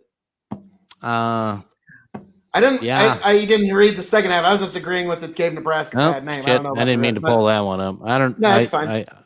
I think that was more of one of those arguments we got going on. Let's see. Urasama says, I don't think bullying people's opinions into the shadows is the right path. Apply it to something else like gay people and see how twisted it becomes and realize how much people have twisted racist. Oh, this is a long conversation. They actually redefined racism, by the way. Okay. But I'm one of those people that does believe very much that sunlight is the best disinfectant, and that is how you get rid of bad ideas, is exposing them to sunlight. And look at this one kid. A little bit of sunlight got beamed on his ideas, and look how much the sunlight has That's the disinfected. cancel culture. No, that's It wasn't because basically of cancel culture. social ostracism. Just I don't want to involve him in my life personally. So I understand what you're getting at, but no, that's so if you do think that there's an idea that's lacking, then yes, exposing it to people and showing them why it's lacking is actually the best route to go. You know, to me, it's people, if they had better arguments, they wouldn't need the cancel culture because their arguments would be able to win the day. And it is kind of a concession that your arguments aren't strong enough. Good point, Tony. Say something racist doesn't make him a racist. Urasama. Well, yeah, it's people do change and not always for the better, unfortunately. Grow the Farm Up says Urasama 100% correct. It's circular logic that makes no sense, too smart by half nonsense. okay. I think he's talking about Tom. Oh, Amanda completely agrees with me. Thank you. That's the first time, I think. Is that the first time Amanda's completely agreed with me ever? I believe so. Well, I thought she hated me for a while. It's a good take. No, so Well, a lot of you. So go ahead. sorry, hate to interject. So specifically, I think both of you are right in a couple of key instances. So chicken specifically, you are very much correct in that there's a difference between cancel culture and controlling your platform, right? So the idea is like if I was say like an aggressive authoritarian communist that advocated like killing people, you probably wouldn't have me on the show because like that's like you would feel responsible that like I would be like infecting your viewers. So I totally I absolutely agree with that. And like as like content creators, we have a responsibility of like what content we show like the people that follow us. So I think that's a perfect take. I would say. Okay. Those kind of ideas, if you're like a true dedicated lefty commie that like believes in the whole revolution and all the violence tied therein, to me, like disproving that and deconstructing it would take all of 5 minutes. That's not some great brain feat. So that'd be like Ben Shapiro, like, let me go to college and talk down to some students, and then because I've got better experience in specifically debating, I will completely outmaneuver. Like, yeah. So like, I understand what you're saying, like. But at the same time, those particular stances, disproving them is no great brain feat, and it is no. But beneficial to it's disprove. why take the time to disprove something Absolutely. that most of your audience already knows is fucking Well, that's time stupid. management. That's a different issue altogether. No, but it's Well, right. So, well, like, no. I'm trying to create content that entertains people. So why bring on somebody that like I get Phil's thought. Controversy creates more viewership or whatnot. You can make that argument, but there's a certain point. There's a certain point I do not want to associate myself with fucking idiots. At a certain point, I'm just gonna be like, I've always felt this way in my life. If you're a fucking asshole, you're a moron or an idiot, I don't want nothing to do with you. I just separate all ties from you. And honestly, like, has anybody not done that? Phil, have you never not separated ties with somebody that you think is a fucking idiot? Oh, I've cut several people out of my life that I believe are toxic. Thank you. That's just what every good thinking person does. So having a toxic person on a show like this or a podcast like this, or giving them a platform to even mention their dumbass ideas for your own personal gain, does that not make you a grifter at a certain point? right. Like you only have to like, so Phil, like specifically, like how many times do you have to like debunk like aggressive authoritarian communism, right? Like I get like it's fun for the memes and shit. But, Apparently, like, we have to again. So No, I understand. So, but as like a content creator, how much better do you think you would be like treating your audience if you like, again, like we did it once, it's stupid. Like if there's no new arguments, why are we still talking about it? Let's do like productive conversations. And I think that is something that a lot of content creators deal with is we're like, hey, like I could have, crazy people on like all the time, but I don't, why would I do that? Right. Especially like as I get bigger, it's like say like, if I get to like, if one of us gets like 10,000 like subscribers or some crazy shit, right? And we find like some random real quick, like, share, subscribe, by the way, and share the like, page, share, subscribe, all sorts of stuff. But like specifically, if we found like in my case, like if I found like like a hard like right wing like fascist, or you guys found like an authoritarian communist, like it's like fucking crazy. Why would either of us give them a platform, especially if they're smaller than us, right? Like I understand if you're trying to like spread your message, like going out into like onto bigger like content platforms and say and it's like the idea is I want like you want to expand your own ideas, right? So like if we're trying to like be responsible like with our like content and stuff, I think it's like acceptable to say like go on to like a larger like platform that you like crazily disagree with. Like I don't think you guys are like beyond the pale, like, but like so I'd say like it's only like farther to the right than like Phil, right? Like I'll give you like a different link, like the something exists. That's not my real name. Exist? But like let's say like if I could have the opportunity like to go on like say like a fascist like YouTube channel, right? That has like like 10,000 subscribers, someone that's bigger than me, right? I think that's like a worthy pursuit. If you could take that down, that'd be awesome. I just don't want my real name associated with like myself as much as possible. Everyone, I'm still Hans. So it's like, hi Hans. So I totally appreciate that. I think it's like it goes to like the idea of platforming versus cancel culture, right? Because if we think that like and this is like a really complicated conversation to have, because I think Chicken was very like he had the nail on the head where he said, hey, as a content creator, why would I keep platforming someone whose ideas like are inherently destructive and damaging, especially someone who's smaller than me, right? Like someone who like has no exposure. Why would you give the exposure? It's like if this kid like who did like the crazy stupid. There's not a lot of them that are smaller than me, but I understand what you mean, but it's like why would you give?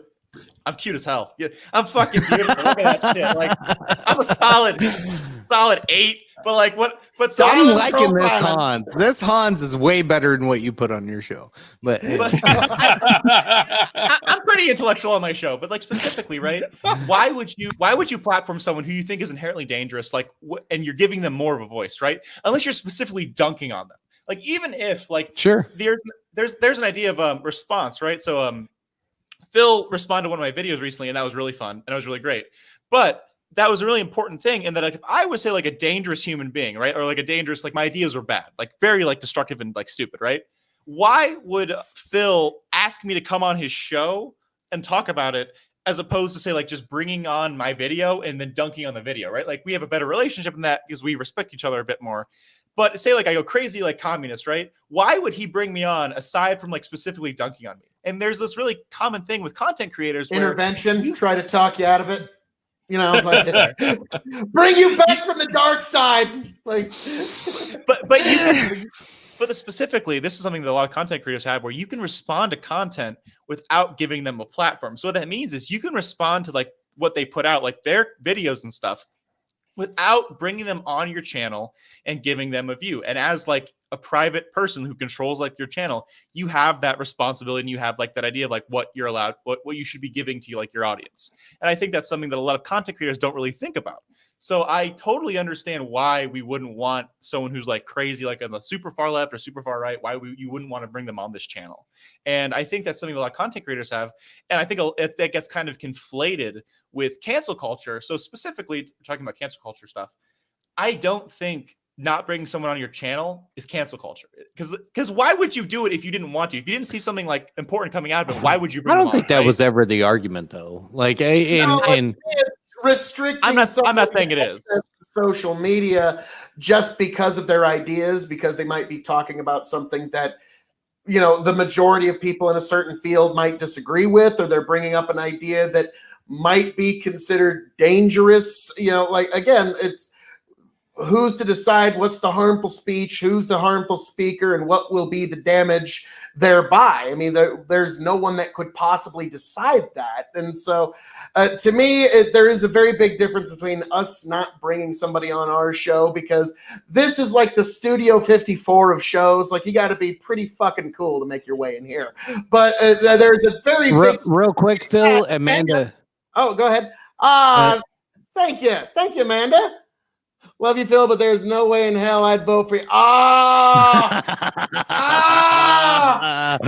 have just a few more years to convince you, because I am on the never-ending quest to... I will not stop until every single person on the internet agrees with me. So, Is she even registered to vote?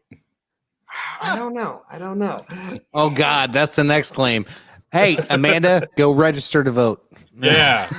After you pay your rent. But so what was I saying? I She lost did. track She of said my... she paid it. What was I just saying? I lost track of my train of thought. I don't know. I wasn't listening.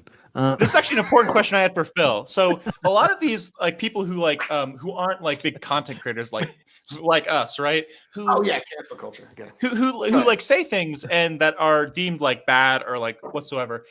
All of these decisions, a lot of them are made by private companies. So these aren't like public forums. Like they feel like public forums, but they're owned by private entities. And so I would ask, like, as like I say, like over as, the like, public internet, all of our tax dollars paid for it. No, Yeah. I absolutely sounds pretty socialist to me. But what I mean is, like specifically, right? You have these private platforms, the and way they it have like a is. TOS, and their entire job is to bring like as much money as possible. So if I'm like Twitter or Facebook or some shit, right?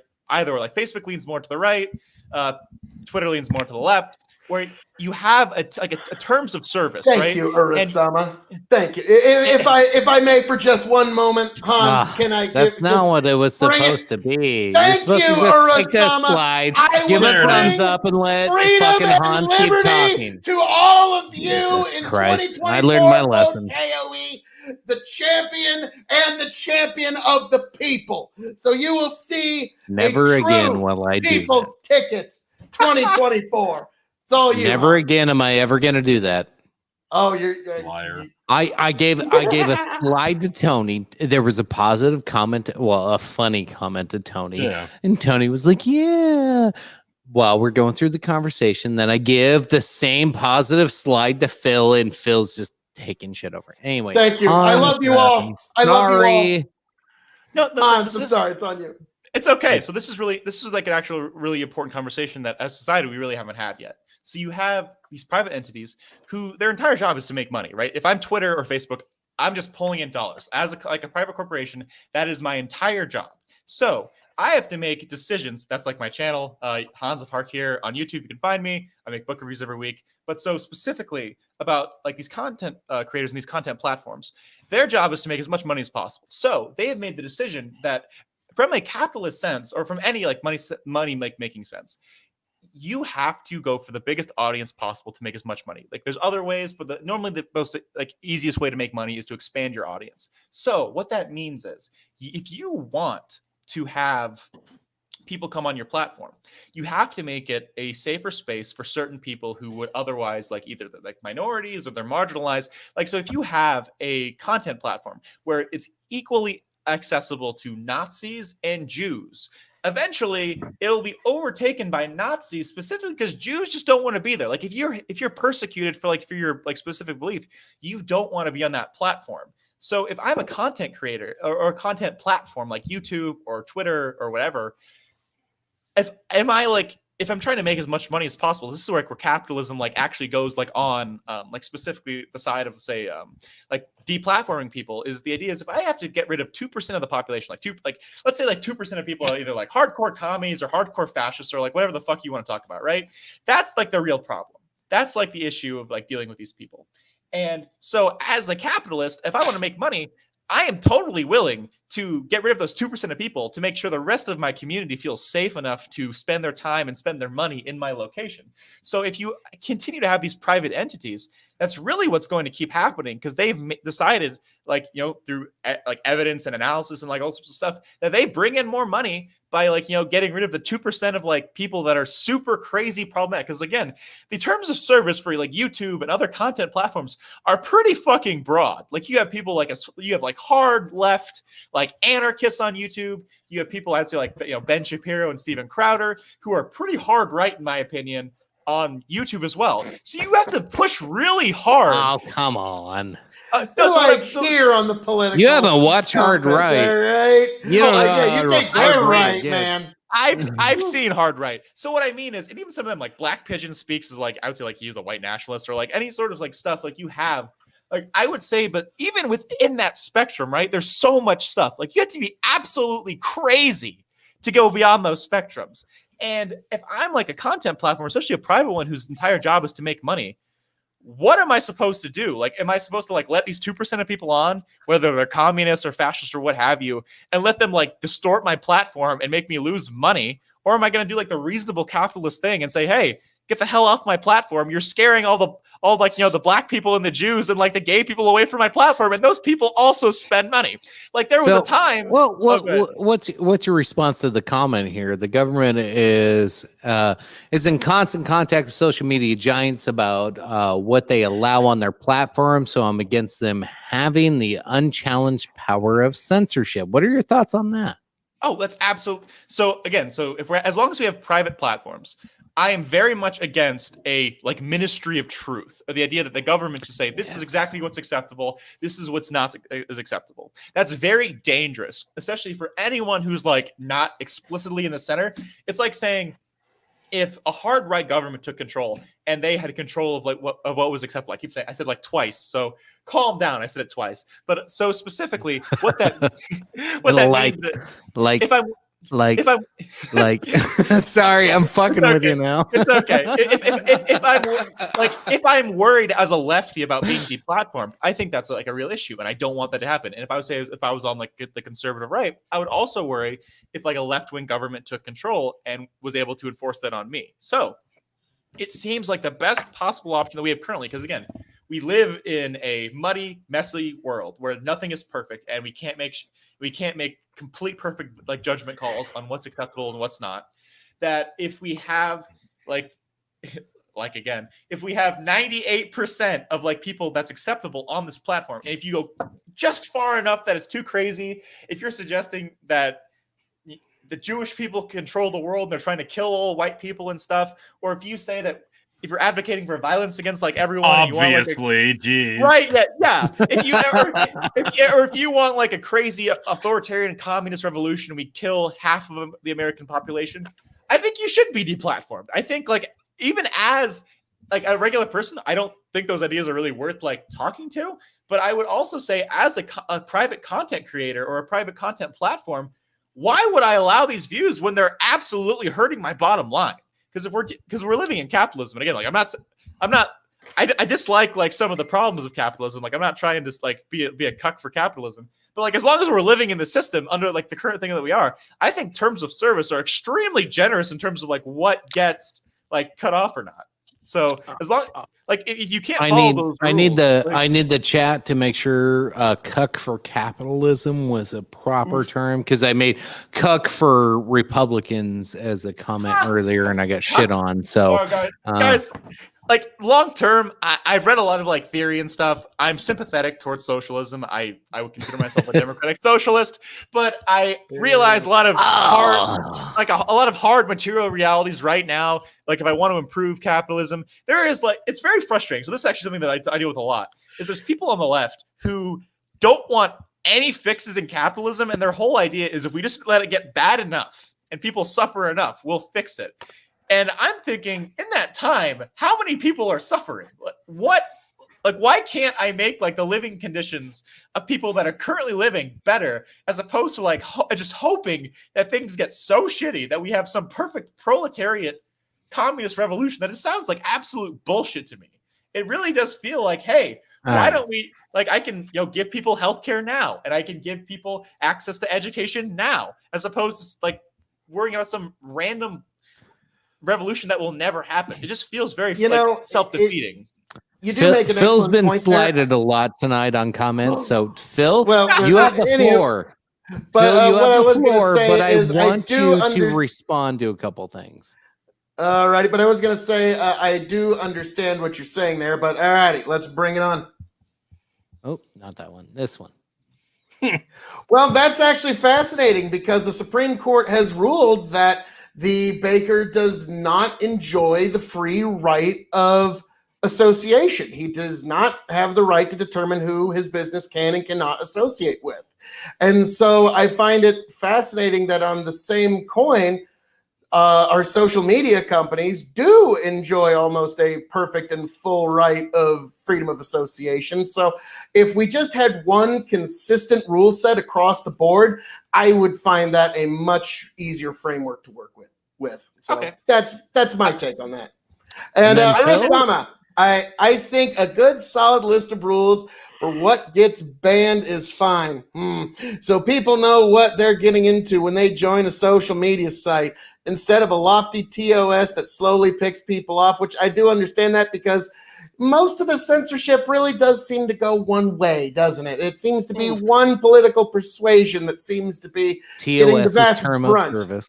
The vast brunt. I promise But anywho, that the over to you, media Hans. is not communist, Phil. I really promise you. They don't like me any more than they like you. I really do promise that. It's like when they ban different subreddits, Russian like they troll. talk about Russian troll. You Well, know if- it. I'm actually a CIA plant. I'm If here. it wasn't for the fact that the billionaires that actually fucking fund them for whatever reason idiosyncratically support communism and they support socialism, I think it's because they realize they'll be sitting on top of that pyramid too, and they'll have even more power than they did before. So that's one that, if you notice, like, boy howdy, there was I can't remember where I saw it, but it was a political cartoon where it was a guy with a libertarian shirt and he's pulling on a tug of war, and on the other side there's a guy with a hammer and sickle, and behind him is a dude in a Monopoly hat and a mustache. Like, wait a minute, what? What the fuck? Why is he helping? So I can't remember. It was years ago when I saw it, but it's just one of those things that I do find is interesting. Is that So then I can count on you to assist me in fighting concentrated power wherever it may lie, whether it's private or public sector. I think we can agree that then fixing these issues means we have less concentrated power wherever it may lie. Whenever you have concentrated power, though, Hans, you can always assure somewhere at some point the government has granted some sort of exclusive right or exclusive manufacture. So wherever you find it, even if you have a concentration of public power or private power, you just need to go to the public corruption. And so that's why a person like Where's me that corruption come from, Bill? Our government. Like, No, what but do you? like, why is it corrupt? Like, who paid the people off in the government to do that? It's a chicken or the egg thing. Like, I hate corruption, private or public. So what I'm Oh worried yes, about, and what I'm getting at is even the public corruptions that we normally associate, like monopoly, for example, those can I'm ready to talk monopoly policy. only really happen when a government grants exclusive rights or some sort of manufacturing privileges. Without a government granting that, you don't really have a monopoly because there will always be somebody ready to cut the price fixing agreement. And so you always have some jackass coming along wanting to undercut your good thing. And so that's why you kind of have to have a government to grant the exclusive rights in order to make a monopoly.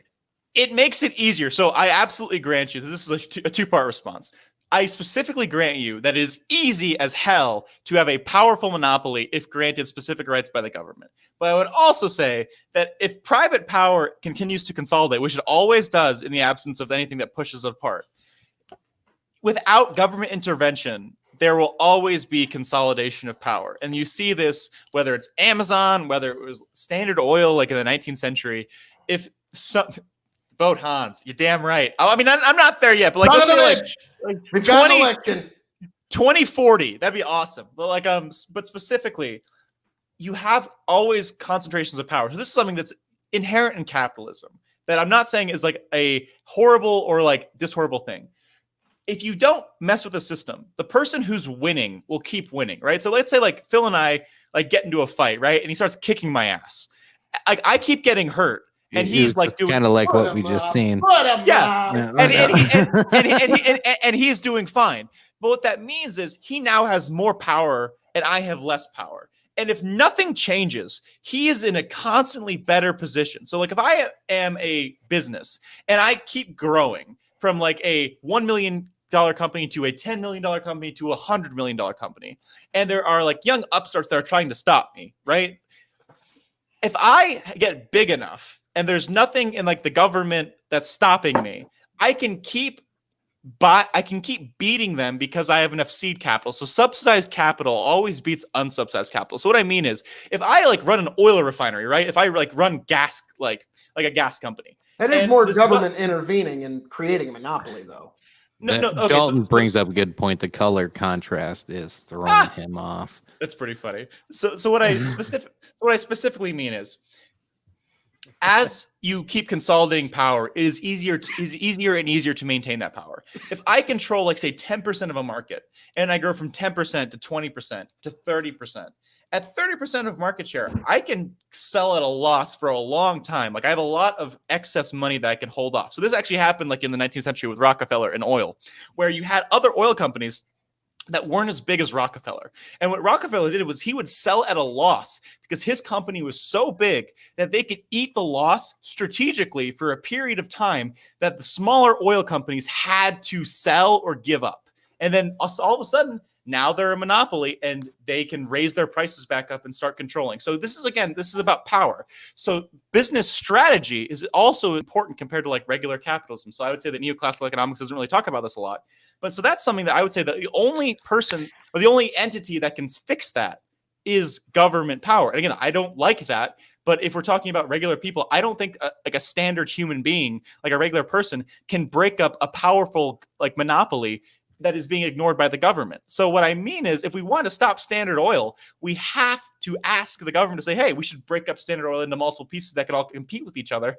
And if we have like people that are like, colluding with each other, you can break that apart. That's actually on the books. Like there was, this is actually really funny, that McKinsey, which is like a consulting firm, a lot of it's used by Democrats, but it's just high-end like business, corporate strategy and mercenaries.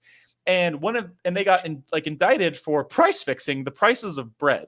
And so you had multiple bread manufacturers who were like, both agreed, like they met in a back room and said, hey, we're both going to keep the bread price at this like thing, and we're not going to like go below it. Even though we could both like undercut each other and make more money by being more competitive, we've agreed to not.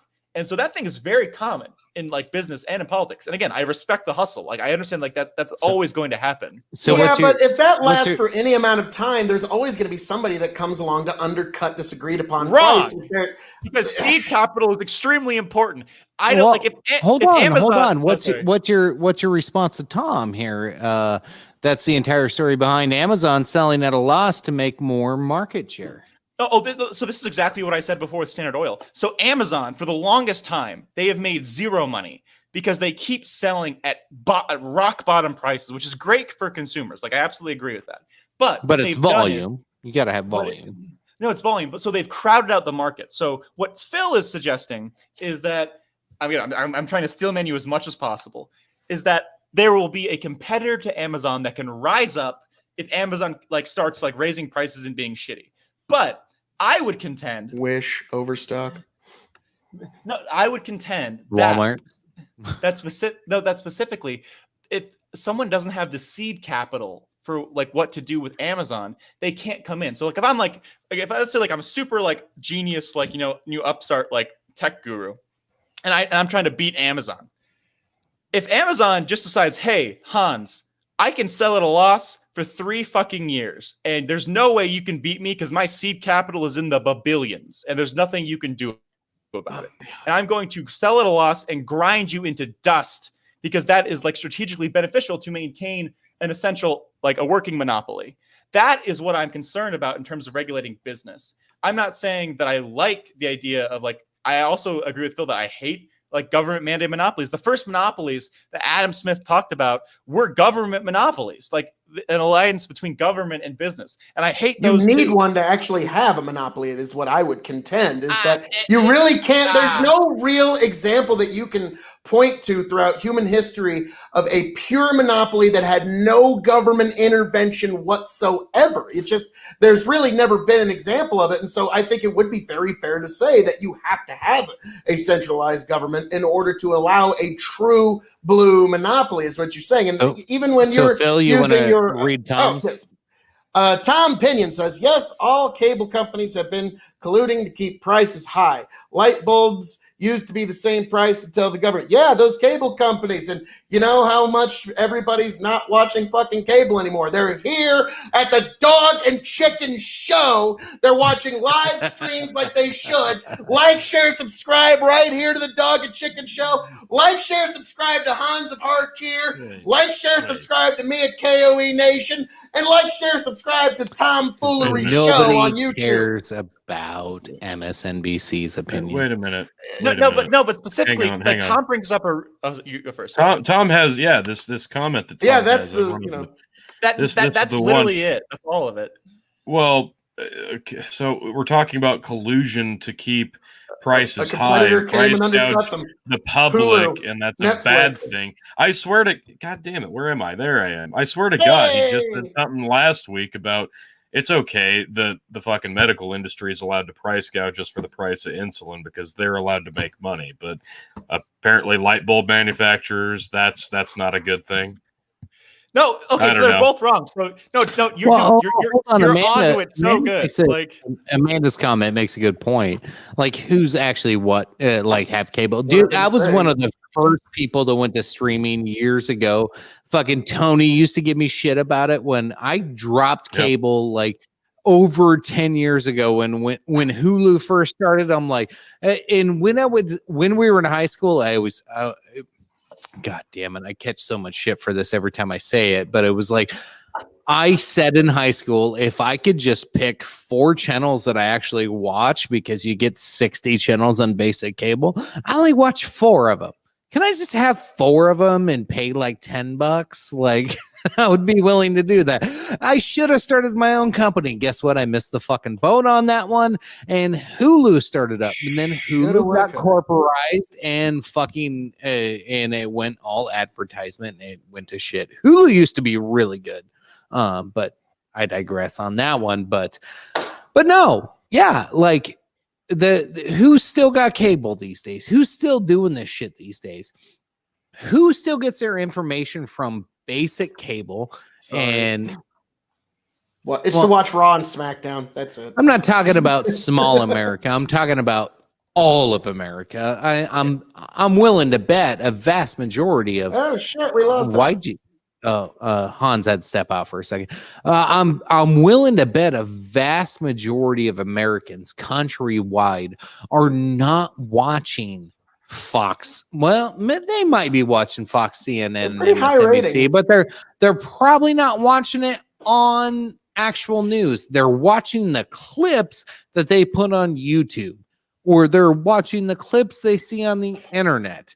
Most people don't give a fuck about basic mainstream media on a 24-hour cycle the way we're used to when we grew up. Like, and I say when we grew up, I know sounds a little old fashioned, but I grew up with a little fucking dial on my goddamn Back in TV. our day. Back in our day, I had a dial knob on my TV, and I had to pick antennas on a channel. I didn't have cable. I honestly didn't have cable until it was like fucking 14, I think. I don't know. I might have to fact check that. The era of the internet. But yeah, this is an What? Wi-Fi. No, it doesn't.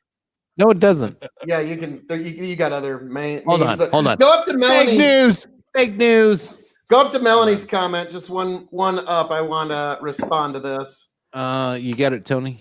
All right. What about power companies? According to Melanie Henry, they have a monopoly in their area, and you're absolutely right. And guess how they got it? It was granted to them by the government. No, not Obama, but just the government in general. Obama. And so that's my contention: is when people talk about monopolies, what you're really talking about is the government granting some sort of exclusive right or some sort of exclusive ability to manufacture, and they've given a company that. And so you're not allowed to start up Melanie's competition power company. You're not allowed to do that because the government's granted an exclusive monopoly. And so that's what I would oh my God. I would contend that to your statement, Melanie, is that yes, you're absolutely right. That is another monopoly, and grow the farm up. Scott. I don't disagree. It's a monopoly. I just don't. All right, grow the farm up. I'm like you, chicken. I switched to streaming only years ago. The way all of the highlights of sporting events and live news are now on YouTube. I'm thinking about dropping some streaming services. You what else do you need other than here at the Dog and Chicken Show? This is really all you need, folks, to keep up to date, to keep informed. Let's talk about that. You just need to be right here. You really don't even need TV. I have not had traditional Tom's Leafy cable. Green Turney Page books, and then come here to the Dog and Chicken Show. And that's all you really need, folks, and you'll be totally I dropped traditional cable when I lived in Beatrice over 10 years ago, Beatrice, Nebraska, or Beatrice, if you read it online. But I dropped all traditional like new or basic cable, and I went strictly to Hulu. And then here's the adoption of it. Like when Hulu first came out, it was all on demand. So when there was a live show, when it first came out, and like back then I was super lefty. I was your Hans back then. I was very, very I probably wasn't as smart as Hans back then, but I was. Thank you so much. I acted like it. I sure as fuck did. For Hans to eventually become Republican, it's going to take even more time. God damn it! Okay. Phil, you're losing the tactic here. I'm trying to suck him in by warmth, but anyway, making him feel one of the group. Good luck. I'm making it feel like one of me. No, anyway, no. Back then, like I felt very intellectually superior at the time. I honestly did at that time, and Tony will admit to that, and so will Phil. They both probably thought I was kind of a cunt back then, which it was. Hey, oh my God, 2 hours, 51 minutes into the show before I said cunt. But, Very nice. But Hold on, just hold took on, me I'm a not few done. years to convince chicken. Shut up. That's all. Hold on, I'm not done. But anyway, back then, I really had this concept of myself that like I really knew what was going on. I stopped watching cable and I went straight to Hulu, which at the time it was an hour after the show. You got to see it. So you couldn't see anything live at the time. This is at the beginning of Hulu, by the way. YouTube TV wasn't a thing. Netflix was still just shooting you DVDs. So like Hulu was like groundbreaking. It was like one of the coolest things ever of, oh, I can watch. And back then I watched Jon Stewart. KOE will change your mind. Thanks, Phil. But back then, like I was a big Jon Stewart fan. I was a big lefty. I was super, super progressive. I don't know if I was progressive. I don't want to go that far. It's like an I left the left arc, just like, oh no, like I don't think I was that far Yeah. left. I don't think I was as far You left as were a everybody. Kerry supporting you. Oh yes, don't even. I was You an thought anti-Bush John more John than I Kerry was a is not Kerry that far supporter. left. I'm super sorry. Like, He's but not. he's not. Like, He's really not. I was more of an anti-Bush than I was a pro-Kerry. But anyway, so I got on board with Hulu because I was like, oh my God, this revolutionary, this is what I dreamed of. This is what I talked about in high school. When I was a junior in high school, Tony, do you remember me talking about this? Like, if I could just like make a company where I could get 3 channels and that's all I wanted, I only paid so much. Hulu was exactly what I thought. And I got pissed about it because I was like, oh, well, I'm a douche for not doing this. And then second, I was like, well, I'm going to support it. Now it's turned into Hulu Live, which is cable. It's turned into YouTube TV, which is cable. Cable. It's cable. HBO Go, it's cable. DirecTV, it's DirecTV Go, Still which cable. is supposed to be, it's still cable. They're all just the same thing. So they're like, oh, it's so frustrating. And the prices you are jacked see- up now. Oh yeah, they're terrible. It's $50-$60. It's still cheaper than cable, Prime like for a new traditional. competitor to taxes. come in and undercut them. Prime You don't have to pay Prime the Pickens. taxes or the fucking box fee. coming in at But 20 you bucks. still have to have a good internet service, so you're still paying $100 a month for all the bullshit. There you go. So this gets back to my original point of even when you have Oh, somebody he who shoots comes down up- the fireball. when shit comes up, I like and cinnamon. you, This was all from tonight. Like, imagine Oh, how wow. like smart I am when I'm sober. This is yeah, no, nice. no, actually, Nice. you're Hold smarter on. when you're drunk. Jesus. Don't let anybody tell you otherwise.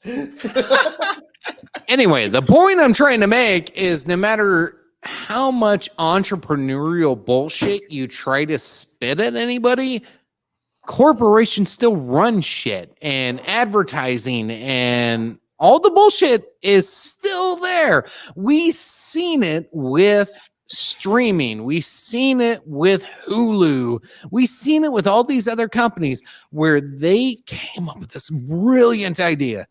Whether they sold out or not, that's beside the point. It's that the industries you have today that hold all the power are always going to buy it out and always going to overpower you with money. That like Phil's going to hate me. That's my only fucking argument with anything. We can never have change in this country If I may. because like the powers that be will not allow it. ooh. All right, let me If I give may, you one some moment. like much. Okay. One moment. All I'm going to say before I let Hans go is what I would say is just a very quick retort is all corporations, too big to fail corporations at one point started as one of those small little corporations of just 2 guys at a kitchen table or somebody in their garage. And almost 98% of all corporations that have ever been formed have eventually closed their doors and folded up. So there is an ebb and flow that comes to the market. And so I will yield the rest of my time. That has nothing to do with anything. Hold on, No, real actually, quick. that's exactly what you're talking about. That's actually a No, good it point. doesn't. It's Thank stupid. you. To me, that's stupid. And then Tom's comment Well, here to I'm me sorry, is you're even wrong, dumber. Chicken. I'm sorry. You're allowed to be wrong once in a while. It's all right. Tom's comment's even dumber right here. Cable means it runs through your house through a cable. Okay. But anywho, Hans, what you got, sir? Okay, so specifically, I like this. Shut up. Leave Tom alone. Tom, so- shut up. So there's like Leave multiple Tom types. alone.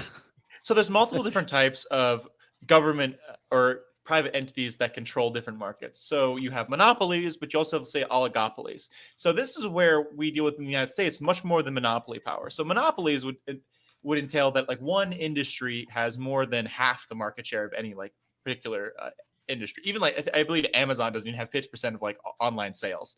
It's pretty like crazy, but it's not that big. What we really have is oligopoly. So when you're talking about cable companies or online streaming services, the idea is that each one has a specific product that people want. So most of the headline shows are on one streaming service or another one. So the idea is originally when they were undercutting cable, Netflix used to have a crazy broad selection like in 2012 and stuff. So, but now, like say you have Disney Plus, you have Amazon, you have Hulu, you have Netflix, and all these entities have diversified. All of them are trash. No, but like that's because they have an oligopoly, which means that you don't have independent streaming services where that could like say come up and fulfill these content goals. And this is something that is very much ignored in capitalism and like capital studies in general. So when Phil talks about say like 98% of companies that close the doors, I absolutely agree. That's also a sign that some of them have been around for a long, long time. So some that have disrupted the market like Facebook or Amazon have been around for say 20 years. And like that's not a lot. But other companies like AT&T, General Electric, these companies that have massive market shares and have consistently had massive market shares, they've been around for decades, if not over a century, and especially in American politics or American like economics. And so what that means is you have these companies with concentrated power that have gentlemen's agreements with each other, whether it's say whether you have two internet companies saying, oh, hey, AT&T will take Philadelphia and Comcast will take Pittsburgh, and they stay out of each other's ways. And you would say, hey, under general capitalist, like general like neoclassical economic theory, if I can make more money by like expanding to like this place, why don't I do that? The thing is, both companies have agreed that competition is a death knell for profits. And this is something that Warren Buffett, like one of America's most successful investors and billionaires, have said. Real quick, right there, real quick, you're already throwing that they're cutting the throat of the little guy. Am I wrong on that? Oh, absolutely. So when we're talking about like when I speak about specifically seed capital, what I mean is it takes money to get these companies started up, right? Like if no matter how brilliant I am, like you say like 400 fucking IQ, big brain Hans. If I want to start something that will stop Amazon. Oh, easy Hans. Calm down there, buddy.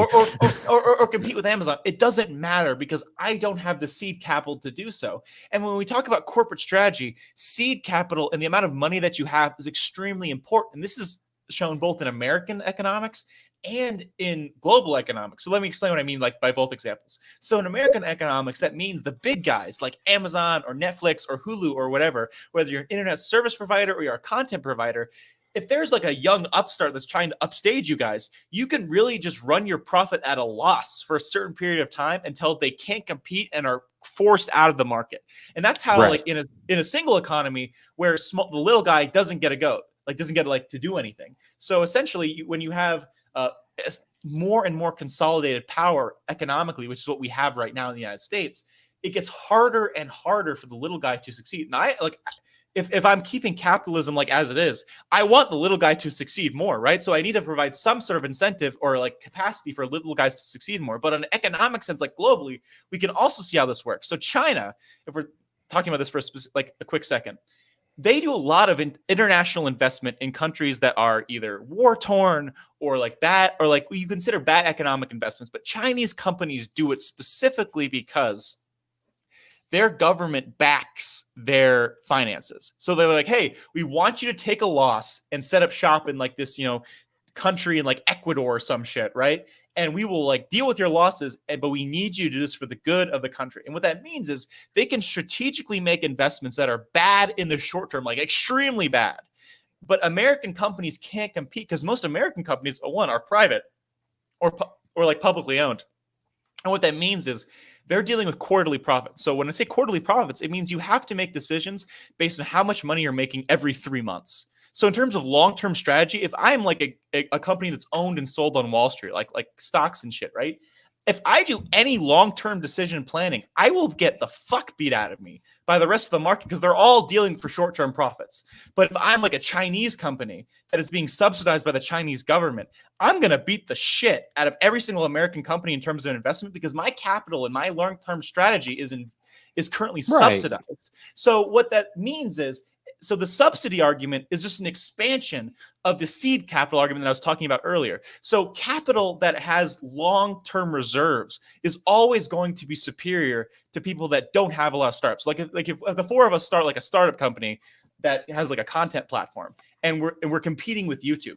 YouTube is currently free, but if we were competing like with Hulu or Netflix or someone with subscriptions, and we started like potentially damaging their market, they could simply say, hey, we have enough cash reserves and enough relationships with like certain bankers on Wall Street and the financial industry to say that, hey, we can run our service at a loss for a whole year or however long it takes for us to give up and our finances and our servers to not be able to be funded.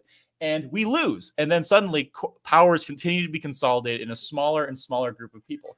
And so if I want like a more fair or more like competitive capitalism, I really am pushing to break up both monopolies and specifically in America, oligopolies and different people who are fighting inside or like colluding inside our economy, whether it's like defense contractors or whether it's internet service providers or whether it's content providers. If we want the little guy to be able to succeed, we have to like harshly fight the private power that are trying to consolidate. Again, like I respect the hustle. I know exactly what they're doing. Like they're like, if I was like the head of Comcast, I would be doing the exact same thing because it is in my best financial interest. Now, if I may, just a few things I'd like to posit there is, even with if we were to go along with this thought experiment entirely and grant every single part of it, it's not a thought experiment. That's what's actually happening. It's still the little guy is actually bringing prices down for the consumer, regardless, even if this company is they're getting destroyed and put out of business. Yes, but regardless, there will be someone coming along to try and grab that profit because you're saying you need seed capital. But I mean, Hans, if this is the level of profit. This is the level of hang on here. If this is the level of profit that these other companies are colluding together are getting, and somebody comes along with a business strategy that, look, I can still make this much, and there's still this much profit, you're not going to have much of a problem getting an operating note. Like, here's the problem with any business. You have to have a certain amount of capital depending on the type of business. And if you don't have the capital, maybe I would be the best person at a certain business, but I don't have the capital for it. So then I have to go chase it out, whatever. And we can argue how to do that. But I could waste a year and a half chasing after that capital, start up a business, and then a big conglomerate comes in, shuts my ass down because I just can't compete with them because I can't take a loss. I can't take a loss for a year. When you start a new business as a small business owner, you're going to take a loss for 3 to 5 years before you can actually take any money in yourself. Like the only money you're taking in for yourself is through taxes. Like you gotta be fucking pretty goddamn smart to be able to make this shit happen. Like that's the fucking problem with a lot of what's going on. I have no problem with capitalism. Yes, I want people to grow, but when there's no parameters on anything, there's problems. Capitalism included. If you don't have parameters on capitalism, it's gonna shut down not only the lower class, but definitely the middle class. Like Phil, do you not agree that there should be parameters on anything, like including capitalism? So what do you mean by parameters exactly?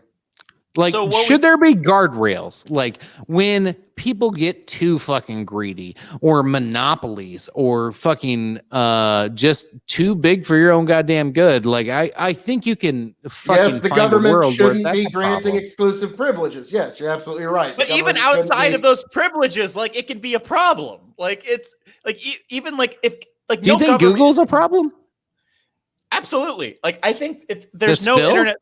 Oh, Oh, do I think Google's a problem? I think it's a problem that they changed their motto from "Don't be evil" to "Be good." Do Yeah, you I think do. do you think they're a monopoly? Oh, that's kind of a tough one because there's always going to be somebody trying to compete against them. Like, for example, Facebook. I don't really worry about Facebook Do too you much. think they because should about- own YouTube? Hang on, because they're about 3 rule changes away from being MySpace, and we're all going to jump onto something new. Do they own YouTube? No, they're not, dude. You've been saying that for a year and a half, and it hasn't happened yet. So Give it that's a some time. bullshit claim Give at it this some point. time. Oh yeah, But- MySpace was never going to I've be given it on a year and a Apple. half. but Phil, specifically, even like not talking about monopolies, if say 3 or 4 companies control a majority of market share and they can actively collude to stop like any like little guy from like succeeding, do you see that as a problem for the health of capitalism? Because I absolutely agree that like competition is super good, like the like lower prices Yes. for consumers. Like I Yes. fucking love competition. My I biggest understand problem- your question is just it's never happened before without It's government currently granting. happening. I don't know what to tell you. Like, like It I don't- happens all the time. It just gets bought out. let's like market like I can like find market share like things of like the biggest companies for different industries. I can show you that right now. And like I think there's a problem with government incentivization of certain industries. Like I don't like that government subsidizes like our biggest like oil and gas companies. I think that like absolutely disincentivizes competition. But like if we're going to I pick agree. winners, no, so like again, so I absolutely agree. But so what that means is like even though we like personally disagree like on like our like where we are in the political spectrum and shit, what that does mean is we agree that current capitalism, like as it exists in America, can be made better, whether it's by making competition more effective, whether it benefits little guys and startups as Yeah, opposed it's to big guys. good right now. We can improve on it. Okay, Yeah, if that's the framing there, I have no problem with that. If any system that we have that we run on can be improved, it doesn't matter what system. We're humans. Nirvana is not for this. So, world, and Phil, that's- how would you improve on it? How would I improve? Well, me personally, I would. Including the voting Tell me. system. Oh yeah, God, we'll get there. We'll get there.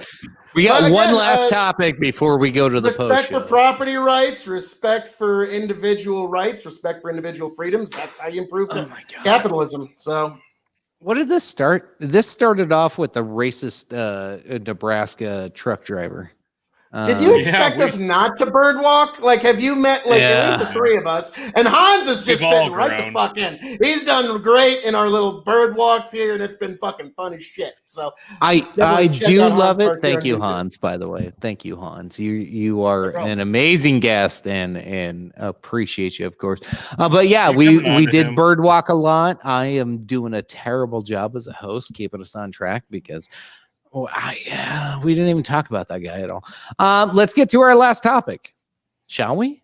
Are you Yes. guys, you guys down? We ready to move on? I want to know, what is it? Oh, What's the topic? God. I've forgotten. It's been so long.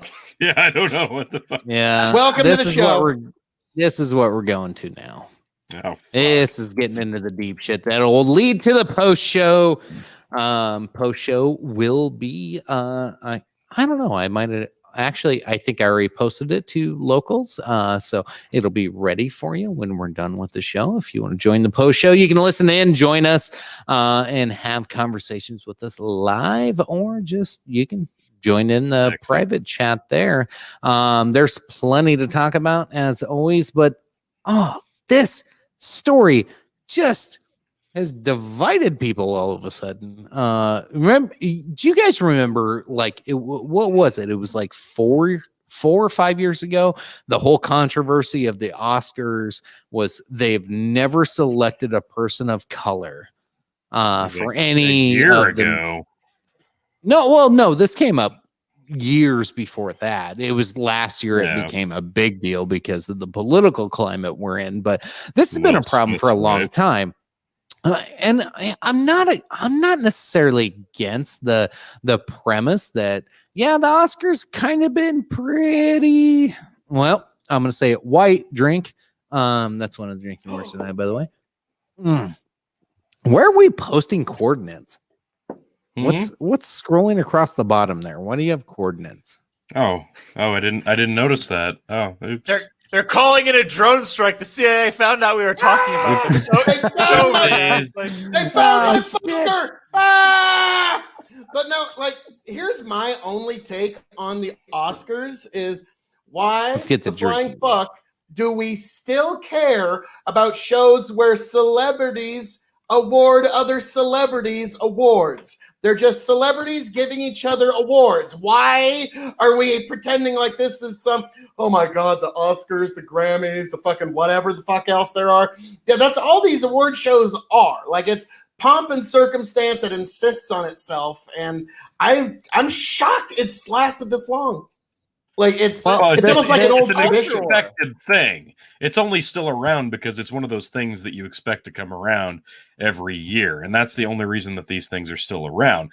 Look at what Ricky Gervais did earlier this year. He's hosted the fucking the Golden Globes, was it? How many times? 5 fucking Another one times. nobody cares about. Yeah, exactly. Nobody cares, so he doesn't care.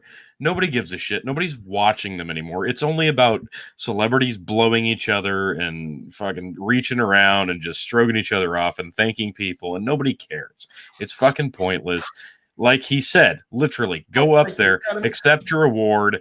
Don't thank anybody. Just accept your award. Nobody cares about your fucking politics. Get off the fucking stage.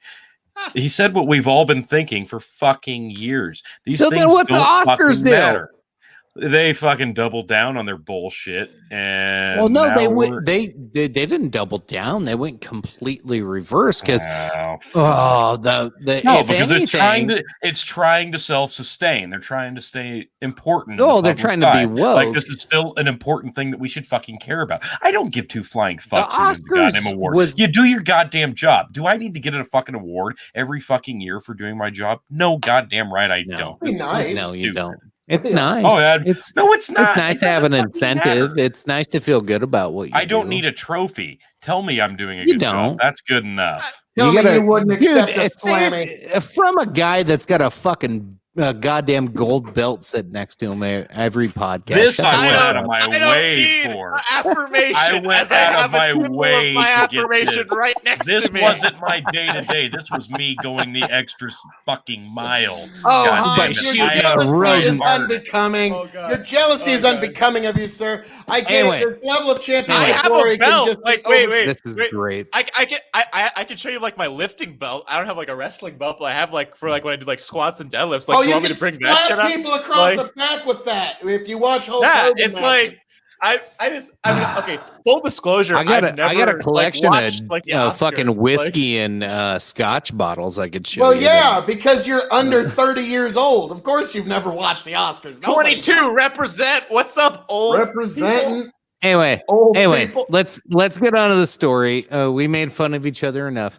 Here's what the Oscars. So the prior story to the Oscars was they've never given awards to people of color or women or it's a very, very select group of people that actually get the Oscar award for, I think it's like Best Picture.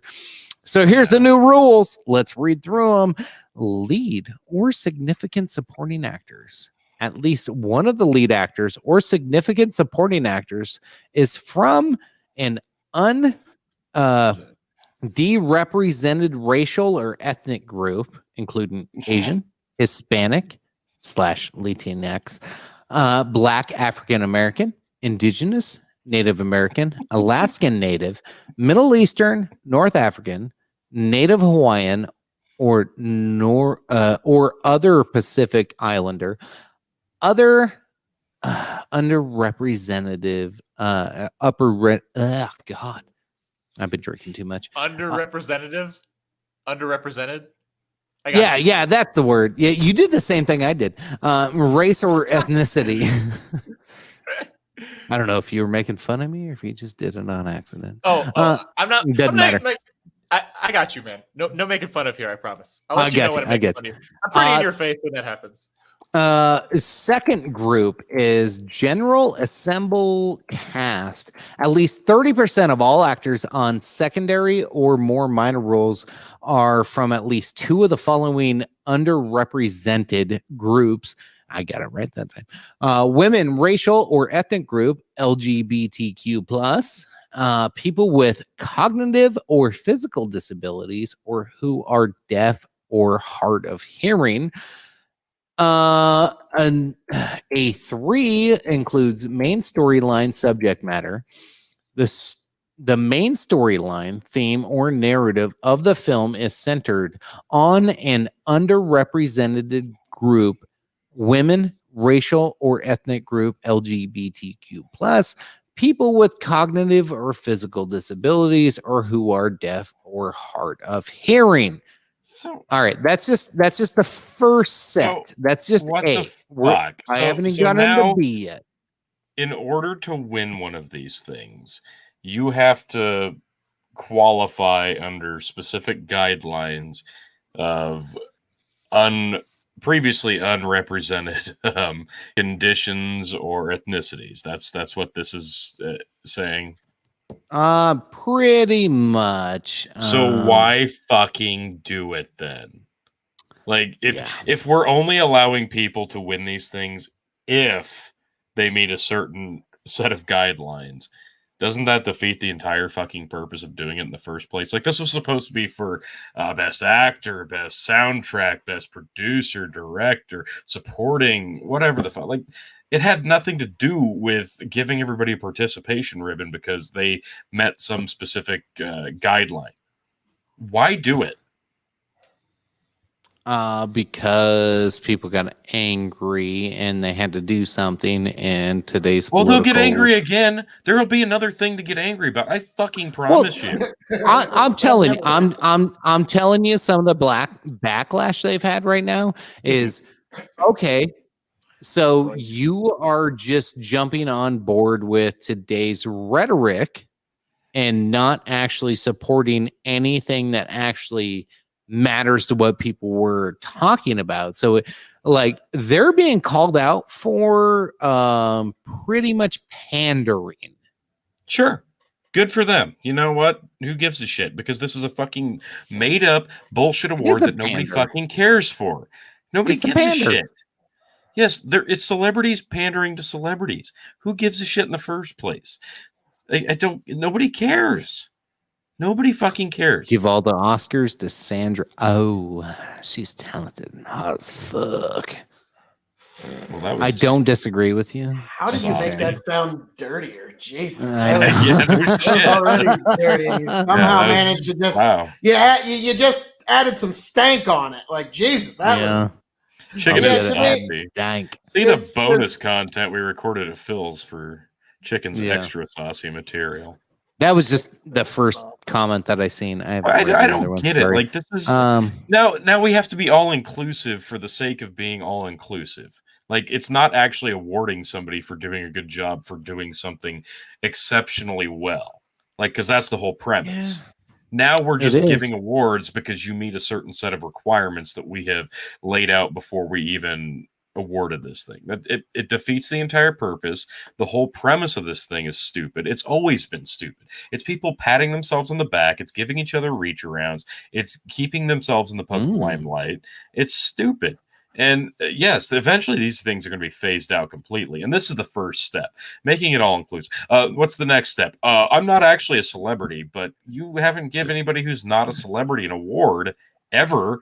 And that offends me. So what's the fucking deal? Well, next year it's going to be, well, here you go, chicken. We have to give you an Oscar because we've never awarded somebody an Oscar who wasn't in a movie and didn't deserve one, but we why, have thank to do you. it. Why, thank you. I deserve one. Let me give my acceptance speech. Let me thank my producers, my writers, my incredible Supporting co-host, cast. supporting Yes. cast. Yeah. No. Oh yeah, I forgot about you guys. Sorry. Prick. No, that's what all of them are, though. Like, oh Jesus. I knew he was a prick from day one. It was just a matter of time before he became a prima donna. I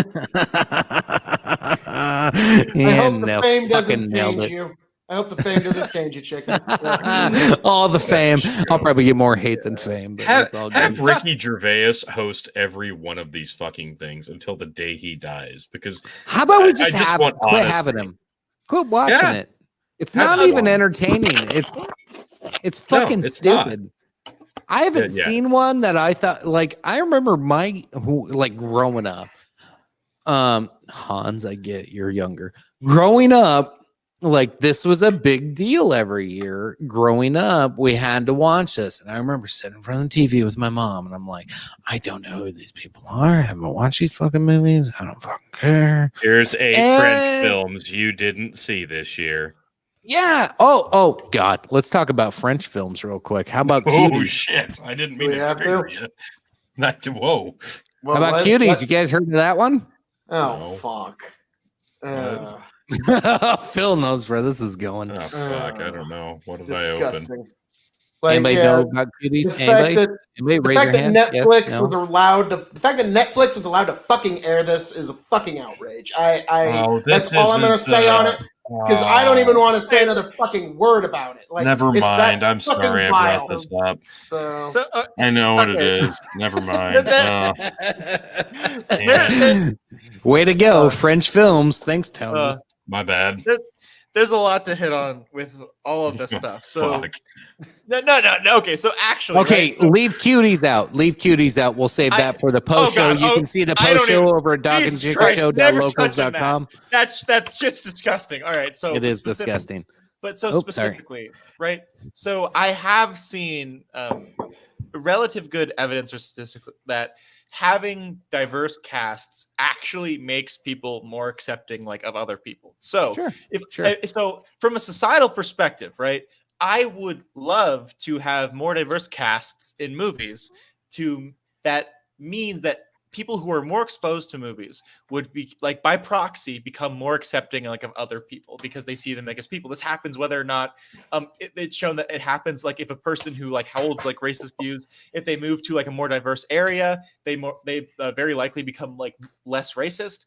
People who, like, watch, like, diverse TV shows become, like, less racist. So from a social perspective, in terms of like a cultural, like, shift, I am very much in, like, support of having increased representation for the societal benefit of having that. So from a moral perspective, I absolutely agree that a lot of Hollywood people are, like, they're just absolute bullshit. They're all, like, virtue signaling assholes. Like, I would say that majority of them, like, they support social causes but not, like, economic causes because, like, it personally doesn't benefit them.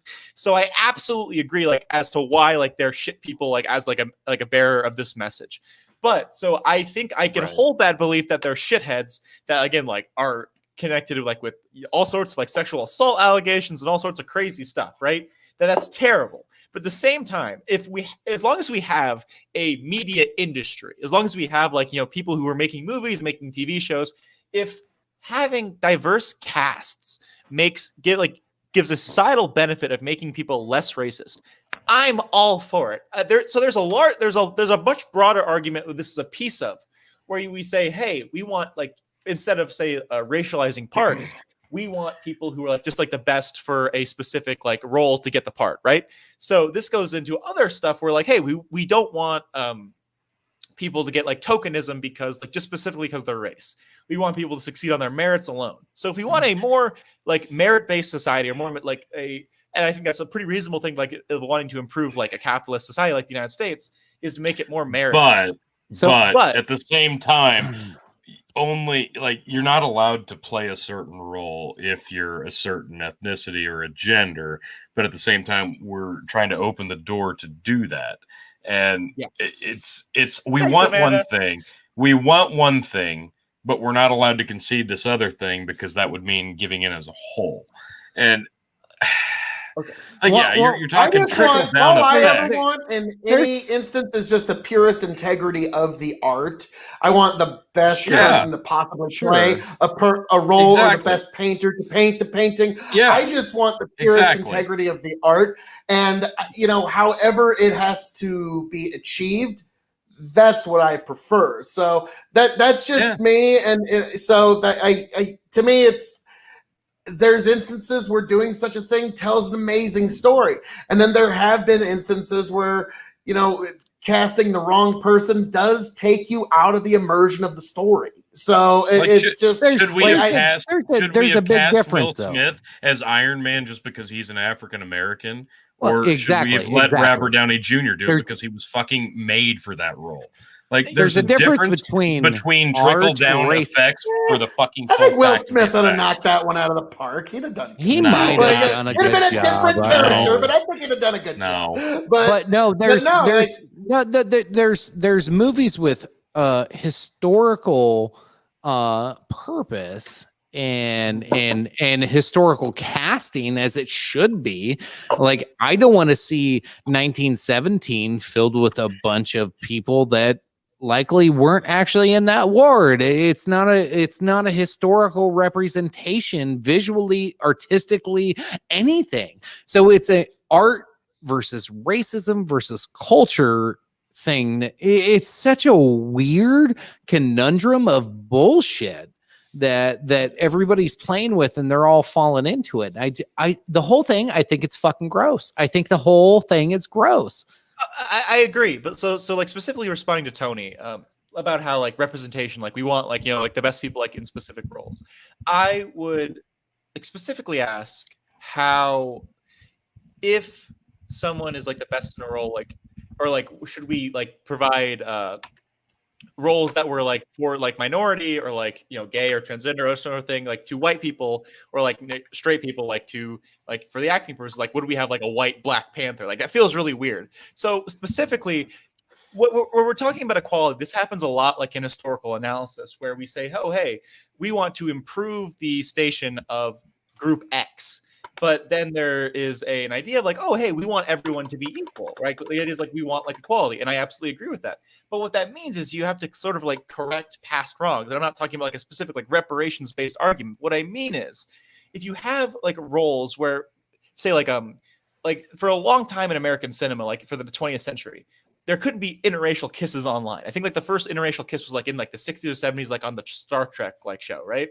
So specifically, that means for a long time, the leading lady for like a movie couldn't be a Black woman or like a minority woman because she wouldn't like fit like the accepted roles of like what's happening.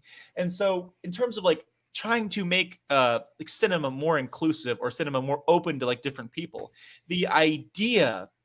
Yeah, R.I.P. Chadwick, Wakanda forever. But the idea is that for a long time, specific groups of people have been sort of barred from interacting in these industries, and to allow them to interact, sometimes that means they need a bit of a push. So, like, here's a specific example of what I mean for like long held like systemic like bias or racism, right? So let's say you have like a population of people, and for a long time they weren't granted certain like economic rights. So let's like the best example is like African Americans in the US, right? So from like 1600 to like 1860, they could have, or natives, like they could have been owned as slaves, right? And then from 1860 like to the civil rights movement, they didn't have full like economic rights. So they weren't like included in the GI Bill like after World War II.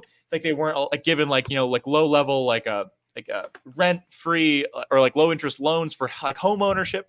So for a long time, these groups have been like essentially like they weren't given the opportunities that other groups were given.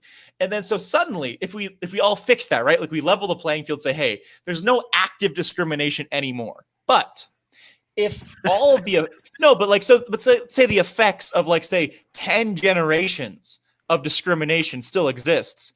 Like if my grandfather, right, was like, say, like Black, and he like was from the Jim Crow South as a slave, like a former slave family into like a sharecropper family, he wasn't given the rights that say like my actual white grandfather like in the North was given in terms of like home ownership, in terms of loans. So if I don't have that seed capital, again, this seed capital is very important, like in like also like this issue, where like my parents have a house, I think right? this is more of a class issue than a race issue. No, the way okay, you're so framing it.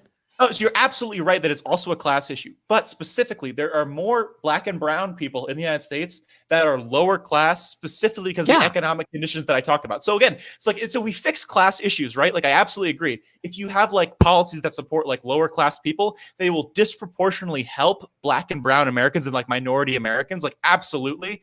But I would say that part of why they're more helped by this is because they've been hurt long term by other like instances. So when we're talking about like having minority representation like in media, this is a very small like subsection of like an overall like societal problem.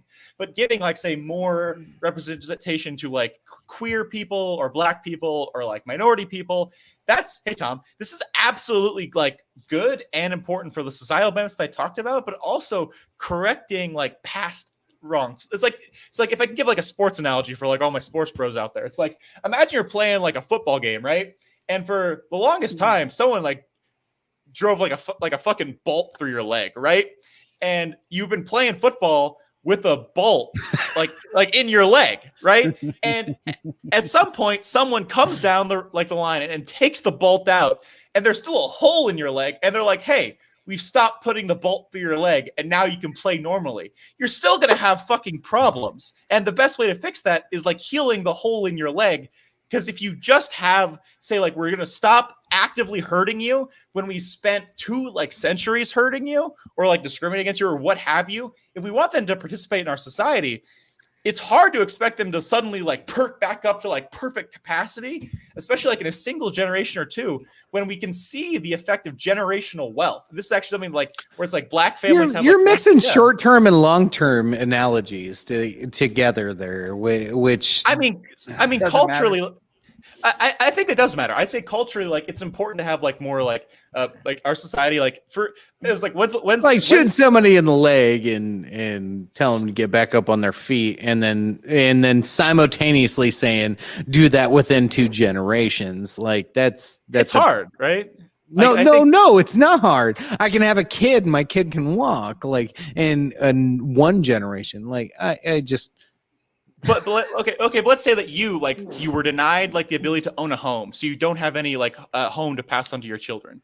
Let's say that you have a job that you weren't able, like a good paying job that you weren't able to possess because of like discrimination because of your race, and then all of a sudden, so you're raising a child with less. So does that money happen today? Like what's the basis for this? There's like, currently that actually happen today. Yes, there's currently like all of these studies out that continuously say like if you have a name like Shaniqua or if you have a name like Jamarcus or something like that, then you're less likely to get a job. And they'll put out thousands of applications with white sounding names they have? like John and Ashley, and then they'll put out Shaniqua and Jamarcus and Shaniqua don't even get callbacks, whereas John and Ashley do. So it's not even like you're getting denied the interview once they see your race and they see your color. It's that they see that in your name and they don't even call you. Ignorant stance on that, because what if Shaniqua's Facebook profile shows that she goes out and is involved with an Antifa protest when John they do, but this is definitely an issue isn't. En masse. This is like a massive issue, like across the entire United States. It's not just 1 or 2 people, because So John it's and a Ashley are just as stereotype likely. issue? Yes, John and Ashley are So are just as likely stereotypes to have. real? So I'd they like are to see that stereotypical. study sometime, Tom. If you'd provide that sometime after the show, I would love see that. to. Yeah, that's I'd fair. love But, to. okay, so a more concrete example of what Tom's talking about. You can look at, say, the average or median black family wealth versus white family wealth in the United States, right? So this is like how much people like pass on to their children, like what kind of resources those the children have access to. So this is a study from Fired. No, hear me out. So this is a study from like February 2020. And it's like the average wealth of a white family is about 170K. That means like your house, it means like your cars, so all sorts of things, right? So that means that you most likely own a home and you most likely have other kinds of financial assets. The average wealth of a black family is about $17,000, so 1/10 of what a white family has. Why so is it? Because of literal generations of like I can show you like a line graph of like all the different things that have happened to like to black families like in the 200 like the 250 When's the years. biggest drop off? Well, I mean, the simplest year?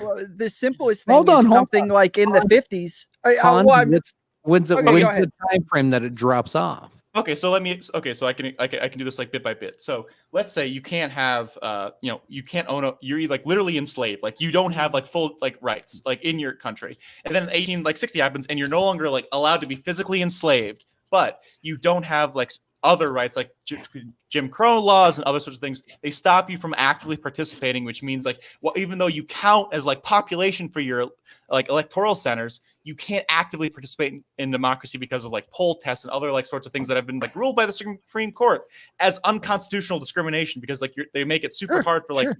So that happens, right? So that's like 2 generations of that, and then you get to like World War I, and then specifically World War II. So World War II, following World War II, you had the GI Bill because like everyone fucking participated in World War II, right? So you had white families that were able to get college educations and very low interest housing loans to purchase homes. Like you have the greatest expansion of the middle class. Home ownership, yes. Yeah, home ownership after World War II. Black families were not given that right. So that means your great-grandfather, now, this is 3 generations ago, you were not able to like buy a home.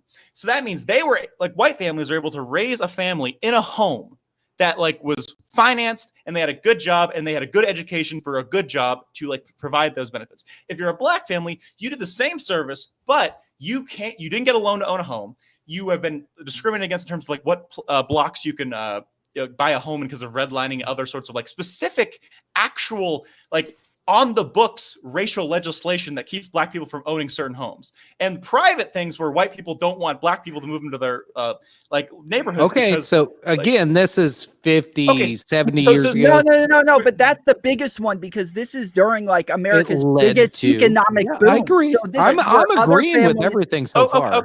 Okay, Yeah. cool. So now we move on. So the next generation from like 1940 to like 1970. So we finally get civil rights like in the 60s, right? So they're full like citizens. They've been protected constitutionally.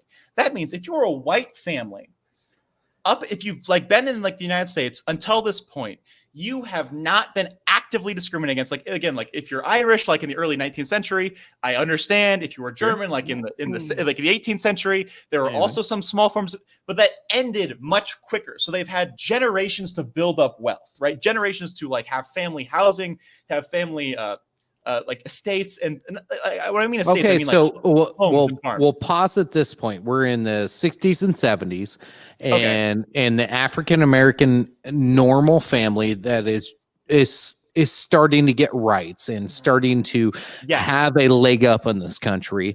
They're behind.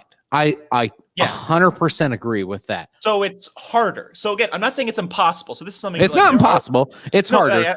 Everybody else has a leg up on them. I get it. So what I mean now, specifically like in economic context, right? So when we're looking at aggregates, which mean like averages of people, right? So when I say the average black family has 1/10 the wealth of the average white family, what that means is unless we are willing to hold the position that black people are like genetically inferior, and that's why they have like 1/10 of the wealth of white people. Hold on. Where did that come from? He's saying there has to be a reason. That's all he's saying. There has to be a reason, and the reason isn't that they're dumb. But we're assuming that is the reason. No, we're not. We're saying there's economic history that we can look at and say this is the reason. And if you don't believe this, your only other reason to go to is to just say, well, they're just dumb and they just can't succeed in America because they don't understand. So it's the prior economic reasoning. Yes, it's called like socioeconomic like a factor. So the idea is like prior 60s. Right. So prior 60s, so you had all these things. And this is actually something that like that's shown like relatively like well today, where you have black immigrants from like Nigeria, right, who are doing very well economically. And that's because they immigrated and they came from a high economic class in their own country, and they came to the United States with money, with seed capital to succeed. Like if I'm a Nigerian doctor, right, and I immigrate to the United States in like say 2010, that is a very different circumstance than me being dragged across the United States, like across the Atlantic in like the 1800s and given to like a slave plantation and my descendants. Okay. There's a big piece missing here, and that's whatever family you grow up in culturally, you're going to keep those same like norms, you're going to still have those same problems. So like if my parents didn't go to college and they're plumbers and they're, you know, builders and things like that, then they're less likely to have a child that they're able to pay for college, and they're all well spoken. And I grow up maybe in a trailer park where like my idea of the way things work is completely different, and I have a different different kind of grammar that I use, and I have different expectations from me and my family and my neighborhood. And so this is the same for somebody in a trailer park or somebody in the ghetto. They both have these same problems. The difference is that the person who's in the trailer park is in this situation just because of financial problems, whereas the person who's in the ghetto is in there because of race and financial problems. So they have twofold what that's causing this sort of thing. So I grew up in a nice family. They're all well spoken. They all went to college. They're all well educated. I grow up with family that is teaching me my entire life how to get along in society and how to succeed. Whereas somebody who's growing up with parents who might be drug dealers or rappers or prostitutes or whatever else, and they're working on the black market. Rappers? I'm just saying that they'll have a different kind of grammar that they use, and a different way of speaking, and a different way of talking to people, in a different way. It's like a different all of these culture. things. Yes, it's a different culture, and this culture is not beneficial to somebody who's living in America and trying to succeed. And I would go like beyond that and say that culture was specifically made from their previous circumstance, right? So like African American culture in the United States is like, I'm not an expert on this. Like I don't pretend to be. Hates rappers. I would say Tom hates rappers. So why would like this happen? Likes Right? Nickelback. So it seems like the best reason as to why this like is taking place is you have people from generation to generation with less resources, right? So it's like, so let's say my family. So if we can look at my generation specifically, right? So what date are we on now? Because you were giving us a historical timeline, and we're past the 70s now. We're in the present now. Right. Okay. So let's do a direct line from the 70s till now. So we just hit the 70s, right? We have full voting rights. Like there's no actual legal discrimination anymore. So the majority of Black America has like, at this point, they have zero assets. They were not given like educational benefits. They have not been able to build up like wealth during the middle class like expansion period, which was like the greatest period of growth in like American economic history between like the 50s to like the end of like the middle of the 1960s. Like that was like the period of growth where the middle class exploded. So they didn't get to like join in on this middle class explosion. So they're lower class in terms of economics than like the majority of white people. So what that means is there will be some people that are no longer held down specifically that they will now finally succeed because like they're not being held down. It's easier for them to become like, you know, billionaires and millionaires and all sorts of shit, right? But what that means is if I'm an average white kid, right? Like I consider myself like slightly above average as like a white kid. I grow up like, you know, in a relatively like a tame household, or let's use my mom because this is a better example in terms of like age, right? So she grows up in like, you know, a small town. Nothing is really stopping her. One of her parents went to college, the other one did not. And she was able to, you know, succeed and go to college and like do well for herself, get a communications degree. And now she works like, you know, a comfy middle class, like lower middle class, like lifestyle, right? That's totally normal. If I'm a Black woman, neither of my parents, or like a Black person, neither of my parents went to college. They don't own the home or like the place where I'm currently living in. So now they have to pay like for rent. Like it's unlikely that like they have like the excess funds like to send me to college, which means I don't get a college degree, which means like I'm now trying to raise like whatever children I end up having on like less income than like that white family. So this is only two generations. Like the 1960s until today is like two generations, 2.5 if you're being super generous. And because of redlining, it's your entire neighborhood. So it's not just your one house where you're poor and you're disadvantaged. It's your entire neighborhood that was targeted by banks to say, we don't want investing here. We don't want more jobs here. We don't want anything going into these areas because these are undesirable areas, and they're undesirable because of the color of the people that are living in those areas. And they've been like specifically discriminated against. So again, look what Amanda's talking about. The entire area didn't build wealth. Sorry. Okay, it's okay. So can you bring up Amanda's comment, like what she just said? Like this is actually really important. So what I mean specifically in terms of like how we fix this problem, right? We have successful like minority like businessmen, successful minority politicians and stuff. But the current system as it exists means that you have to be better than average to like succeed in it, right? So I'm not saying like at the ends of the spectrum, right? Like you have super successful Black people like Tyler Perry and stuff, right? Like super successful people. Like Obama. It's entirely like Obama, like Oh, it's entire God. like it's entirely possible. So what that means Triggered. is I'm like, Triggered. but like if I'm like an average white dude whose parents, like both of which like either went to college or like had like a solid middle class job, I'm much more likely to get a middle class job. But if both of my parents, as like a Black person, like they live like in a home that they don't own and they both don't have college educations, I'm much less likely to both grow up in the kind of household that encourages like educational like experience and like job training and stuff, and I'm much less likely to go to college. So yeah, this is only 2 generations like from like when we've had the heel on the boot of like the Black people of America. So if we're dealing with like that sort of thing, I'm not saying like we immediately give like every African American like $1 million, right? What I am saying is if we want to make our society more fair or more just, we have to find some way to give them more opportunities that, again, will disproportionately help poor people. Which So will today, oh yeah, today, what opportunities are not available that you feel we need to grant? Well, real Anybody, quick, any disproportionately, okay. whatever. Hans, like, you and I might disagree here, but I would say that there are still lots of things that impact the Black community currently that are still in place right now. So things like welfare, they incentivize people to not grow up or not have 2 parents in the household, and people who grow up in single parent households are like 70% more likely to grow up in poverty. yes. And they're also more likely to have children in a single parent household, which means every time you have 2 kids, you're doubling how big the problem is within your own community. If you're on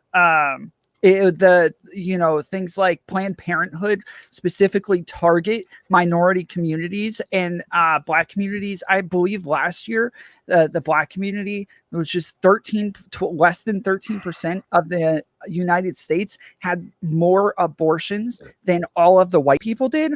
Like like there are so many things that currently systemically disadvantage the Black community right now that are still in place. And so we have to have like social programs and educational programs, because it's not white people that did this. It's not white people's fault. And it's not white people that have to pay for it. It's a country that did this to them, and a country that hurt them, and a country that has to pay for it and has to give them the advantages to get back to where they should be if they were treated as equal the entire time. No, and I absolutely agree. So like when we're talking about like that sort of stuff, like what you just described, I don't think most reasonable people would argue that like we should just like give them money, right? The idea is like, hey, like there are certain problems with the infrastructure that, like which you grew up in, like whether it was like a stable like family household, whether it was like a stable school, like where there was a funded school, like, and so what that means is we need to expand like the benefits or like chances that regular people have like to succeed, whether like lower class people all over, right? So if we give, and this is something like specifically like in terms of schooling, so let's use schooling as an example, right? So if schooling, we have public schools that are in, like most of their funding is based off of property taxes, which means if you live in a wealthy area, your public school is fucking awesome. Like you have all these sorts of programs, you have all this money going in, you have so much stuff. You can have like small class sizes, you can have all this sort of extracurricular shit. But if you live like in the inner city where there is no like, there's not a lot of property that like is worth a ton of money, where people are paying very low property taxes, that means that your education is financed by a much less degree than someone who lives in a wealthier area. So if we want to improve these things, like improve like these areas like education systems, like to give people better like a chance to succeed, I'm not saying like, oh, we just give all these people like amazing jobs and like college degrees like out of nowhere, like with no work and stuff. It's like we have to give them the opportunities to succeed and they will start doing better. So it's like it's very simple to say, oh, hey, if the problem is like lack of investment in education for like underdeveloped communities, we need to give that education more funding. If that means, hey, that like if you have a problem with like living in a single parent household, there has to be some sort of services to like help support kids to have, you know, like good like either male role models or something like that, where it's like, oh, like, hey, if you live in a like, this is like been shown like societally, like if you have like a single parent household, the child's much worse off, right? Like they're just like, they don't have like 2 incomes to support them, like they have less attention from the parent, which means like they're doing worse. So like this is something that I would say like the most like conservatives and liberals agree on. Oh, sorry, you go first, Chicken. Well, I was gonna. I'm glad you were bringing it back to politics there, because the common narrative on the conservative side is that around the 70s, I can't remember the timeline necessarily, but that's what's that? LBJ. Yes. Specifically putting social programs in place to incentivize not having a father figure in the home. Like, how true is that in I don't your think mindset? he did it on purpose, but they did it. Like one way or the other, they did it. And I mean, it's it's still a catch-22. kind of a problem today. So It is still, yes. So my question then specifically, right? So like we're trying to like find out how to deal with this problem, because the problem is like you have children who live in like, you know, homes without father figures or like single parent households. Go ahead. Hans, I'm sorry, but real quick, I want to. Urasama said it seems like you're looking for equity, which is kind of like shooting the other guy in the foot to make him even with the first guy, rather than doing your best to ensure they can both be actually run. So that's not true. We don't want to hurt the guy at the top to bring this person up. We want to say this guy's at the top, good for him, good for you. Now let's try to bring this person up a little bit more. We don't want to hurt the people at the top. We want to help the people at the bottom. And Amanda, I completely agree with you that only douchebags vape. I hate vaping, but it is better. It is better than smoking cigarettes. I gotta care about my lungs. I gotta care about my health. So it's important that I was just saying.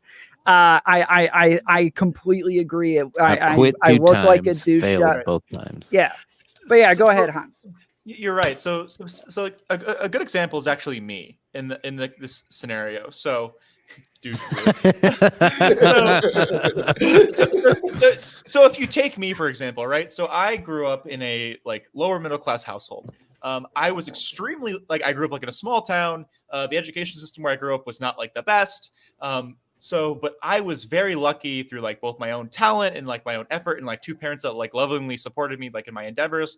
I was a nerdy kid, right? So I got super lucky and got a scholarship to a private high school, like a private, like a very like top tier, like private high school. And like, I was given that because I was like, I was able to succeed like in that area. Right. And then I got another scholarship for college. So my scholarship for college was like entirely, like almost entirely paid for. Like I have like very little student loans, very little stuff. And again, so like, I'm like, I'm paid. No, look, I'm happy, right? Like that makes me feel really good. So you were in like the 0.001%. Oh yeah, like honestly, like I'm fucking crushing it. Like I feel like, but what I mean is, I don't want someone to have to be as exceptional and lucky as I was to succeed, right? Like I graduated into like a good, like, you know, middle class lifestyle, and I don't think that has to be the norm. Like I don't think it should be necessary for someone to like get like a crazy scholarship to like a really good high school, then a crazy scholarship to a really good college, just to, like you know, to improve themselves, right? Like I want a regular fucking person who was born in a regular, like, you know, like place to be able to succeed. Tom's too hot. It's not like this. Tom's too hot for a podcast. All right. It's hot here. It's hot here. I'm out in my garage. It's 60 degrees and I'm sweating now. Pornhub. We can't even. My dad always tells me I have a face made for podcasting. So yeah. But like, but like, no, so Hans, is that supposed to be a compliment or a slam? It's a slam because podcasting's only audio. So face for radio. Yeah, face for radio. Like a face for radio, right? A face for podcast. yeah.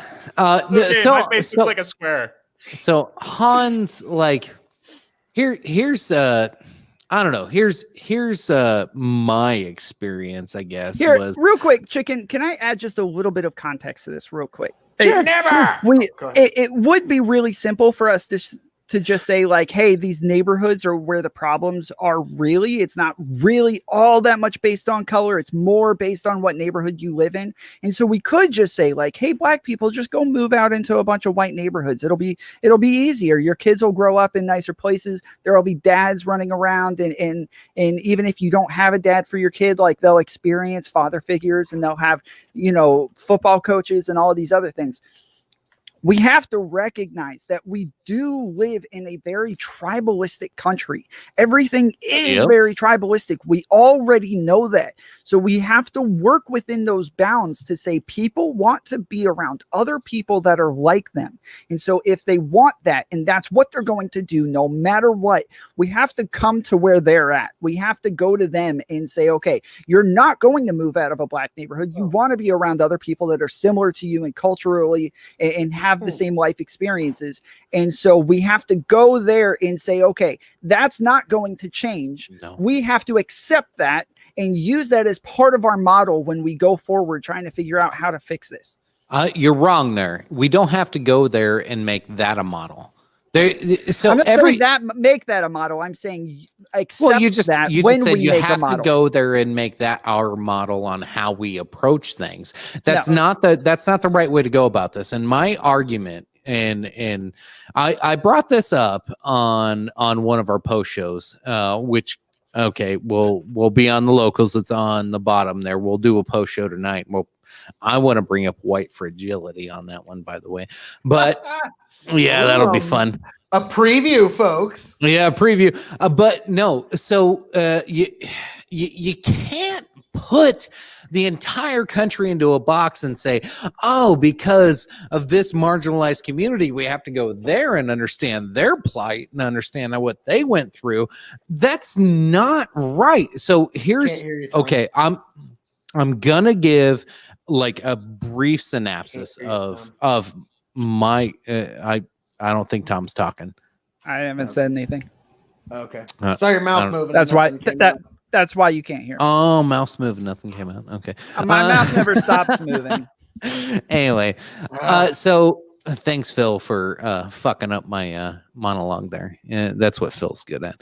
But anyway, so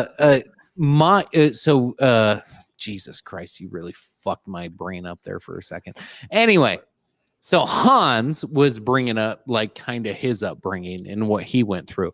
So mine was very different. I grew up in a single parent home, very poor, several children. I don't know how my mother did what she did, and she fucking kept us all alive, and somehow we're all still fucking alive today. I'm still that baffled. Explains a lot. I'm still baffled. Thanks, Tom. That was a nice little slide there. But no, I come to this super small community, and that's where most of my childhood was this town of, at the time, about 600-700 people. And I was raised, there was one black family in town, and then there was one black adopted child in town. So most people are like, redneck Nebraska, I bet they were discriminated against. No, they weren't. They were put on a pedestal. They were treated great. Everybody did everything they could to make sure nothing bad happened to them. And everybody defended them at every cost. And and maybe you could do the reverse racism card on it. I'm sure you could, but I didn't see it that way. It was like everybody was like, no, we know we have to like, we're not accommodating, we're accepting them and making sure everybody's like, don't fuck with this. Like, we're accommodating. Don't fuck with us allowing them to, not allowing, that's a fucking terrible word. That was a terrible phrasing, but you get what I'm saying. Like it was like, don't fuck with them. We want them here. We love them. We appreciate them. They're part of the community. That was the social environment we had in that town. Now I came in there as a poor white kid out of fucking nowhere, and I'll throw some shade at my brothers. They probably didn't give me any help on reputation, but I came in as a poor white kid that didn't have the best reputation family wise on, being kind of dicks. So I had less privilege. Now, I'm not saying that this is widespread across the country. I'm not going to say I'm less privileged than all black people. All right. But in my circumstance growing up, the few black people we had in that town, I was way less privileged than them. And so when I hear all this weird cultural debate, and I get it, it's different. It's different when you go to a big city, small city. But I think and I'm in the minority. I am definitely in the minority, and I understand that. And so that's where I feel like we're missing the voice of the realistic viewpoints of it. And I'm not a victim, not playing a victim. I have a very good life. I have a very successful career. I've made you're right, lot. though. You're right. We can't just fix the race issues. We have to fix it's a class issue. It's not just class, but there are socioeconomic issues that are Yes. in there. But we have to fix both. Like I said, we have to look at people where they are and understand that before. I wasn't saying make our plan around or make our plan to be tribalistic. I wasn't saying that. I was saying we have to understand that tribalism is a thing that's going to still be there, and we can't just expect it to go away. We have to understand that that's a thing when we make our plan. Sorry, Hans, go ahead. Oh, and then following up on that, so Chicken, I really appreciate you sharing that. And so this is something that comes up a lot where it's like statistics don't invalidate your personal experience, Exactly. but at the same time, your It's personal an experience, aggregate. yeah, does not invalidate statistics. So it's like, so I can absolutely buy that your experience, as a poor white kid, again, I like I'm that. really, That was really good. I gotta use that. Your personal what is it? Your personal experience does not invalidate statistics, but statistics don't invalidate, or it's the other way around. Okay, yeah, I got. I like that. It's a little bit of both. and so what, We're stealing some shit from this guy tonight. Yeah, it's good. And so what that means is so I can totally buy that poor, and this is something that I think a lot of people on the left are frustrated with, where it's they say, oh, hey, poor white people, poor black people have it worse. It's there's this common argument where it's someone else, just the fact that someone else is suffering worse than you or had a harder time than you does not invalidate your personal journey or your personal suffering, right?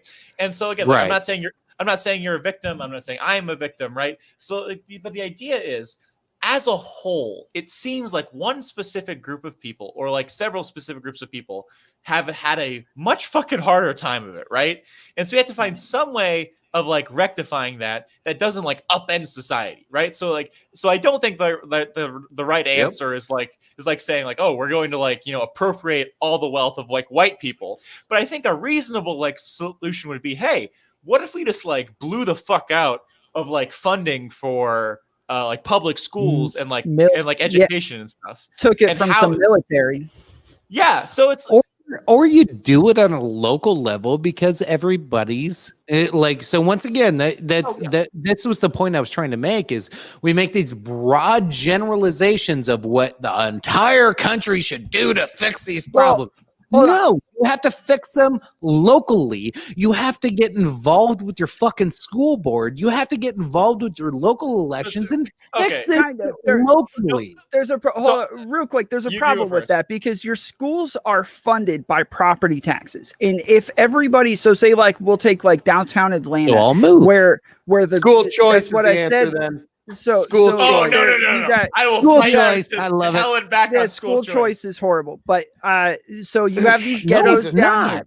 All right, Inefficient hold on. teachers just to hold up a I- union. You live. I will you get live to near, that. Hold on. I'll you get live to that. near Atlanta. You should be I'll all for be- school choice. Do you No. have a child? You don't have a No, right so to listen, impose just bad listen. Hold on, teaching hold on on. another person's kid. Hold on. So- I didn't get I'm halfway listening. through I'll my be thing. right back. I really have to use the bathroom. Okay.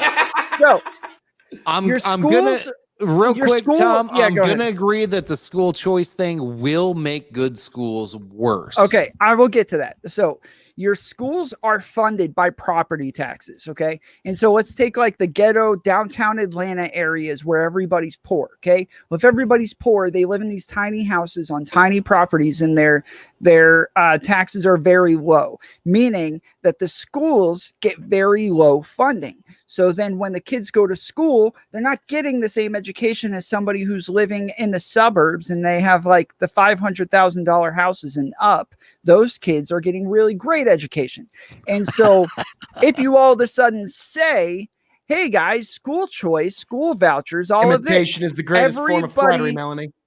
everybody leaves the crappy schools and they all go to the great schools. And now the community suffers even more because they're not staying in that same community. So we're not helping that community. We're not bringing that community up. We're saying, hey, you didn't cut it because you're poor, so screw you. We're all going somewhere else. Now, all these other schools are overflowed.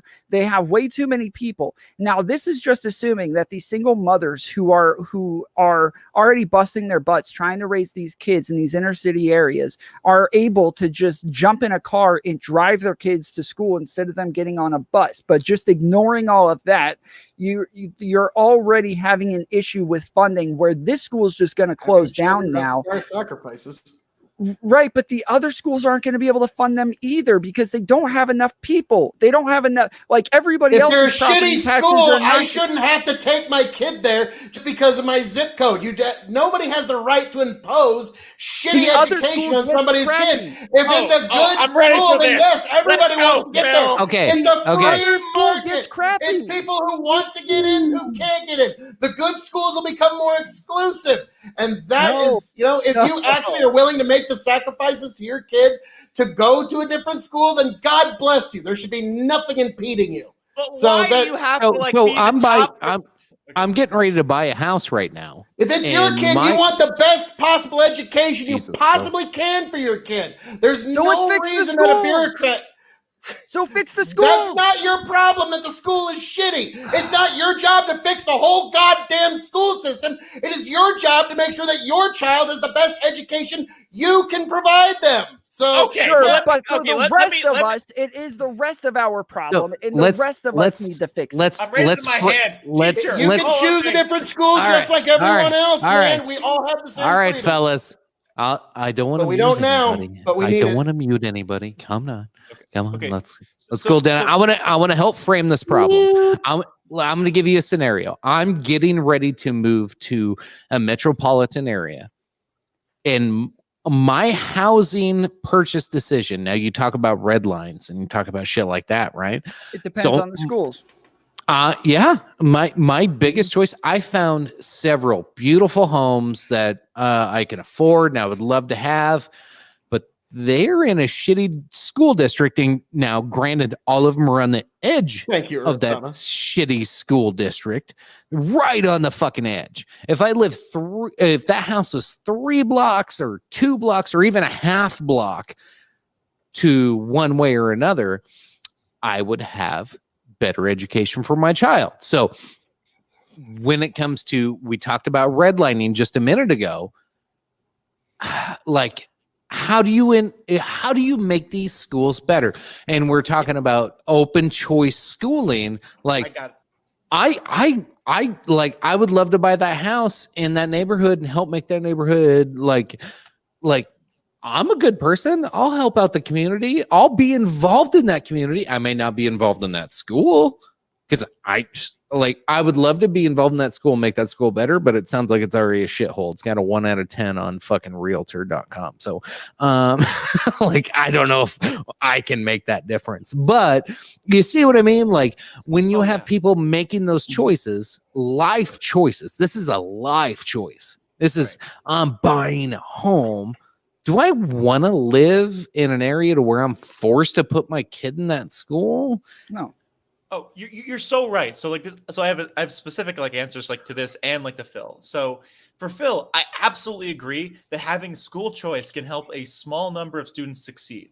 But as Tom said, not everyone can go to that good school, right? Someone Fair, is going to Daryl. be living like in that like local community school. So what that means is we have to find some way to fix that school even as children are fleeing, right? So like it's like because the people that are moving from like one school to the better school, they're like me, right? Like I went from like, you know, like a lower level like public high school to a high end like private like high school. And that's really cool. But like what I also want to fix is all the kids like my younger brother right now that didn't get like that scholarship and is in that public high school. I want that public high school to be better, right? Because my younger brother, who's like, I would say he's just as smart as I am, if not smarter. He's in that same position as I was, but he didn't get that lucky opportunity. And I want him to have a better education.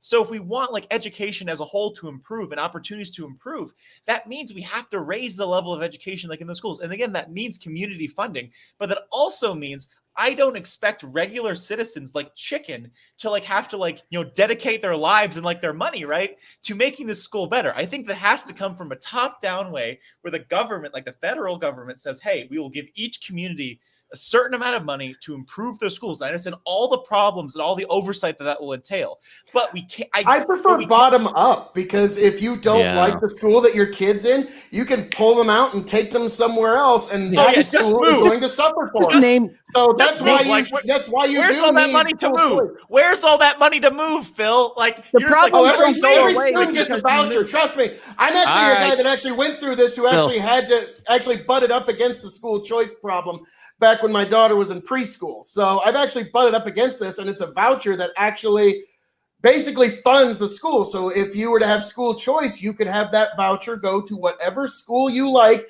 And now it is a competition for each school to be as good as it possibly can to deliver the best possible education that they can possibly provide for each student. And it also gives a tremendous incentive to kick out inefficient teachers that don't actually do what they're supposed to do. More government, more free. I understand where you're coming with that, Travis, but that's what I'm saying with school choice. No, it's is if you free don't money, like the school, in quotation. You have the ability to move your child to a different school. I've actually butted up against this before in my life. So and I can tell you that Tom had his hand up first. Okay, so moving them does not fix the problem at the other school, and the other school, just because they get moved, your child like a better education at that school.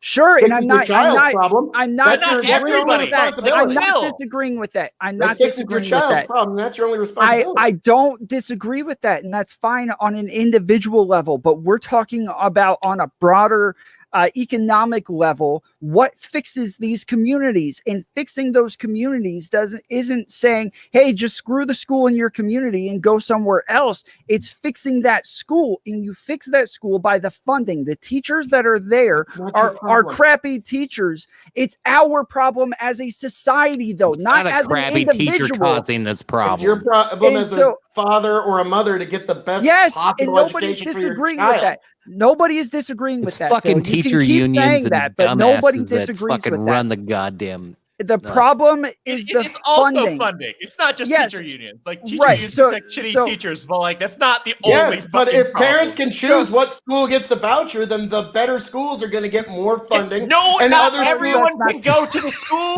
Phil. Like not everybody can go. Okay, let me explain this as easily as possible. There's two schools. One's a really good school. One's a really bad school. They both have 500 kids. We have a couple of vouchers from bad school to good school. Let's say every parent cares about their child, because every parent cares about their child. Are they all going to go to this new school, and now the good school has 1,000 people and it's twice as many people? And there's, again, so every person now has to like. The funding will go there. But and then the bad school will go away, and the bad schools will learn. Don't be shitty, otherwise they go away. But now it will be and the good school get twice as much funding.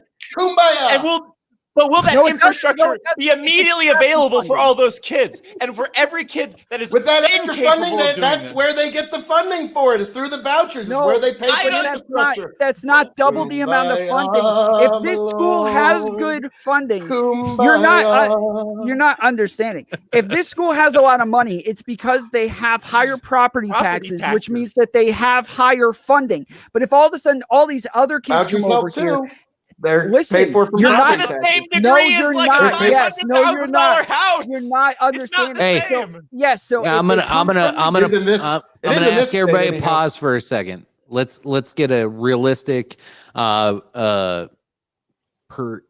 perspective on here. Hans, you're 21, 22. No kids? I turned 23 in 2 days. No kids. No kids. Tom? Not that I know of. Okay, I've been interrupted literally That's a every good time I've answer. talked. I That's a haven't good gotten a answer. full sentence in once. Tom, No, how many?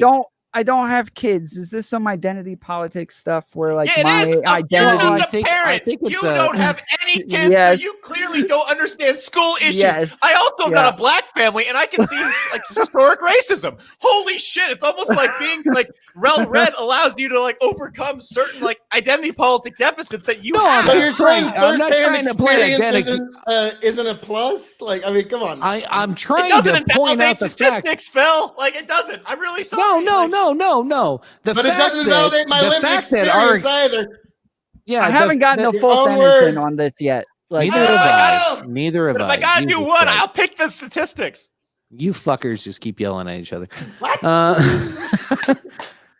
All right, the two All guys right, on the all right, top of the Tom, screen have children that we worry about. Yeah. So our thought processes might be different. That's all I'm trying to point out. yes, again, nobody's disagreeing with that. The problem is that when you take the schools that have poor funding, it's poor funding because they have low property taxes. So when you send them now to this nice school, if they get double the kids, they don't double their funding. It's low funding. They already had really nice funding because they had really nice houses in that area. No, I get So that. now- I agree And with the that. good So- schools so have to be now- exclusive as to who Overpopulate a they good let in. school. Yes. It's a So free now market. their funding goes down It's per not a free child. market, Phil. If It's their more free funding than it is goes now. down- hold on, y'all quit. All right, let me get this out. So their I'm sorry, funding Tom, you goes do it. down. Their funding goes down per child now. They now have less money per child. And now this good school turns into a crappy school because they just got all the property taxes from the crappy area. The solution is not send everybody, just go somewhere else. The solution is fix the crappy school. I understand on an individual level, you want to send your kids somewhere else. And I completely understand that. And I think you are completely right to think that way. I'm not saying you're wrong. What I'm saying is, as a society, as a broader issue, we can't just say fix it on a community level. We have to fix it on a broader level because these rich schools are building these big billboards and these big football fields and these big, basketball stadiums, and they get all this extra stuff and this nice stuff, while the other schools can't even get textbooks for their kids to read out of or decent teachers with an education to teach these other kids and give them an education. We have to fix it on a broader societal level rather than just on a small community level, because it's already on a small community level now, and that's the entire problem.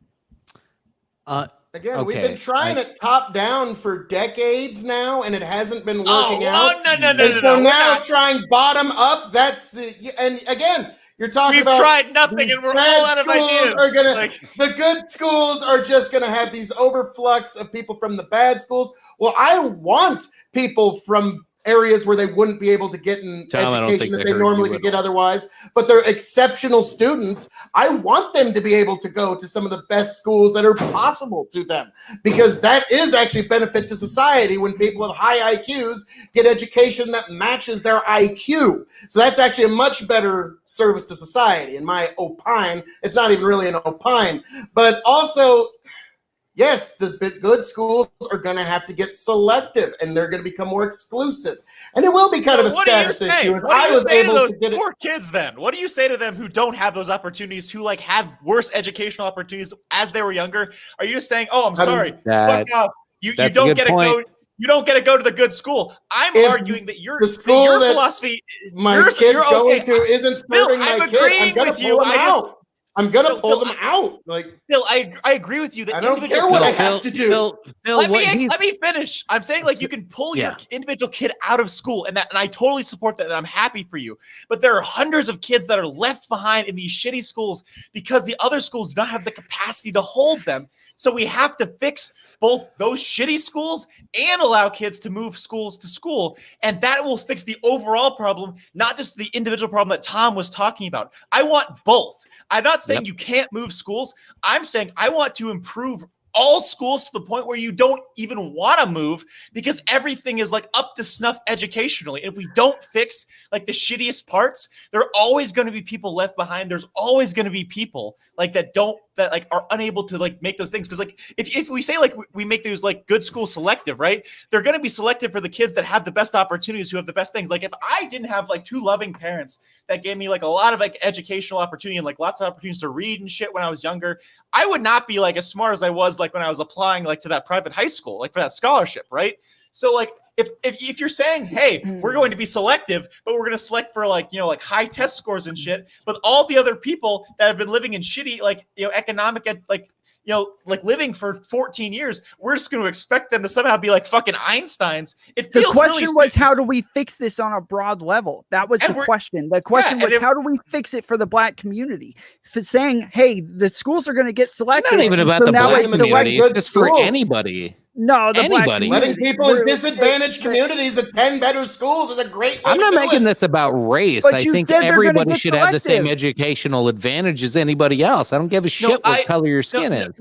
No, I agree with you, Chicken. But what I think what Tom's alluding to is that if we gave like better educations to everybody, the people that would benefit the most are like minorities and like black and Yes. brown people.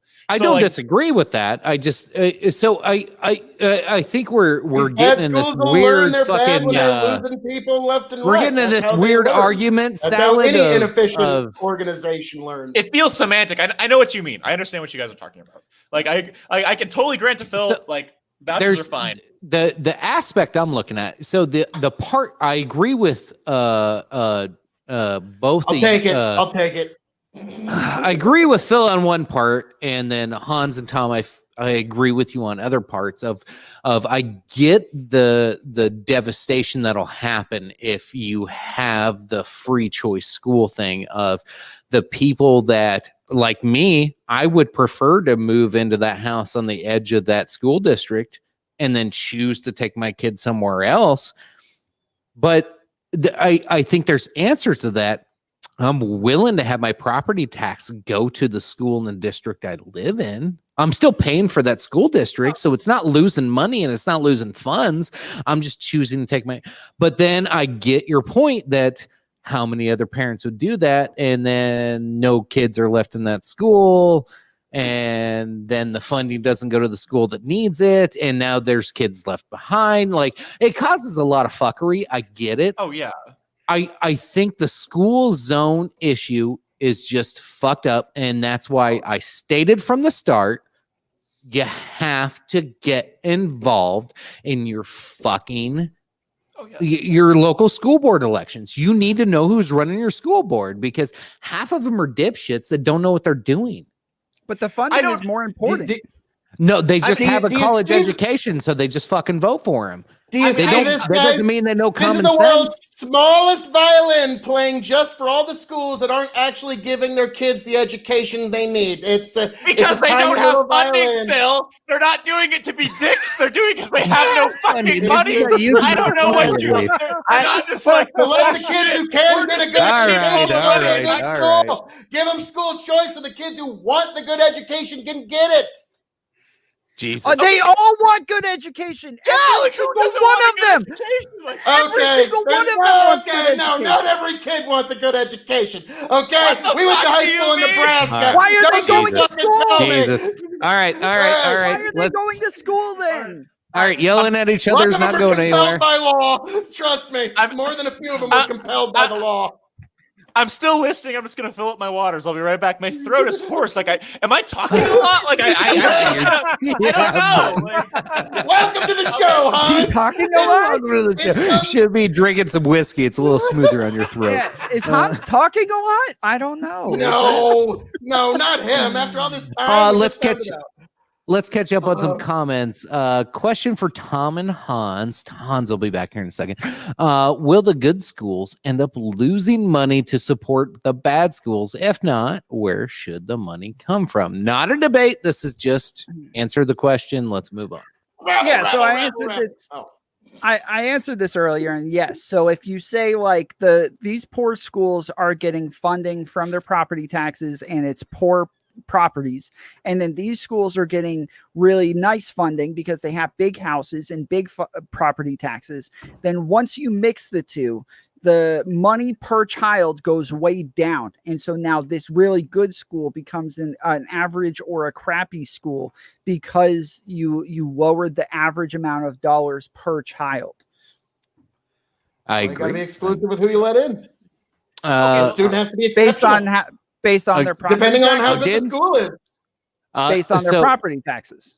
this one I'll throw over to you, Hans. This isn't a black; it's about wealth. Okay, so I think what Daryl means is like it's not a racial issue, it's a class issue.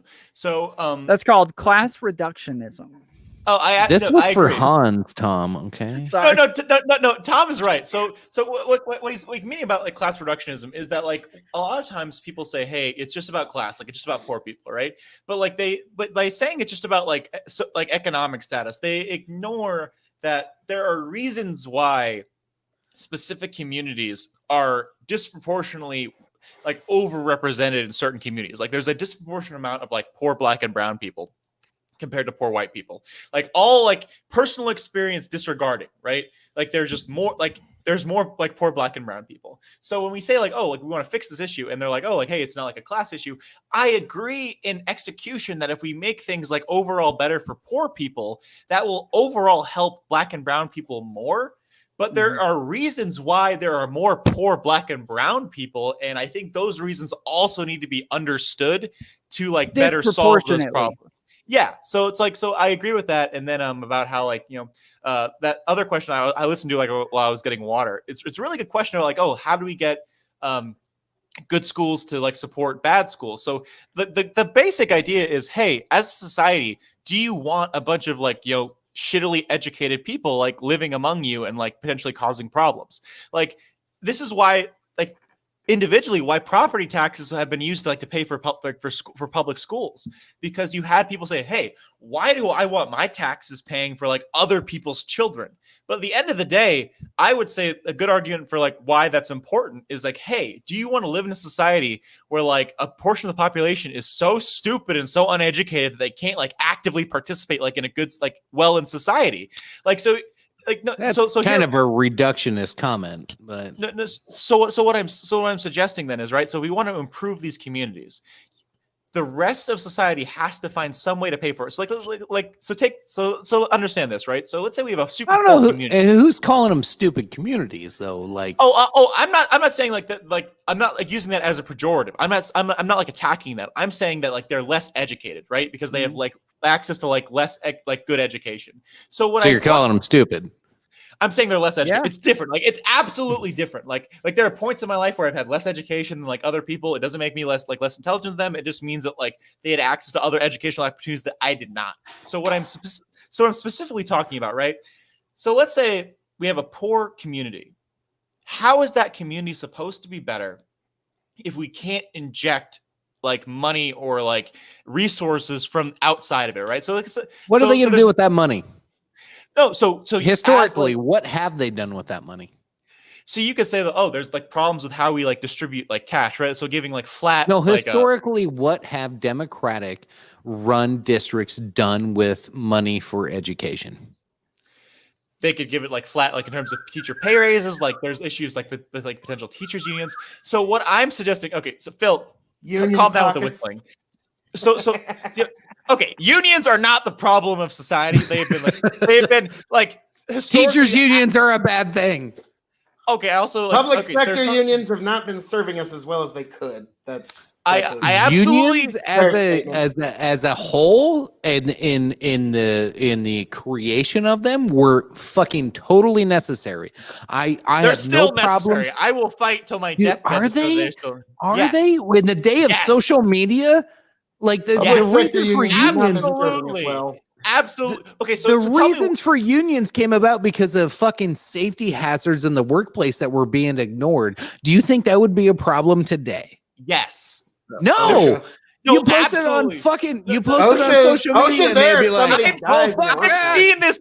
I've seen this argument. The idea is like, oh, why do we have any regulations at all? People will just say things online. "Oh, I I'm don't think there needs to be no regulations, but Okay, I but- think the so why fucking exactly the union argument thing being is a made? fucking joke. Why would I pay you money to protect me? I can protect myself. If I don't want to work Oh, for a yes. company that treats me like shit, I'll fucking quit and go to somewhere else."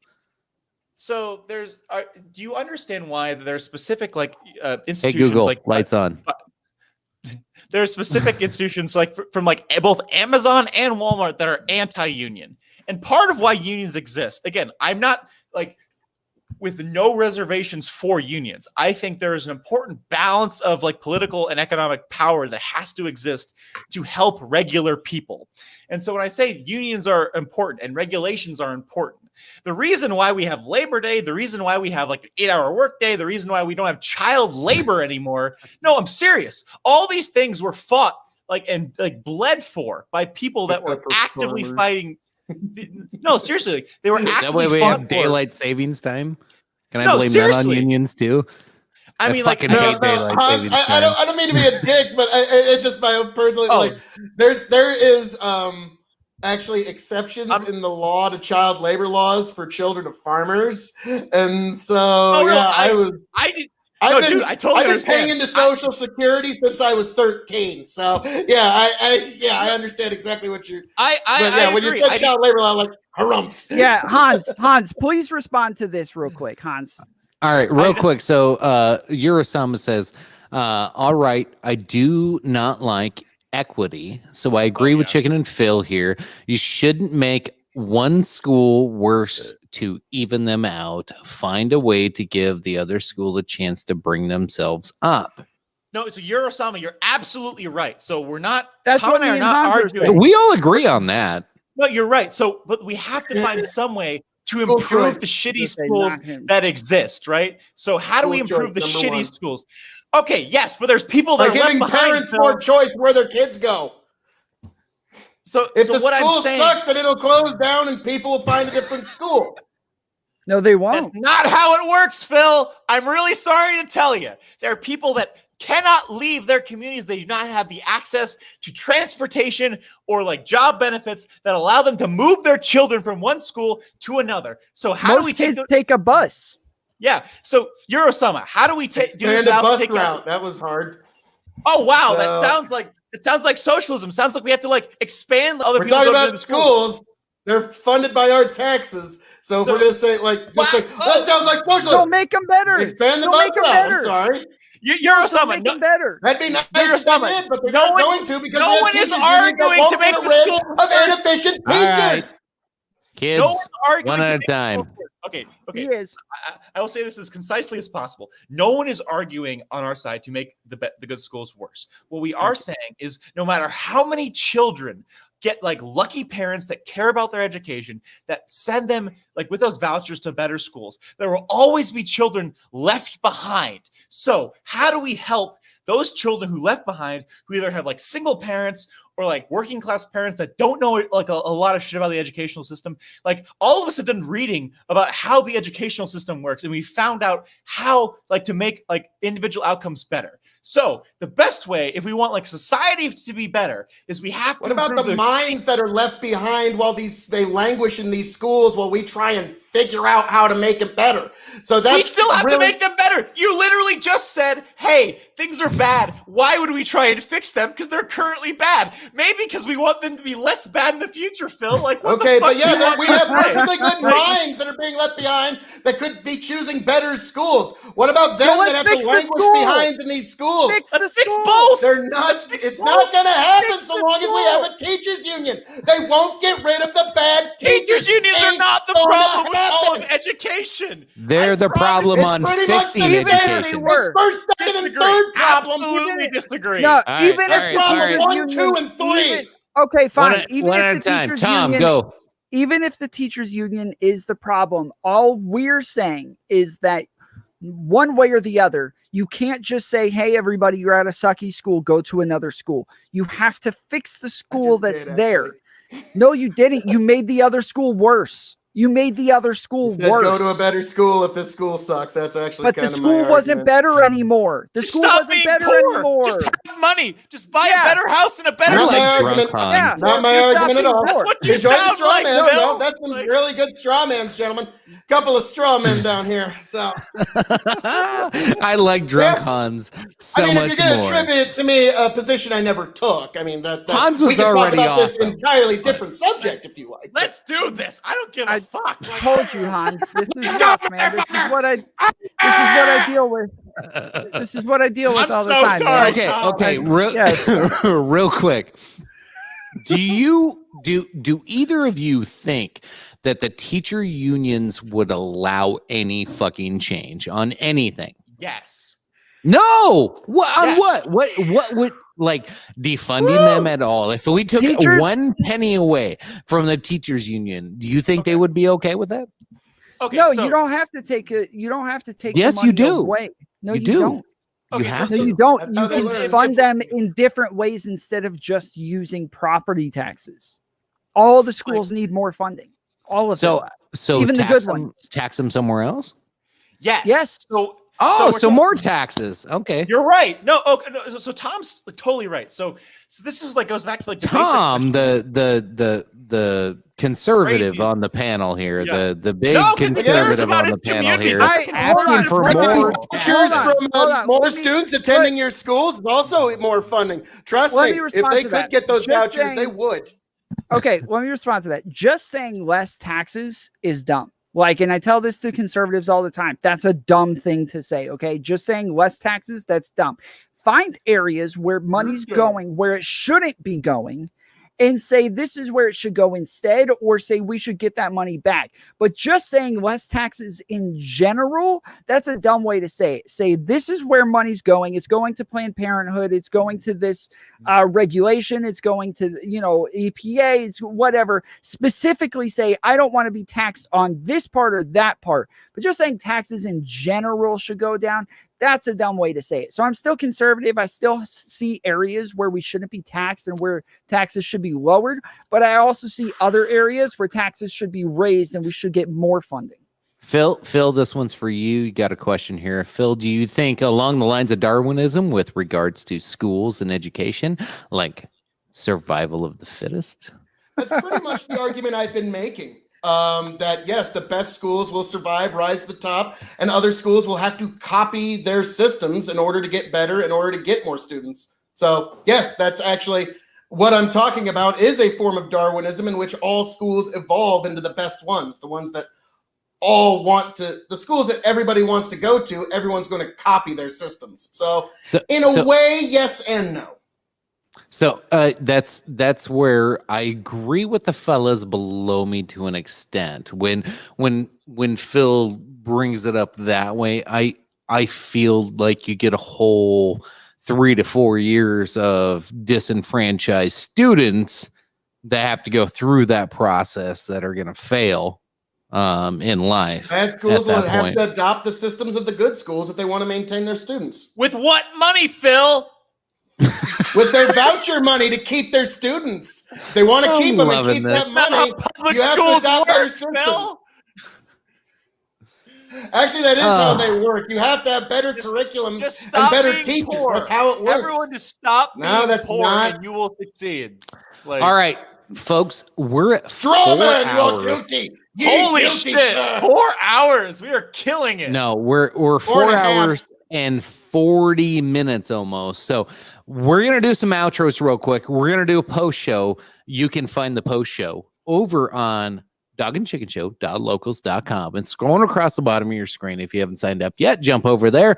You can join it. You don't have to actually join the podcast. You can just like sign in to the link that we have there. You don't have to share anything. If you don't share your screen, don't share your camera, you don't share anything, you can just sit there, listen in, and chat with us in the private chat as we argue probably more of this, but I don't know. I kind of wanted to get into White Fragility. I just read that one, and that was a fantastic fuckery of a book.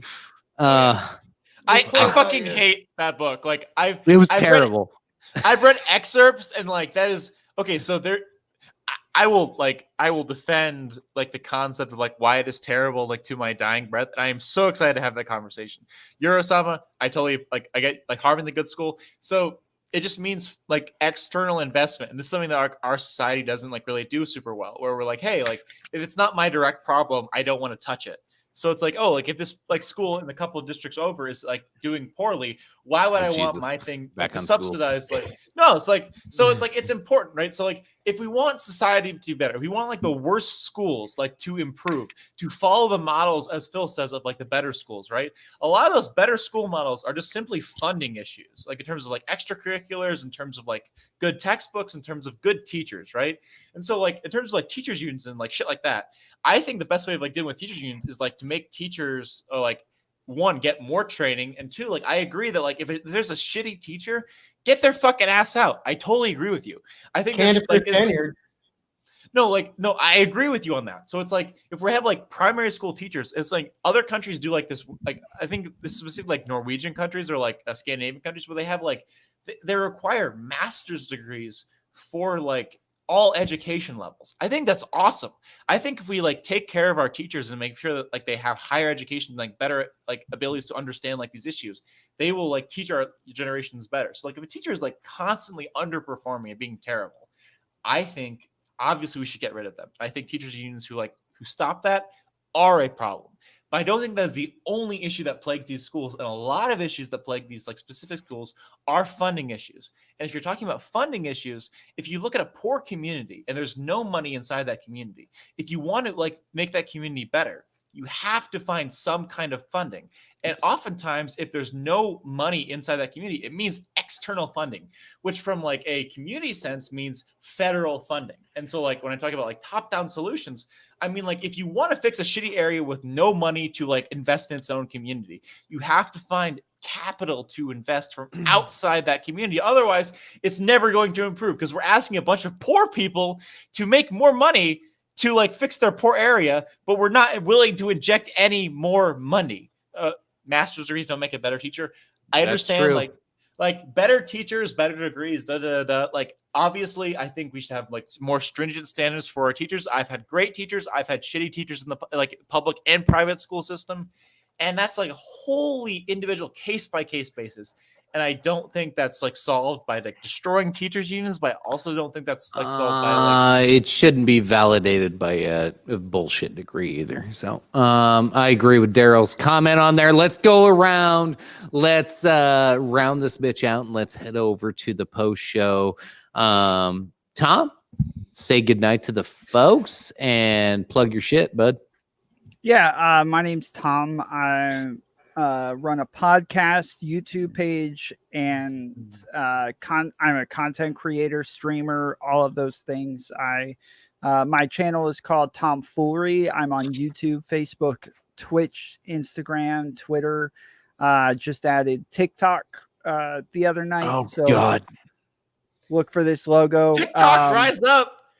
Yeah, but yeah, we do philosophy, we do politics. We mostly try to find like the hardest, least asked questions out there and really dig into them and try to get people to justify their position. So like if you think pedophilia is wrong, we want you to explain why pedophilia is wrong. Just don't just say it's wrong just because. Like we want you to actually explain it from the very bottom, from its very core. We want your axioms and everything. And so we go through arguments, we go through debates, we explain why we have those positions, and we interact with the chat just the same as this show does. We stream live all the time. So come check us out. The show's called Tom Foolery. Awesome. Hans was actually, he introduced me to a book on his YouTube channel, which Phil and Tom both introduced me to.